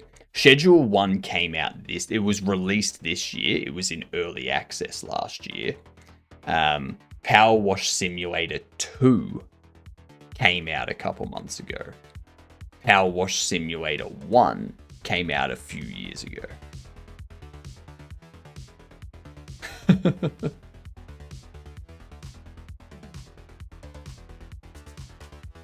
Yeah.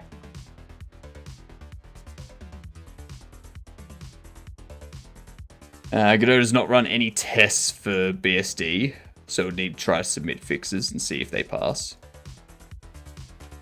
I was going to say the original came out in July of 2022. Exactly, Devable. Exactly. Came out all the way back.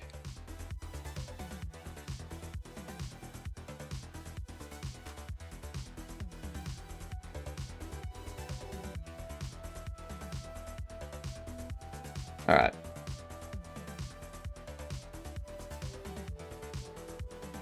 So now that we have this done, what we need to do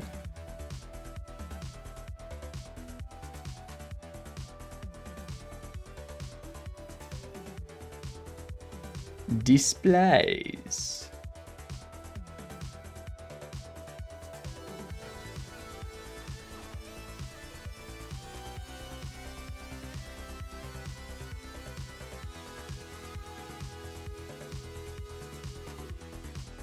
Here we are.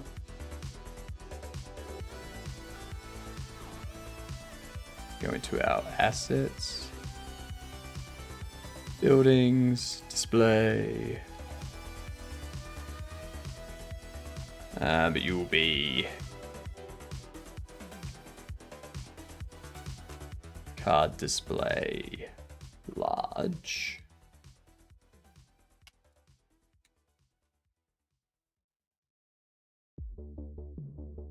You will be card display case. You will be card display small. And you, who I have not saved the scale of, will be card holder.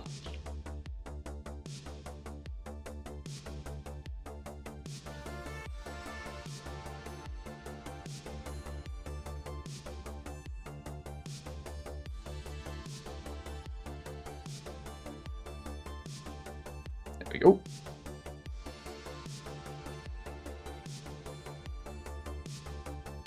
That's better.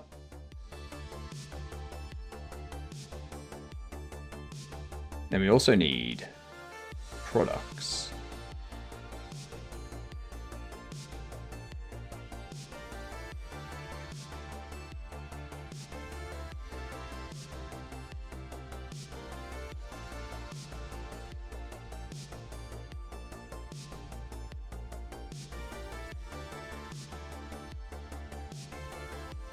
I'll leave you doing that. This one here.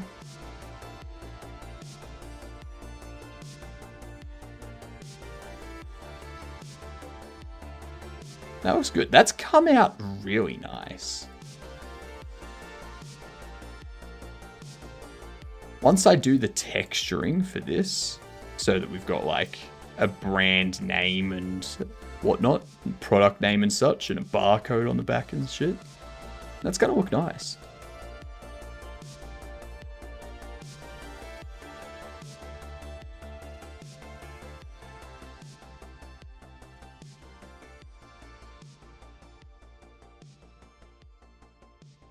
There's 22 cases per pack.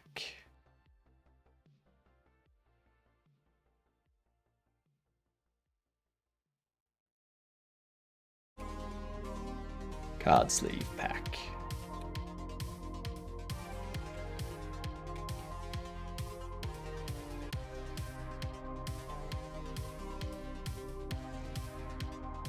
Excellent. Also, before we continue on,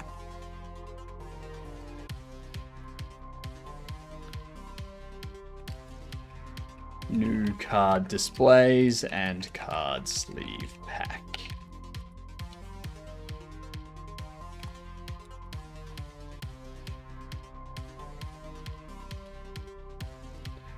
Upgrade system time. Yay, I really don't know how to do that yet. I'm thinking the best way is the strategy pattern-esque way.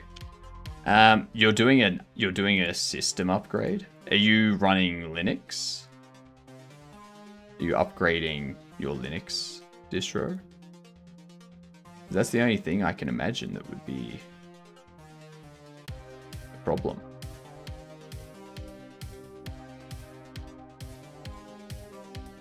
Oh, upgrades for your indie game. Okay. I see. Yeah. You're creating upgrades.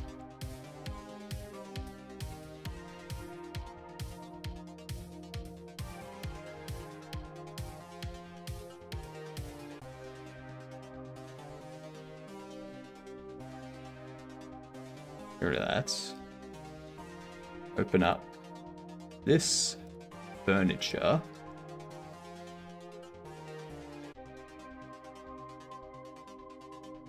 Let's open this one up. I'm going to duplicate you. We're going to call it small card display.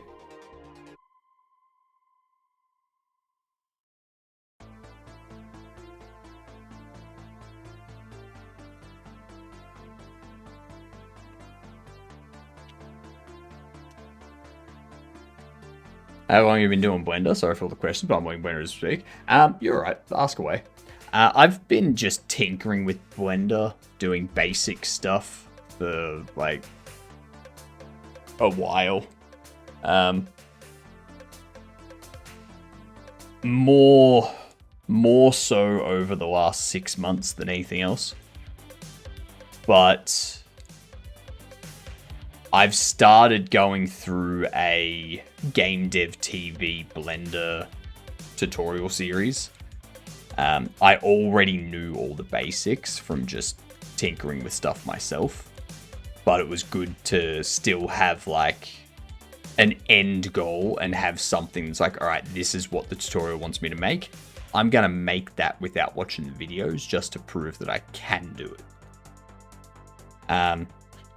The next thing that we're doing in those tutorials on Wednesday night will be texture painting. So learning how to do texture painting in Blender properly. And yeah, that'll like give us a bit more skill as well. And once we've done that, I can start texture painting my comic books and my card packs. And then we can go into more complex stuff, such as character modeling.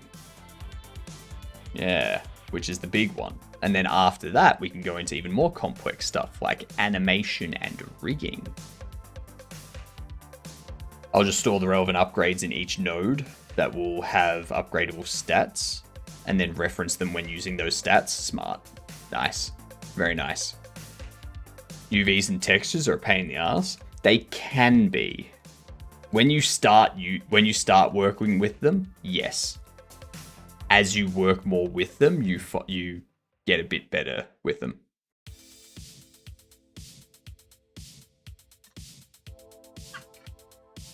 Understanding how to use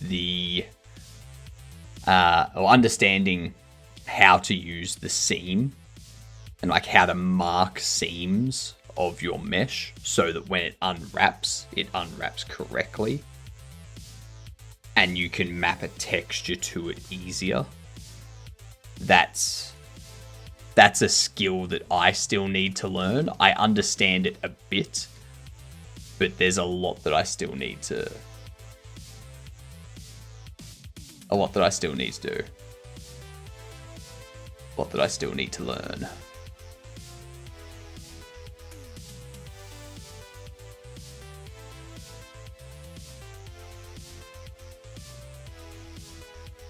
Card display small.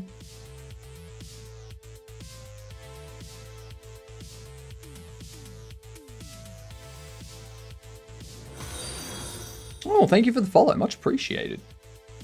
Congrats on becoming a Gedunt. All of our Gedunts here are fantastic. Great people.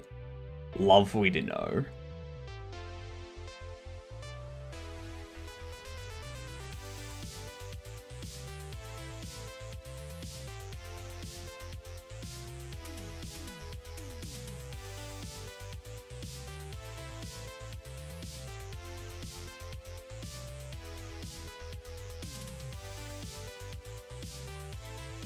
Whoops.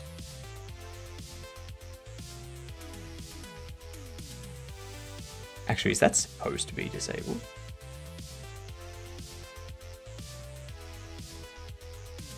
No. No, it's not. Good. I am not insane.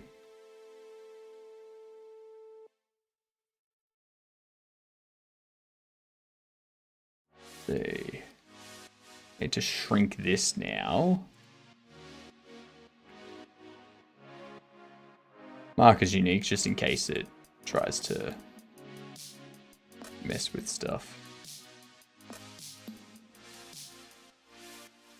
X is what? 6. Beautiful. And this will be 2. Yeah, it is. Yeah, it is.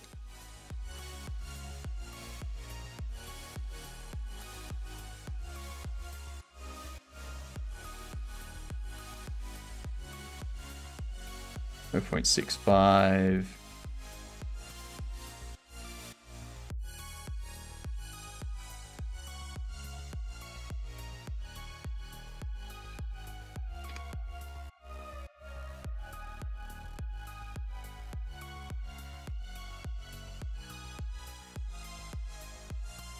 Get that set up. There is no browse back on this.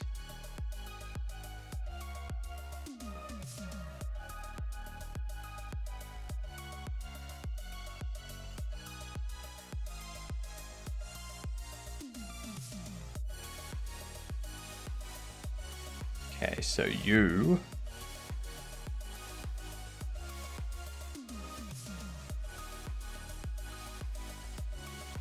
go something like 5.5. This anchor.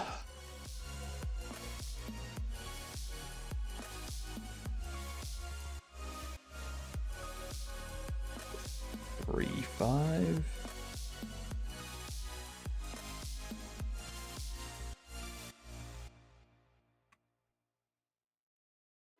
$3.05.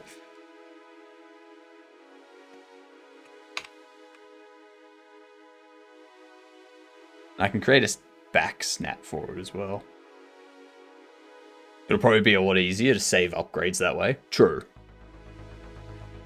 Because yeah, what you would be able to do, if you do it that way, Devable, you wouldn't need to save the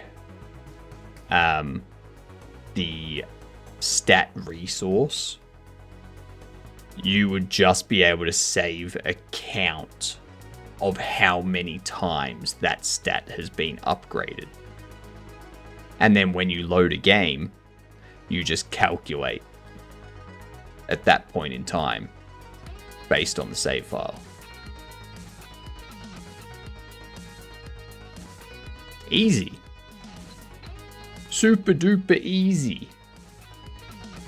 Super duper.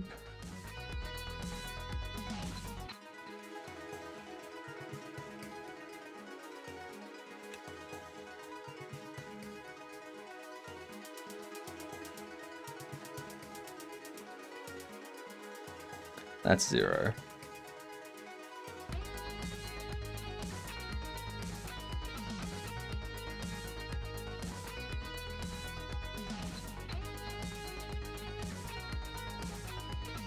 Yeah, 105. That's exactly where I wanted to go. Beautiful.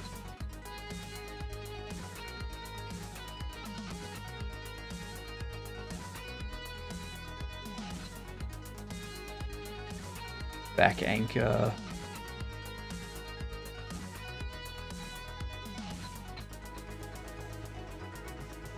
So this will have 8, but they're only browsable from the front. Ooh.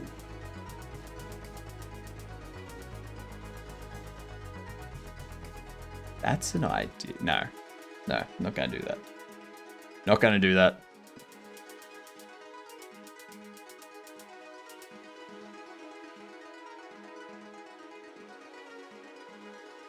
So this collision area here, shrink that up to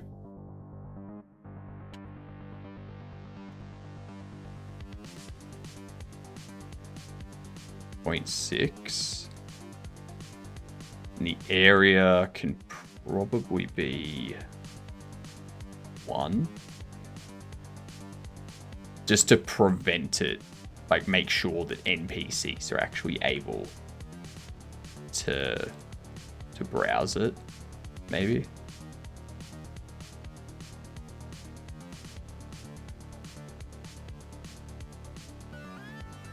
It should be fine. Should be fine.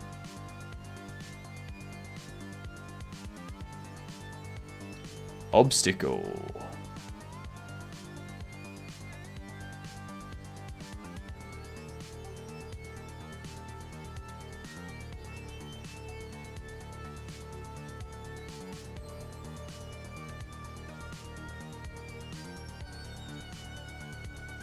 I figure if people want to place these things in a way that prevents NPCs from being able to access them and break their game, I'm gonna let them.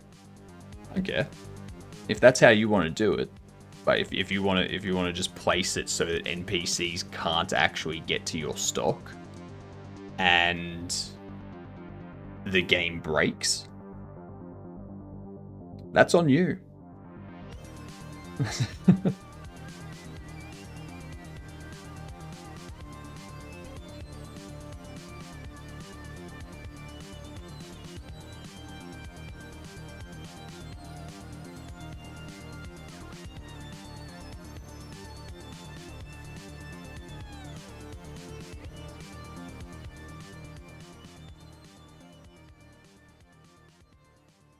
I'm not going to hold the player's hand.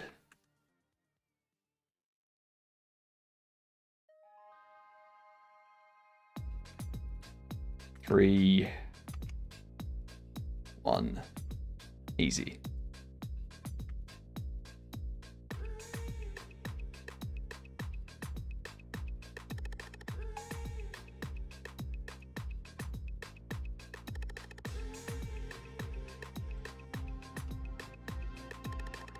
There we go.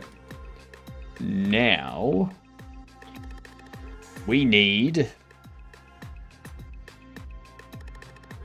these two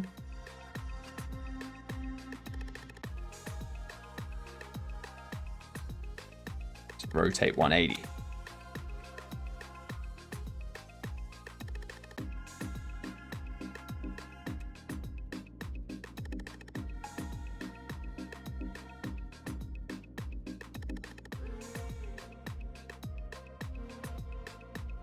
There we go. Now they're facing the way that I want them to. Ooh, that's the other thing I should do.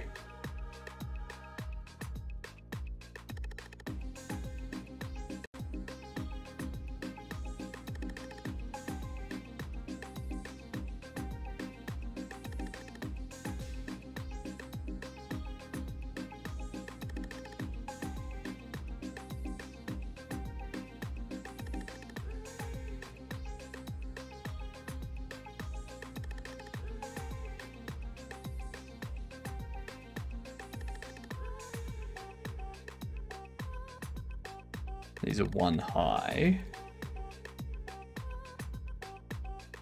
I can make you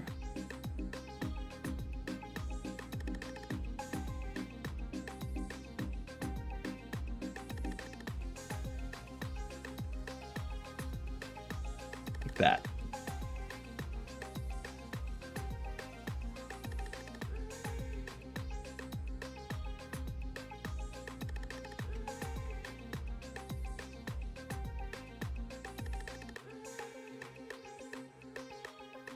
Re-import.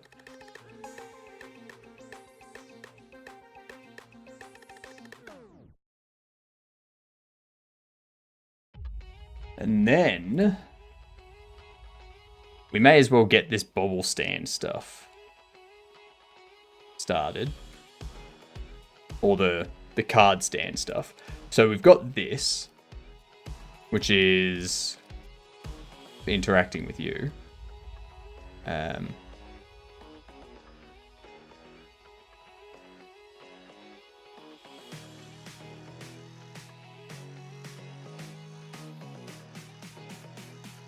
Actually,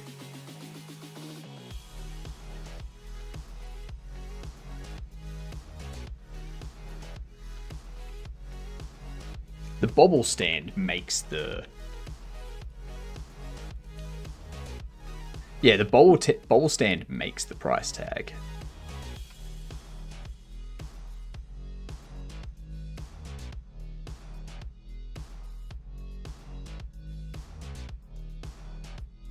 So like pushes it off on the Z. And like positions it somewhere out the front of it.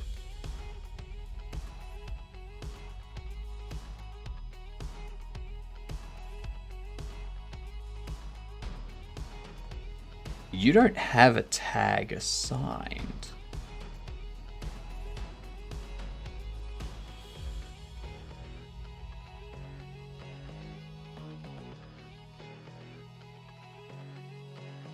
We instance the price tag. We assign it to tag. Okay, I get it.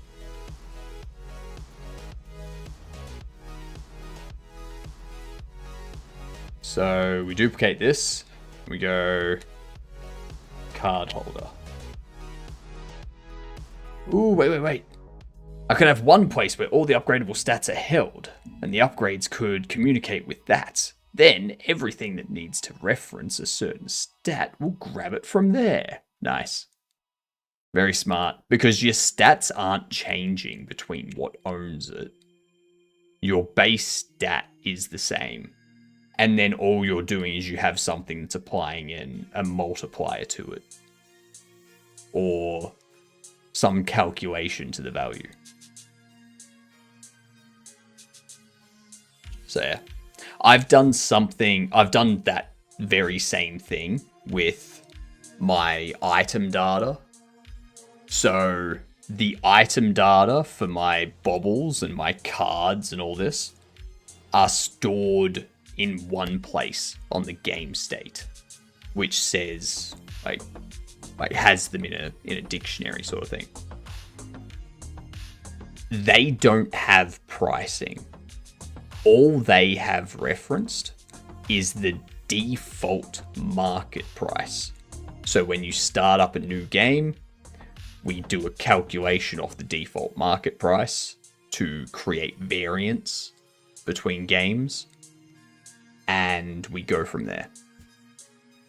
And then when you assign prices to them, and as that market price changes, those two things are stored separately in your save file.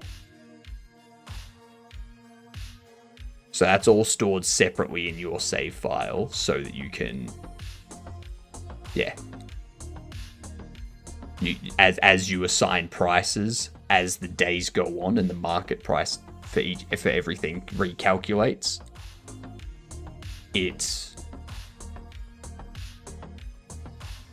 it doesn't change the default values.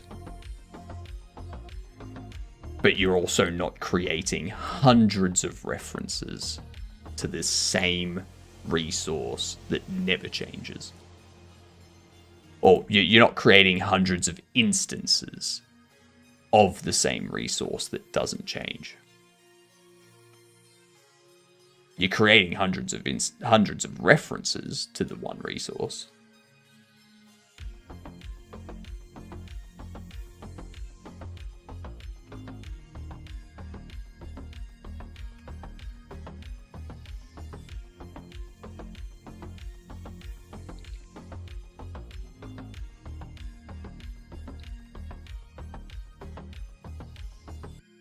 Am I not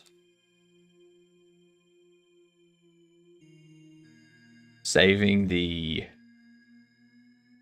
order? Ah.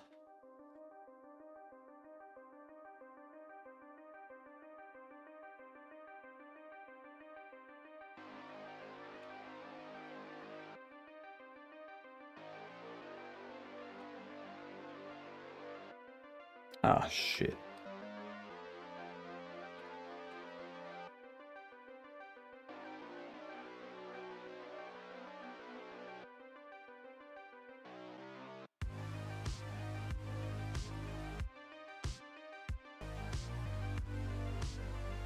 Nah, cool.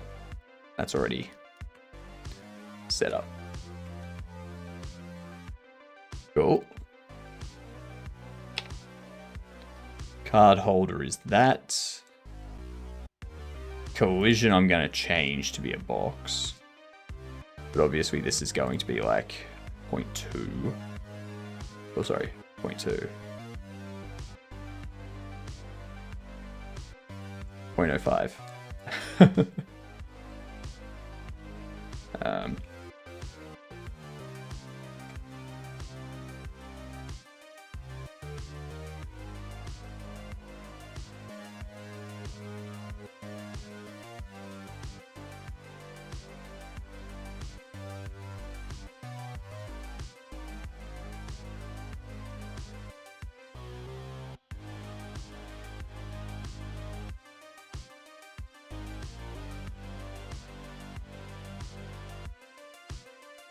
Okay.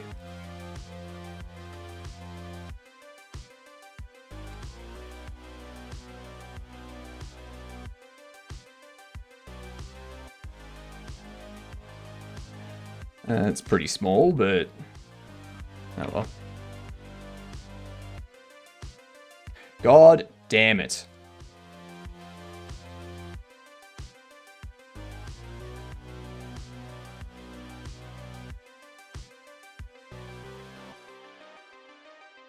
I'm doing that too often.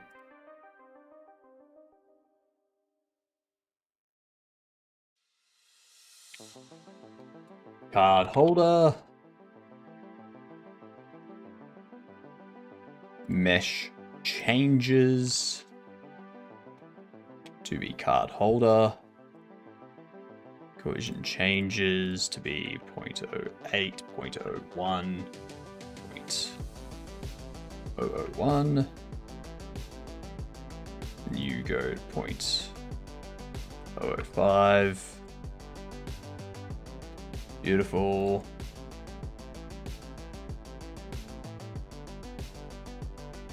I want to create a copy. This script. How do I create a copy? Lazy Vim, duplicate file.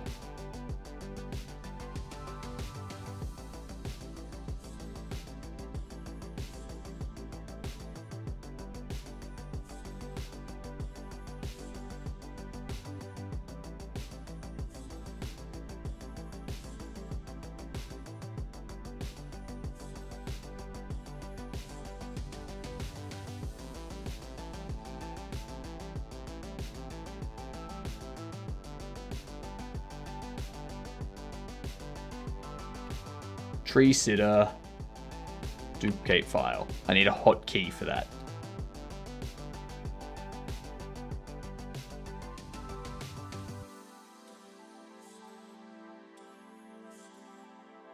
Good. I'm not going to figure that out now. What I'm going to do, I'm going to duplicate this. Go card holder. Then over here, close. Open this. I'm going to go card holder. Display only. Stocked items. Collectible card.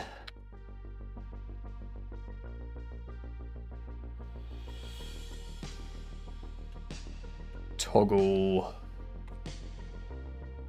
card collection. I'll need to create that. And I'll need to create card selected.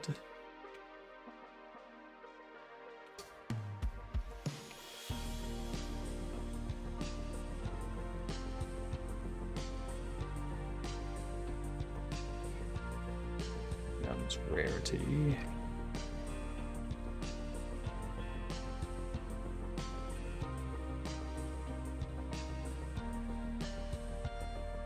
Toggle card collected with bobble stand with card holder.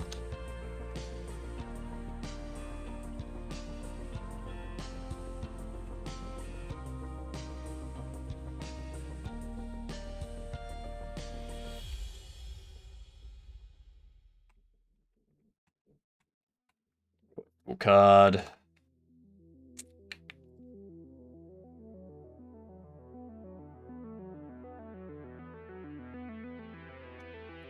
This here is also collectible card.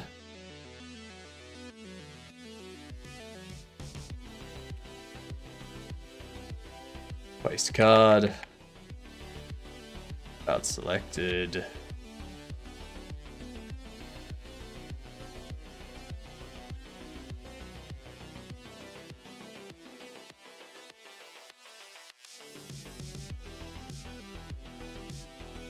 So much stuff to set up.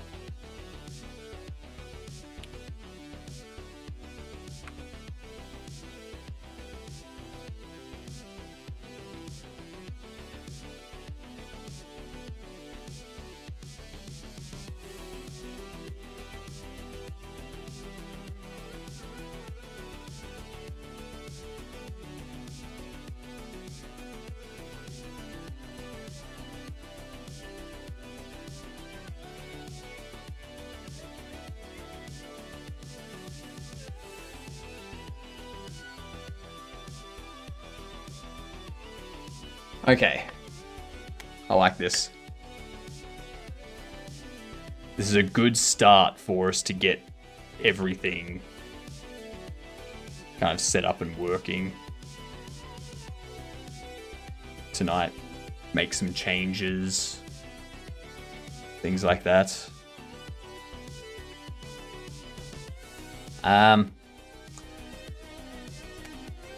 before we get too much into that, I might call it here for now, and we'll come back and finish this off tonight, because if I start going into it now, I'm going to be here for another 3 hours finishing it off. So, we are going to go say hi to Jitsbo, who is currently going through a showcase. I think they're still going through a showcase. I think. They might be finished.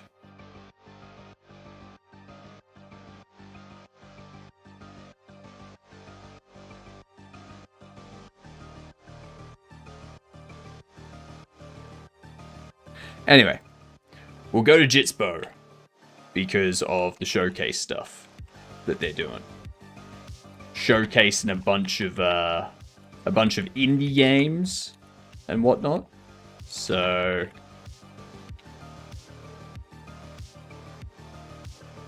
Cavino, hello, thanks for the stream. Thank you for lurking about. Thank all of you for being here and lurking around and whatnot. I'll be back in a bit over 5 hours where we will finish implementing this. And I swear to God, if this demo is ready by like the start of the new year, I'm going to be ecstatic. Be so happy. We'll hopefully have the playtest approved in like 2 or 3 days when Steam comes back from holiday as well. So, see you in 5 hours, Sage. See the rest of you Gedunts in about 5 hours. Have a good one. And enjoy the indie game showcase that Jitsbo's putting on. Toodles, Gedunts.